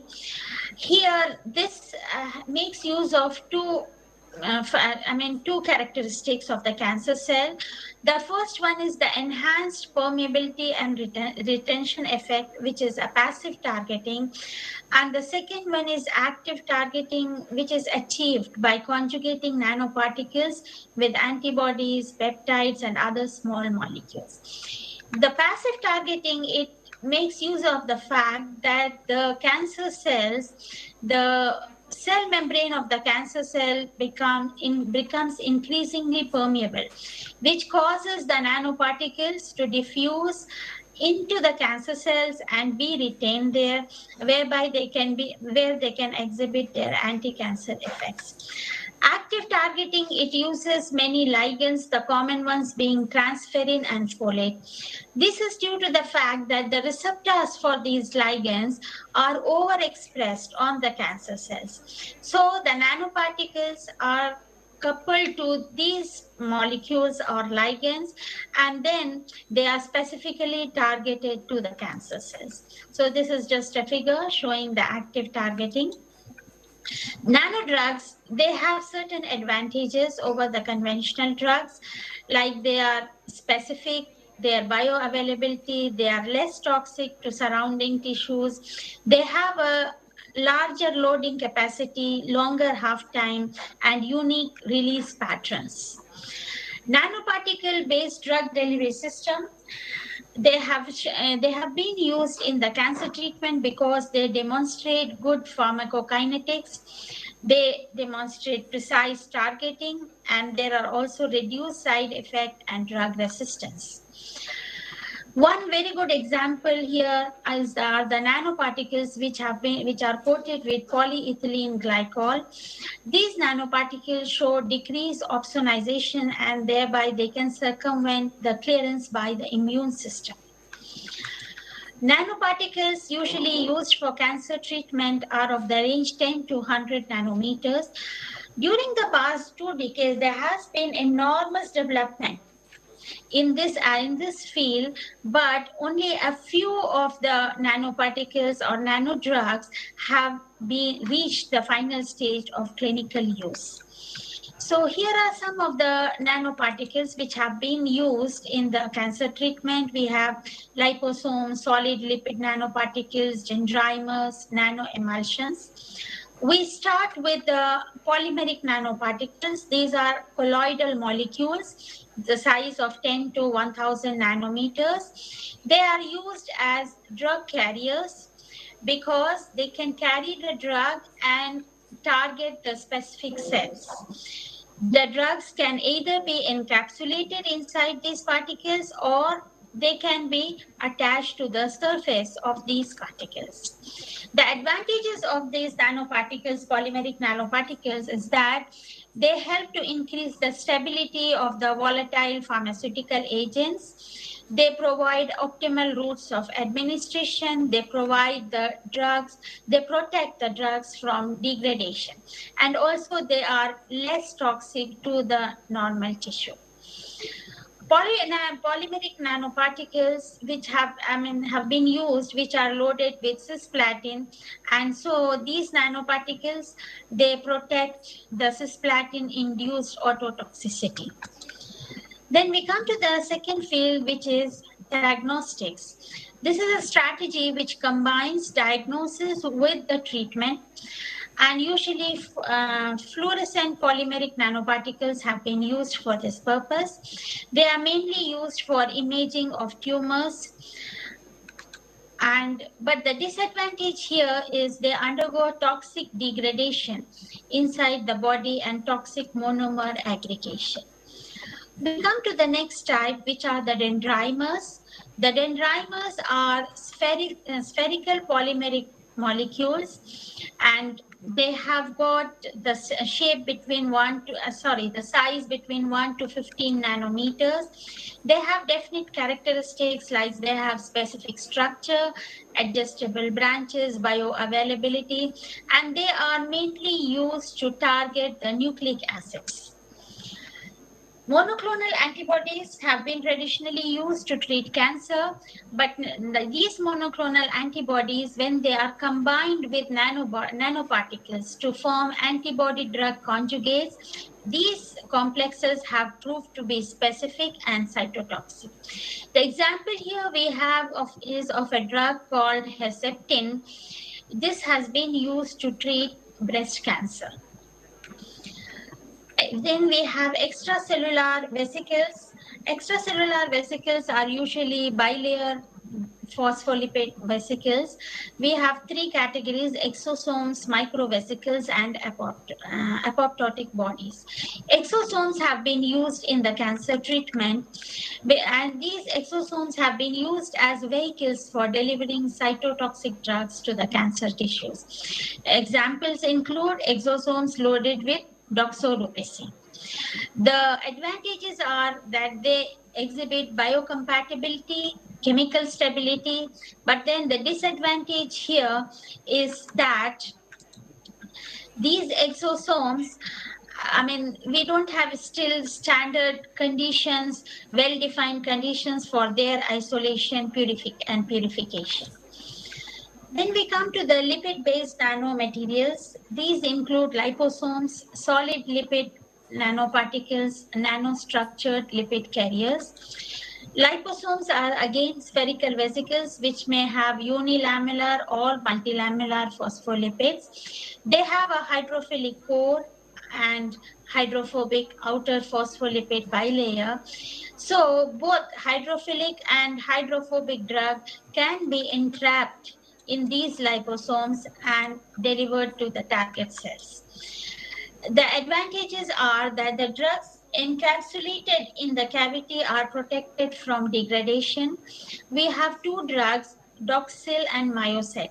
These are liposome-based formulations which have been used to treat metastatic breast cancers. But again, here we have certain disadvantages like decreased encapsulation efficiency. They are quickly removed from the body. They have a short shelf life, and they have also cell adsorption. We come to solid lipid nanoparticles. These are colloidal nanocarriers, and they are made up of solid materials like lipids, emulsifiers, and waters. Here we have one example that is. Then we come to nanoemulsion. These are colloidal nanoparticles, and many of these nanoemulsions, like we have, which have been loaded with paclitaxel, which have showed anti-tumor effects, and also we have nanoemulsions which have drugs loaded with drugs like rapamycin, which have been used to treat advanced melanoma. This is just a picture of nanoemulsion. Then we come to some of the inorganic nanoparticles which have been used in cancer treatment. Here we have carbon nanoparticles. These are widely used in cancer treatment because of their biocompatibility. And some of the carbon nanomaterials which have been used in cancer treatments are graphenes, carbon nanotubes, quantum dots.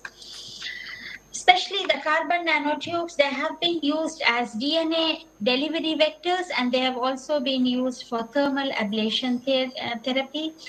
Fluorescent single-cell carbon nanotubes coupled with monoclonal antibodies containing doxorubicin have been used to treat colon cancer.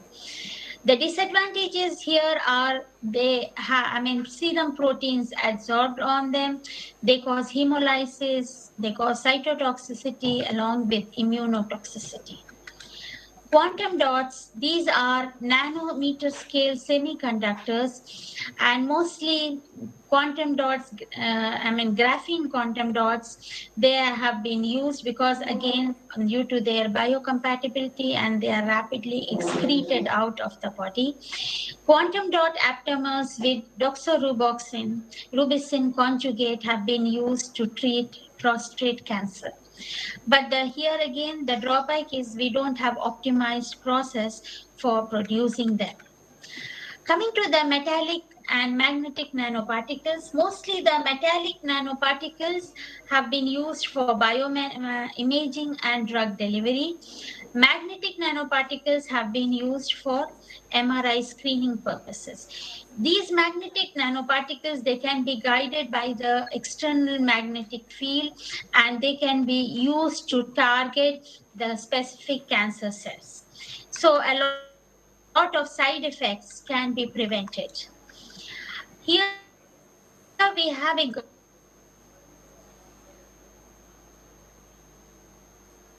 to detect nodal metastasis. Ferraheme, again, this is iron oxide nanoparticle, which is used to treat iron deficiency anemia and also prostate and testicular cancer.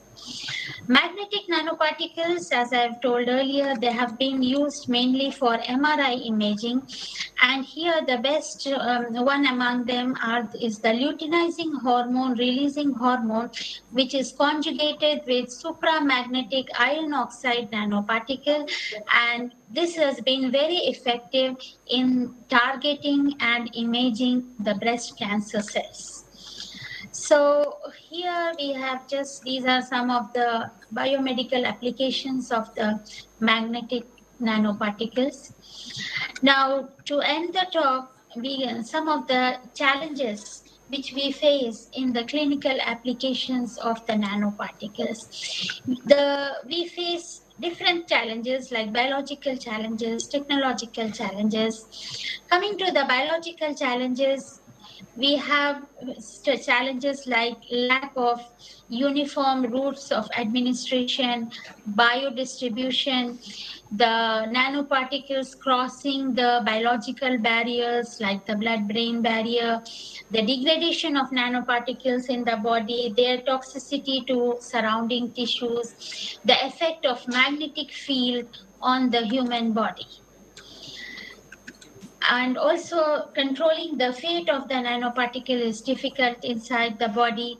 Sometimes the healthy cells suffer from the free radicals which are generated by the nanoparticles. So to a large extent, these problems can be avoided by using biocompatible substances like chitosan and other substances that disintegrate in the body. Also avoiding the mononuclear phagocytic system, this is another biological challenge.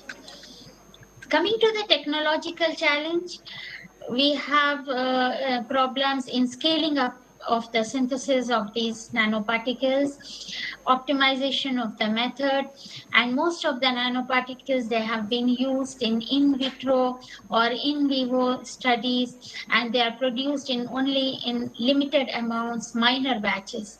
So to scale them up to industrial production, it is again a challenge.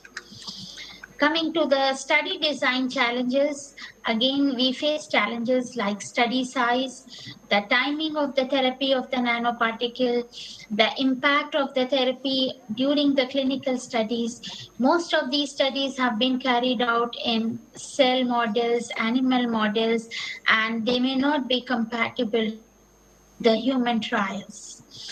So to conclude, nanotechnology, though it has shown us a promising era of cancer treatment by delivering small molecules which have been exploited for the detection of cancer, for the diagnosis and therapy of the cancer, nanoparticles, they provide us a platform for combination therapy which can, to a large extent, help us in overcoming multi-drug resistance of the cancer cells.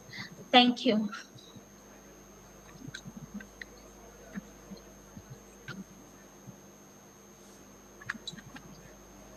So if anybody has any questions, you all are welcome to ask any questions. So ma'am, it was very nice talk. And thank you. Of nanoparticles is really a modern way of treating cancers, and it's becoming very prevalent nowadays. And more people are getting inclined towards this type of research. And I think if you can quote some of these Ayurvedic drugs on nanoparticles and use them, or use even the plant-based nanoparticles, that would be really a wonderful job. So a lot of people in my lab also are working on these. So I think your research is very nice research, and your students must be doing good in your lab. So thank you, sir. Are there any chances of signing a memorandum of understanding with you and our Sure. In the future, we look forward to it. I already have collaborations with certain labs outside Saudi Arabia, so why not? Sure, in the future. We will be in touch. You are basically from India? Yes. Okay. Which place? I'm from Lucknow, sir. Okay, Lucknow. So I am also from Lucknow itself. So I did my PhD from CDRI. CDRI, okay. I am from IITR, Lucknow. So you were the neighbors actually when we were on old building. Yes. Okay, it was a nice talk, and you are there in Thank you. South University. So you are very welcome when you are back to India sometime. Sure, sir. It will be a pleasure. Dr. Sapna Sharma is there. She is co-chairing the session. If she has to say something. Dr. Sapna. If you can hear me, Dr. Sapna. Sir, she is Dr. Ruchi Chawla from IIT BHU. बाहर से बोलिए बाहर जाइए Ruchi Chawla. Yeah, Dr. Ruchi Chawla. Yes, sir. Okay, Doctor. Chairing the session, sorry. Yeah. Yes. So if you have to say anything, you are there. Sorry for No issues. No issues. It's okay, sir. If you have to say something. Yeah, it was really nice, and my area of working and research is also nanoparticulate drug delivery systems in Alzheimer's, and we have currently started some work in lung cancer. But I don't know how much because we are planning for siRNA delivery, and also let's see how much it goes. So it was nice talk, Dr. Nikat, and we wish to have you here in IIT BHU as well. Whenever you come to India, do make a visit. Okay. Thank you so much. It will be a pleasure. Yes, so now it's Thank you. time to end the session. So it was we gave a very nice.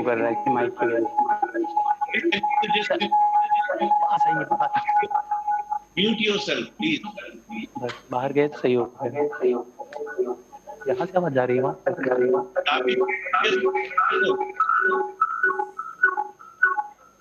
mute. So that's fine. It was fine. You joined the session in this conference on international conference on advances in cancer biology, prevention and therapy. So very nice talk by Dr. Wadir Ahmed and Dr. Prashant Kumar. He talked about different type of interactions between different type of macromolecules which can lead to modeling of different systems. And then Dr. Nikhat, she talked about a lot about nanoparticles and how they can be used for treatment of cancer. So very nice and informative session. And I thank all of you present over here, Dr. Ruchi Chawla, Dr. Sapna Sharma, Gauri Srivastava, Nikhat Siddiqui and everybody. And I would like to even recognize the efforts of Dr. Tabish, who has been very instrumental in making this conference a reality, and then he worked a lot and hard to bring so many people from different parts of the country as well as from different countries also. So I wish you all very best, and this international conference will be a success. And I think you have a lot of sessions tomorrow also. So I wish you all the best for this conference, and thank you very much. And all to you, Dr. Tabish.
Now I would like to, Sukanya, please come and receive the memento of Professor Anand Prakash.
Welcome to the fourth session of the conference.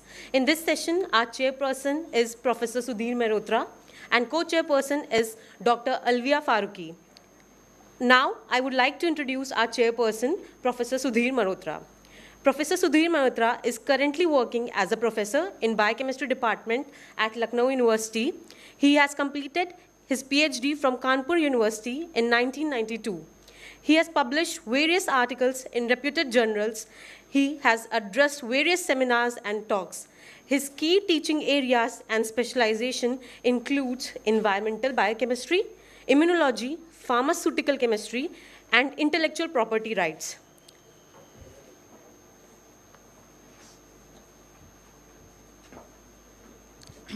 Thank you, Kratidi.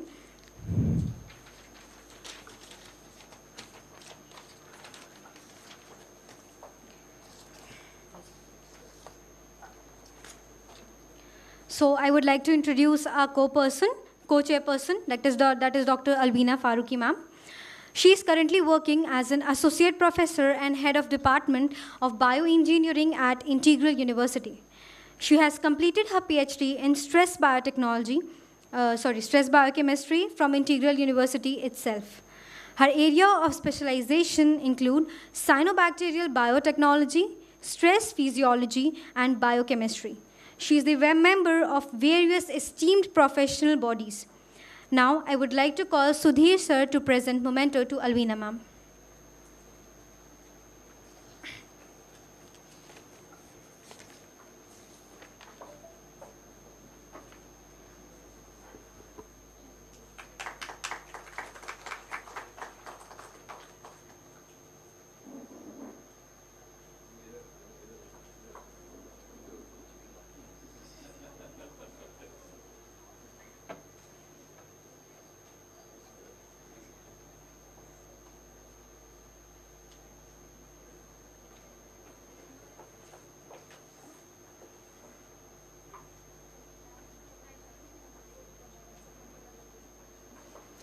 Now, moving ahead with our oral presentations, the time limit given to each participant is 6 minutes. So our first participant is Ms. Sonal Prasad, and she would be presenting on exploring the phytochemical and physiochemical property of Sarka asoka leaf and bark extract as nutraceutical.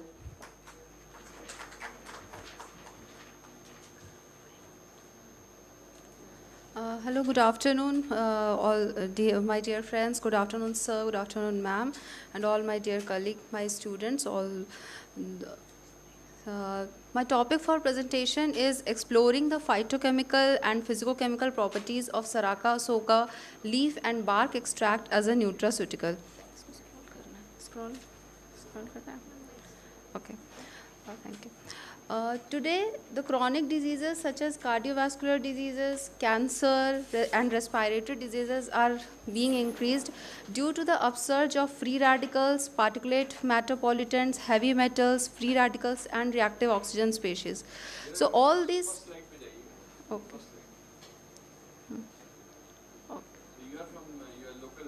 Yes, sir, from this area. Okay, sir. So, reactive oxygen species, free radicals, oxidative stress, and particulate matter heavy pollutants, these are the major factors that aggravate the serious and detrimental effects of the diseases and all disorders that are actually prevailing today in the atmosphere due to the upsurge of particulate matter and heavy pollutants. All these factors are aggravating the serious diseases like cancer, cardiovascular diseases, and respiratory diseases. So in today's lifestyle, to combat the detrimental and toxic effect of these diseases, the plant and plant-derived natural bioactive compounds play a major role in combating and mitigating the toxic effects of these elements, like free radicals and toxic elements, because in today's atmosphere, the air we breathe, the water we drink, the lifestyle we are living, these all are so toxic that even we just breathe without a mask. We can say that today we are not living a pure life, and anyhow the free radicals are entering our body. So to protect our body, to safeguard our body, it's very important to have the plant derived compounds and the natural bioactive compounds as a nutraceutical, we must consume these things so that we can protect our body against the toxic effect of these free radicals and other external agents. So I'm just presenting a very small part of my research work, that of Saraka Soka. Saraka Soka is popularly known as Sita Soka. This plant is popularly known as a female tonic that has been used in treating the gynecological disorder and other female related disorders.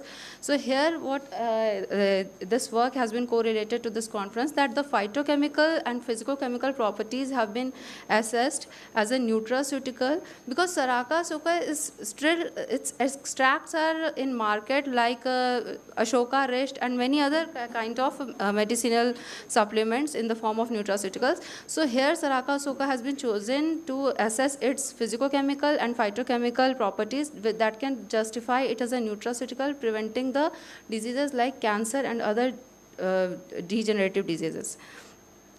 Next. Saraka Soka has been chosen here, as I said, that it is popularly known as a female tonic, but due to the presence of huge amount of wide variety of natural bioactive compounds, it has been targeted to assess the natural bioactive compound that can actually target and protect the body against the toxic effect of free radicals that can cause cancer and other serious diseases. So in this study, the characterization of the bioactive compounds of both Saraka Soka leaf and bark extract were done by the LCMS analysis, liquid chromatography and mass spectrometry, and the few phytochemical contents like flavonoid content, phenolic content, saponin content and proanthocyanidin in the extract have been employed by the spectrophotometric method. That was followed by the antioxidant activities like DPPH radical scavenging activities that could correlate its property as a nutraceutical and that can target the free radicals and reactive oxygen species. Here in this slide you can see that the identified bioactive compounds of Saraka Soka leaf extract have been found in the analysis, in the LCMS analysis. The flavonoids, glycosides, saponins, phenols, steroids, tannins, these are all found in the bark and leaf extract of Saraka Soka. Here I can show the extracted ion chromatogram pic. Here in the leaf extract, the quercetin, the polyphenolic compound, has been found in this LCMS analysis, where the score is found to be 0.9876, that is close to 1. So that indicates the major probability of this quercetin polyphenolic compound in this leaf extract. And its mass to charge ratio is 303.0526 and the retention time is 16.54. That indicates that it spent that time in the column in around 16.54 minutes.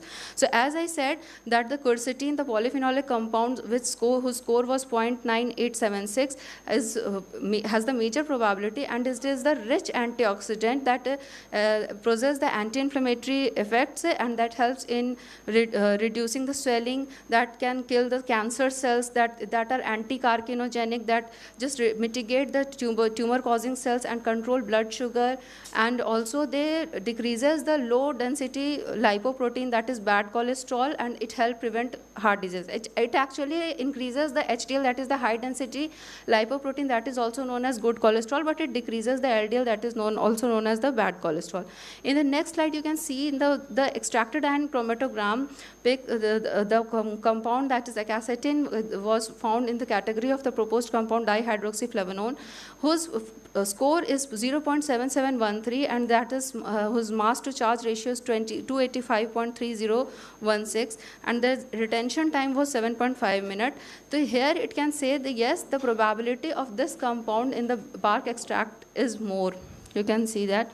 The phytochemical analysis, that is the brief point of this. In the phenolic content of leaf extract is 112.326 mg per ml, and in the bark it is 104.041 mg per ml. And similarly, the flavonoid content was found in the leaf extract was 12.683 mg per ml, and in bark extract it was 11.1 mg per ml.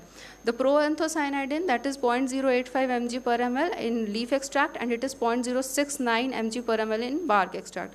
The saponin content is 1.04 in leaf extract and 1.3% in bark extract. So that indicates that actually in the next slide you can see the flavonoids, that the quercetin absorbance was there with the optical density at the 368 nanometer wavelength, and flavonoids are highly relevant from the health perspective due to their rich antioxidant properties, anti-inflammatory and anti-carcinogenic properties, because they have the property to neutralize, scavenge the free radicals, and they have the anti-mutagenic properties that show the positive effect on human health. Similarly, this slide shows the phenolic content, the category that the green color is of leaf extract and the brown is of bark extract. The 112.3 mg per ml is phenolic content is found in leaf extract, and 104 mg per ml is found in the bark extract. Phenolic content was determined spectrophotometrically. Here the gallic acid was used as the standard curve. Gallic acid was used as the standard curve as it is water soluble polyhydroxyphenolic compound that is naturally present in most of the plants, and it was at the range of concentration range of 0 to 100 mg per ml with the OD at 760 nanometer. Here you can see the image of proanthocyanidin content, where we can say that 85 mg per ml is in leaf extract and the 69 mg per ml proanthocyanidin is present in bark extract. That indicates that it is highly cardioprotective. Though proanthocyanidin is rich in antioxidant and that is potent for most of the vital organs of our body, but it's actually highly important for our cardio heart. So it's better known as cardioprotective content. This is the saponin content that I have mentioned earlier in the previous slide also, that saponins have the capability of reducing LDL level, the LDL that is known as bad cholesterol, and increasing the HDL that is also known as good cholesterol. Similarly, the other part, that is DPPH, has been applied. I feel that you have to summarize within 1 minute. Okay, sir, just 1 minute. Just 1 minute. You have to conclude the final findings. Yes, sir. So I'm just mentioning this DPPH radical scavenging activity. Here, the DPPH radical scavenging activity in leaf extract was found as 121.32 microgram per ml, and in bark extract it is 126.32 microgram per ml. Here I can say that leaf extract is rich in antioxidant activity because it has the low IC50 value, the half maximal inhibitory concentration. The low IC50 value indicates the richer antioxidant activity, and here we can say that in leaf it is 121.32, whereas it is in bark it is 126.32. So the low IC50 value indicates the richer antioxidant activity, and there it correlates with the topic that it is highly antioxidant, rich antioxidant, and it targets the cancer cells and other free radicals. This was the DPPH. This was the physicochemical parameters that has been done, a small portion of this. Other than that, sir, I can say that on the basis of this research work, that is a small part I'm showing, that the Saraka, both Saraka Soka, that is known as Sita Soka also, it possesses the excellent antioxidant and free radical scavenging properties, and it is anti-carcinogenic, highly anti-carcinogenic, cardioprotective, anti-inflammatory, anti-diabetic, and hypolipidemic, and also it is immune boosting agent, because due to the presence of the huge variety of potent natural bacterial compounds, where I have shown a small brief portion of that. So I would like to conclude that it is rich as a good as a nutraceutical. Thank you, sir. I have got certain questions to you to answer.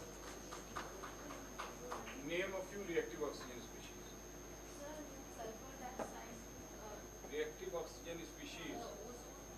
नहीं. Hydrogen peroxide और hydrogen peroxide के अलावा और भी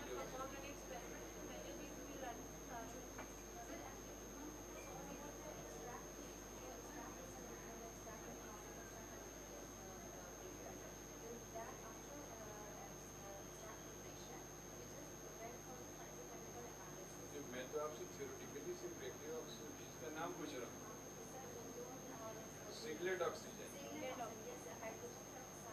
Superoxide है नहीं. Hydroxyl radical. तो अब फिर तो नंबर हम ही को मिलेंगे. अच्छा ये बताइए न्यूट्रास्यूटिकल को कैसे डिफाइन करेंगे? How do you define nutraceutical?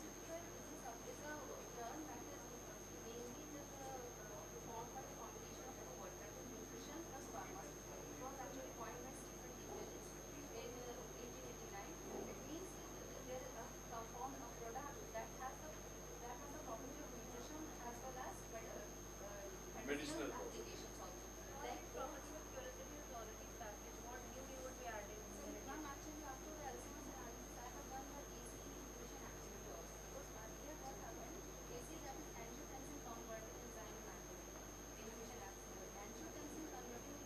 अच्छा ये बताइए ये जो AC आपने बताया एंजियोटेंसिन कन्वर्टिंग एंजाइम इसका कोविड-19 से क्या लिंक है? नहीं मैं पूछ रहा हूँ आपसे आपने क्या किया इससे मतलब नहीं इसका कोविड-19 से लिंक क्या है?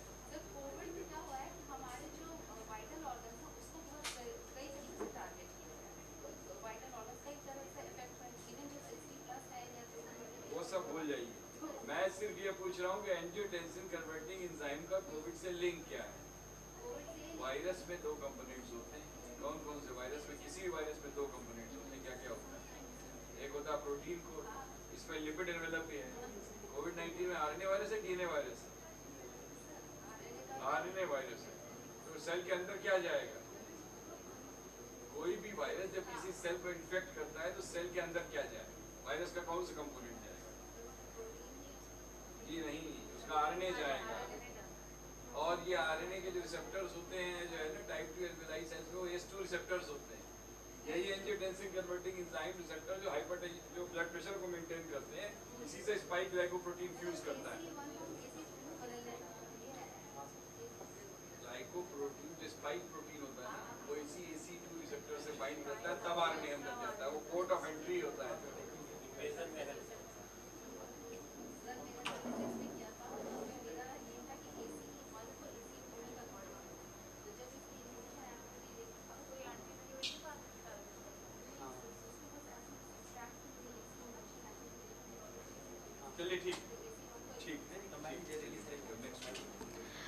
Thank you, ma'am, for your presentation. Moving ahead to our second participant, that is Ms. Aditi Srivastava. She will be presenting on the topic Withenia somnifera dunal as a valuable source of potent anti-cancer agents and in silico and in vitro analysis.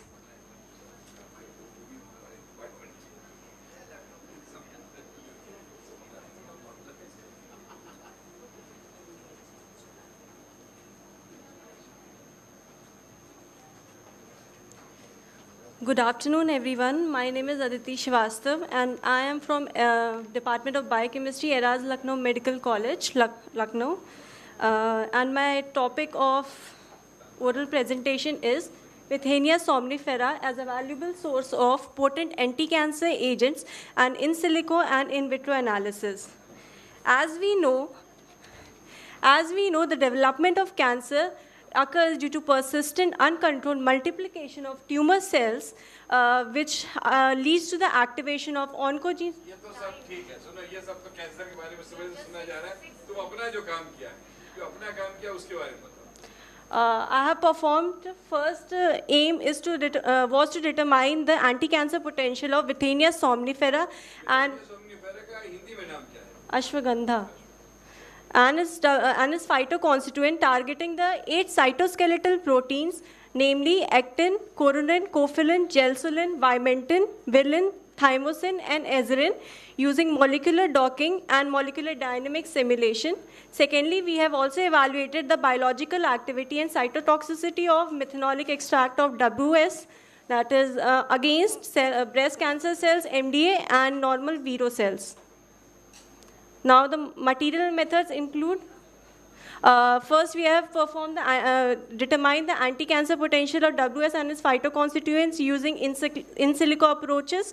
Secondly, we have prepared and standardized the extract using HPLC. And thirdly, we have also assessed the cell viability using MTT assay and morphological analysis of the extract on MDA and Vero cells. Now the results include the table 1 represents the PAS analysis of the WS phytoconstituents versus the standard reference drugs. Here we have observed that all of the WS phytoconstituents obeyed all the Lipinski's rule, the rule of 5, which is the TPSA to be less than 160 Armstrong, molecular weight to be less than 500, C-log P value to be less than 5, and the number of hydrogen bond donors to be less than 5, and number of hydrogen bond acceptors to be less than 10. Whereas the reference drugs, they have violated 3 and 1, which doxorubicin has violated 3 rules of Lipinski's, whereas tetracycline has violated 1 rule of Lipinski's. Therefore, we can say that the WS phytoconstituents can be used, can be considered as a potent anti-cancer agent in future. Secondly, we have also validated our results using other filters like Weber's and Egan's and Bayer's filters. Similar results were obtained in these filters as well. The WS phytoconstituent, all the WS phytoconstituents were found to be potent as compared to the standard reference drugs taken. Thirdly, we have also evaluated the toxicity potential of the WS phytoconstituents, and we have observed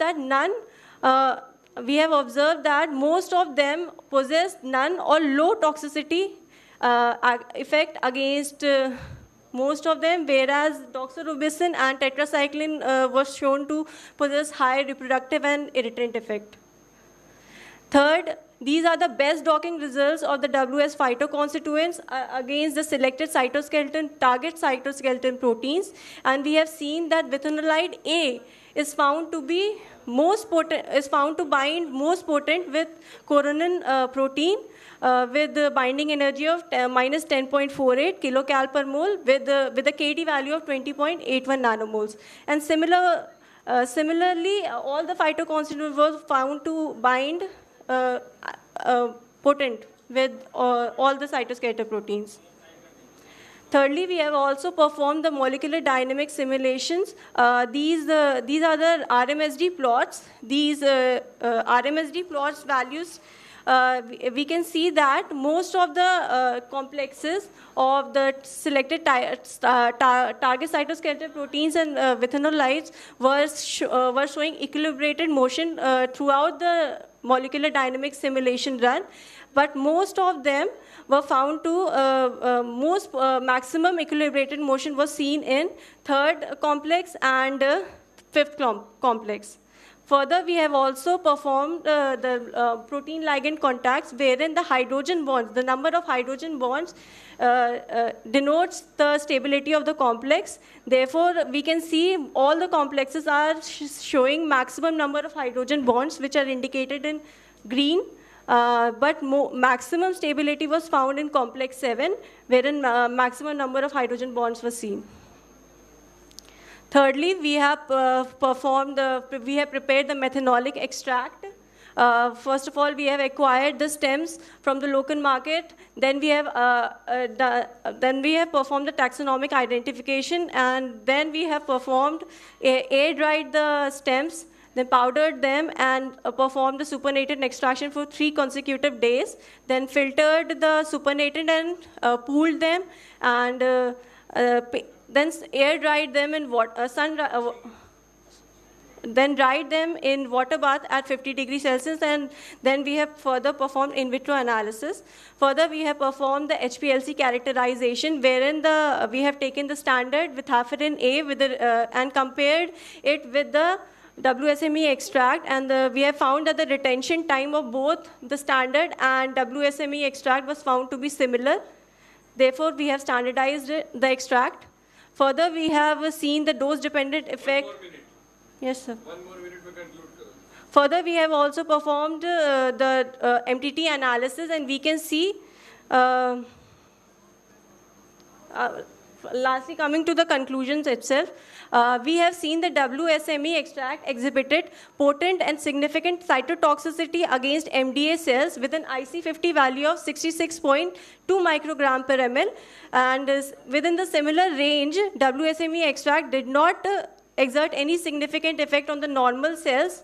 And the IC50 value came out to be at 6.09 mg per ml, and we have also seen no significant antibacterial activity was seen of WSME extract, whereas some activity was observed in S. aureus at concentrations of 400 and 500 mg per ml.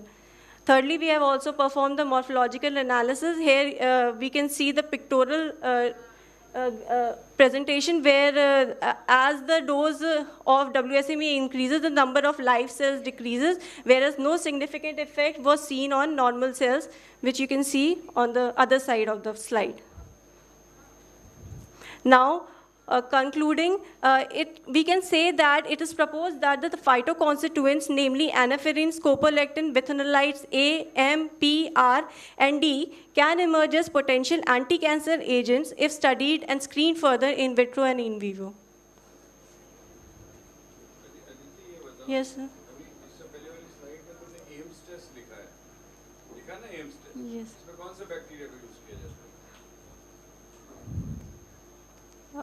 S से होता है, S मेरा नाम भी S है, bacteria का नाम भी एस है।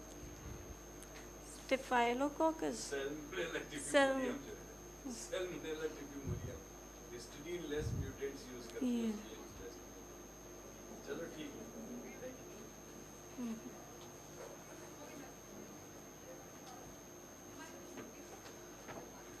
Thank you, Aditi ma'am.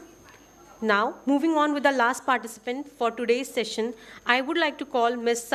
Aparna Chaturvedi, and she will be presenting on an explorative analysis of biomarkers involved in non-small cell lung cancer regulation.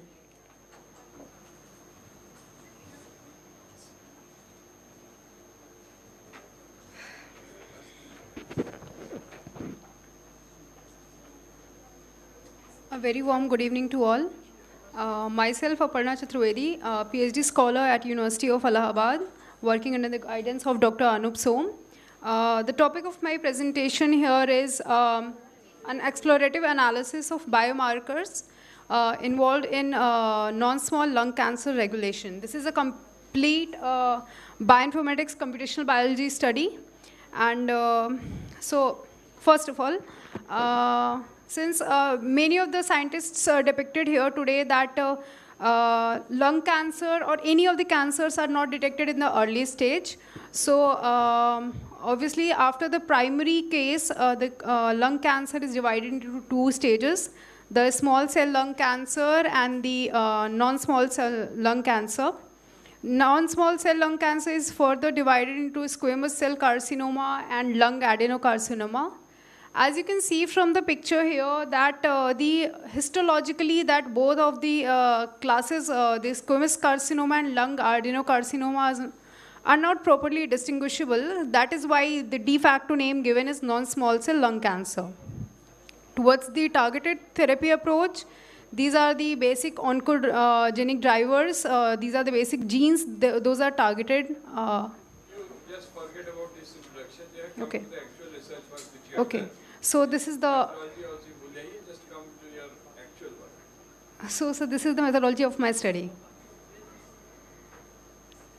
Shall I continue?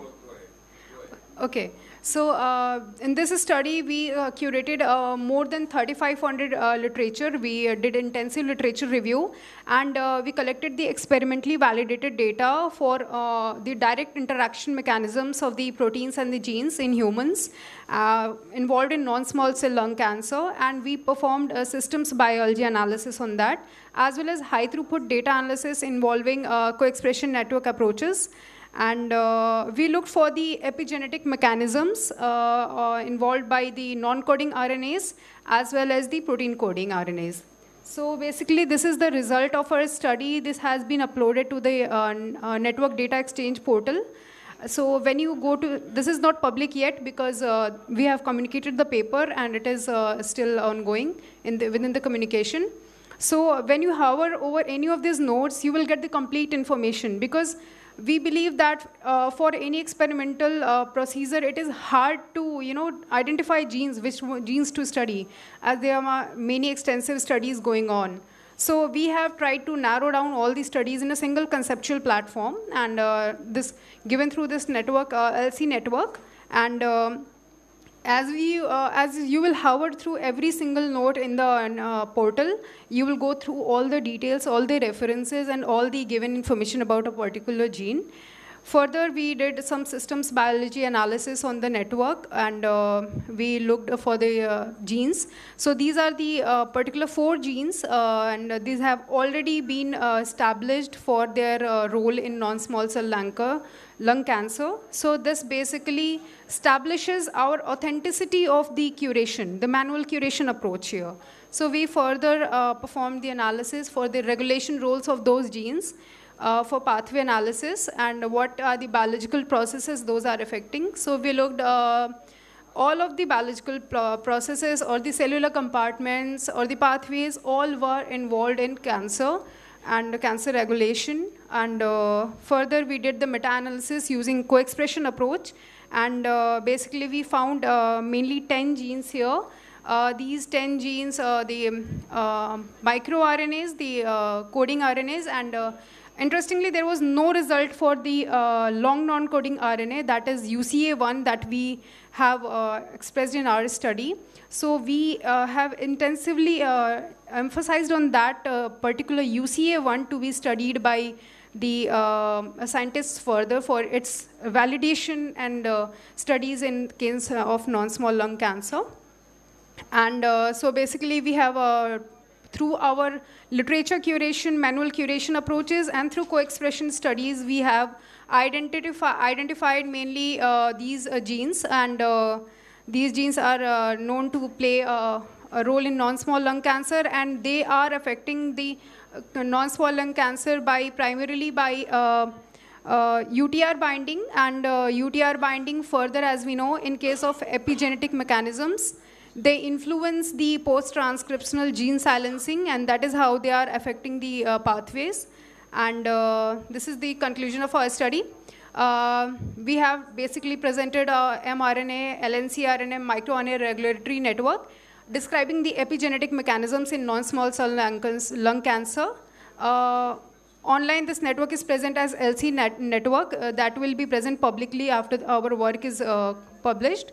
And we have reported altogether 10 genes, the 4 mRNAs, these LNCRNA, this one LNCRNA, UCA1, and the 5 miRNAs playing major roles. And further, these are involved in the post-transcriptional gene silencing, and the RNA polymerase II activities are the major factors that might be leading to NSCLC progression.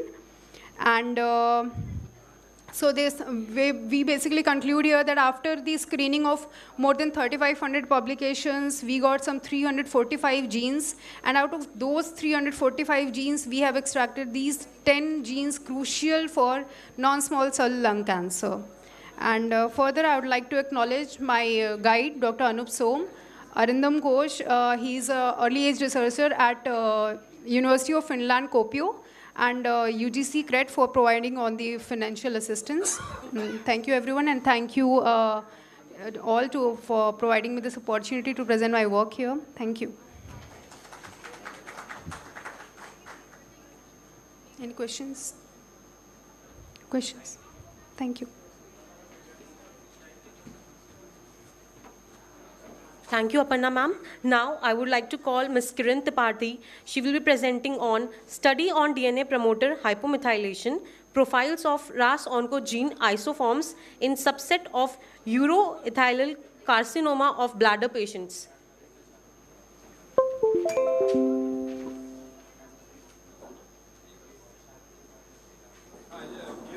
You have 6 minutes.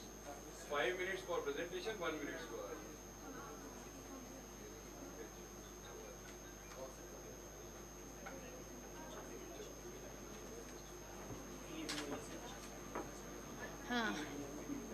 Good evening, everyone. Here I am going to present my work.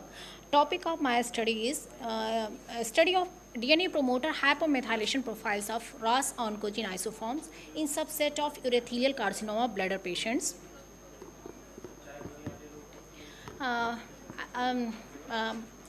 Bladder cancer is characterized by two distinct phenotypes with heterogeneous clinical outcome.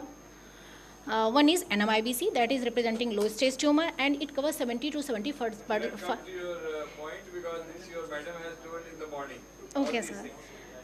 This is the types and stages of the bladder cancer.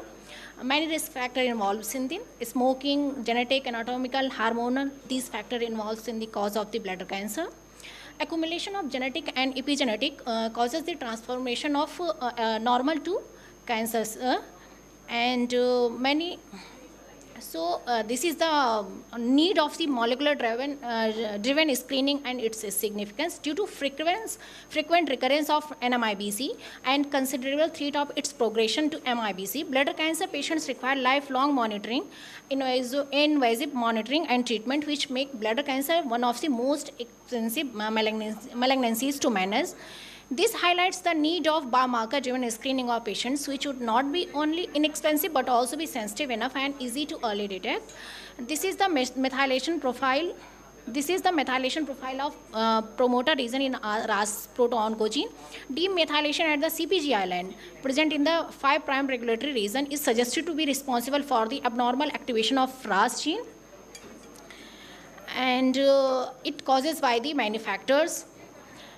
And aims and objectives of study are to evaluate the hypomethylation pattern at the CpG island of the promoter core region of 3 candidate RAS isoforms and their clinical relevance in prospective series of NMIBC and MIBC cases.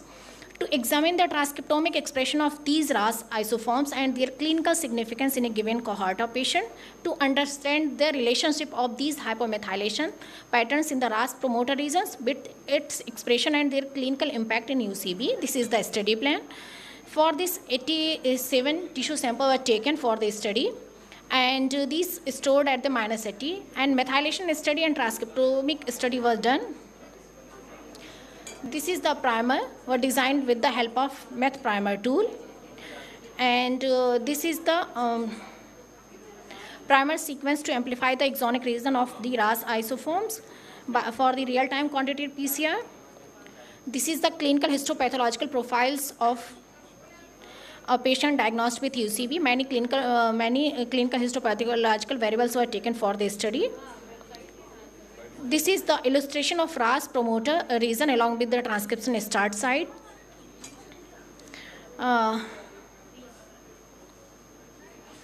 This is the representative picture of the gel picture, and based on the densometric analysis, hypomethylation index were calculated, and greater than the 1 representing the hypomethylation, less than the 1 representing the hypermethylation. In the case of the MIBC, 68.8% of the cases showing the hypomethylation. Similarly, in the NRAS genes, these are the illustration of NRAS gene.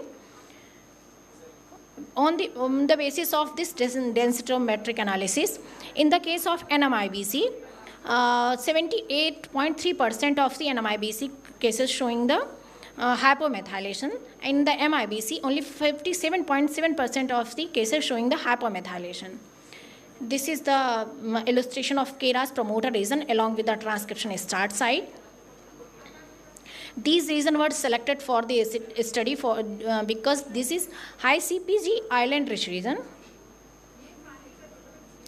Again, the transcriptomic study of these RAS isoform were done, and in the average fold change expression, and indicating that the MIBC in the 64.4% of the cases, expression were high as compared to the NMIBC. It is showing the high expression in the 35.7% of the cases. In the NRAS, 64.4% of the cases showing the high expression. In the case of NMIBC, 52.3% of the cases showing the high expression at the messenger level. This is the transcriptomic expression analysis of KRAS gene. In this MIBC, muscle invasive bladder cancer showing the high expression in the 40% of the cases. In the non-muscle invasive bladder cancer, 33.4% of the cases showing the high expression.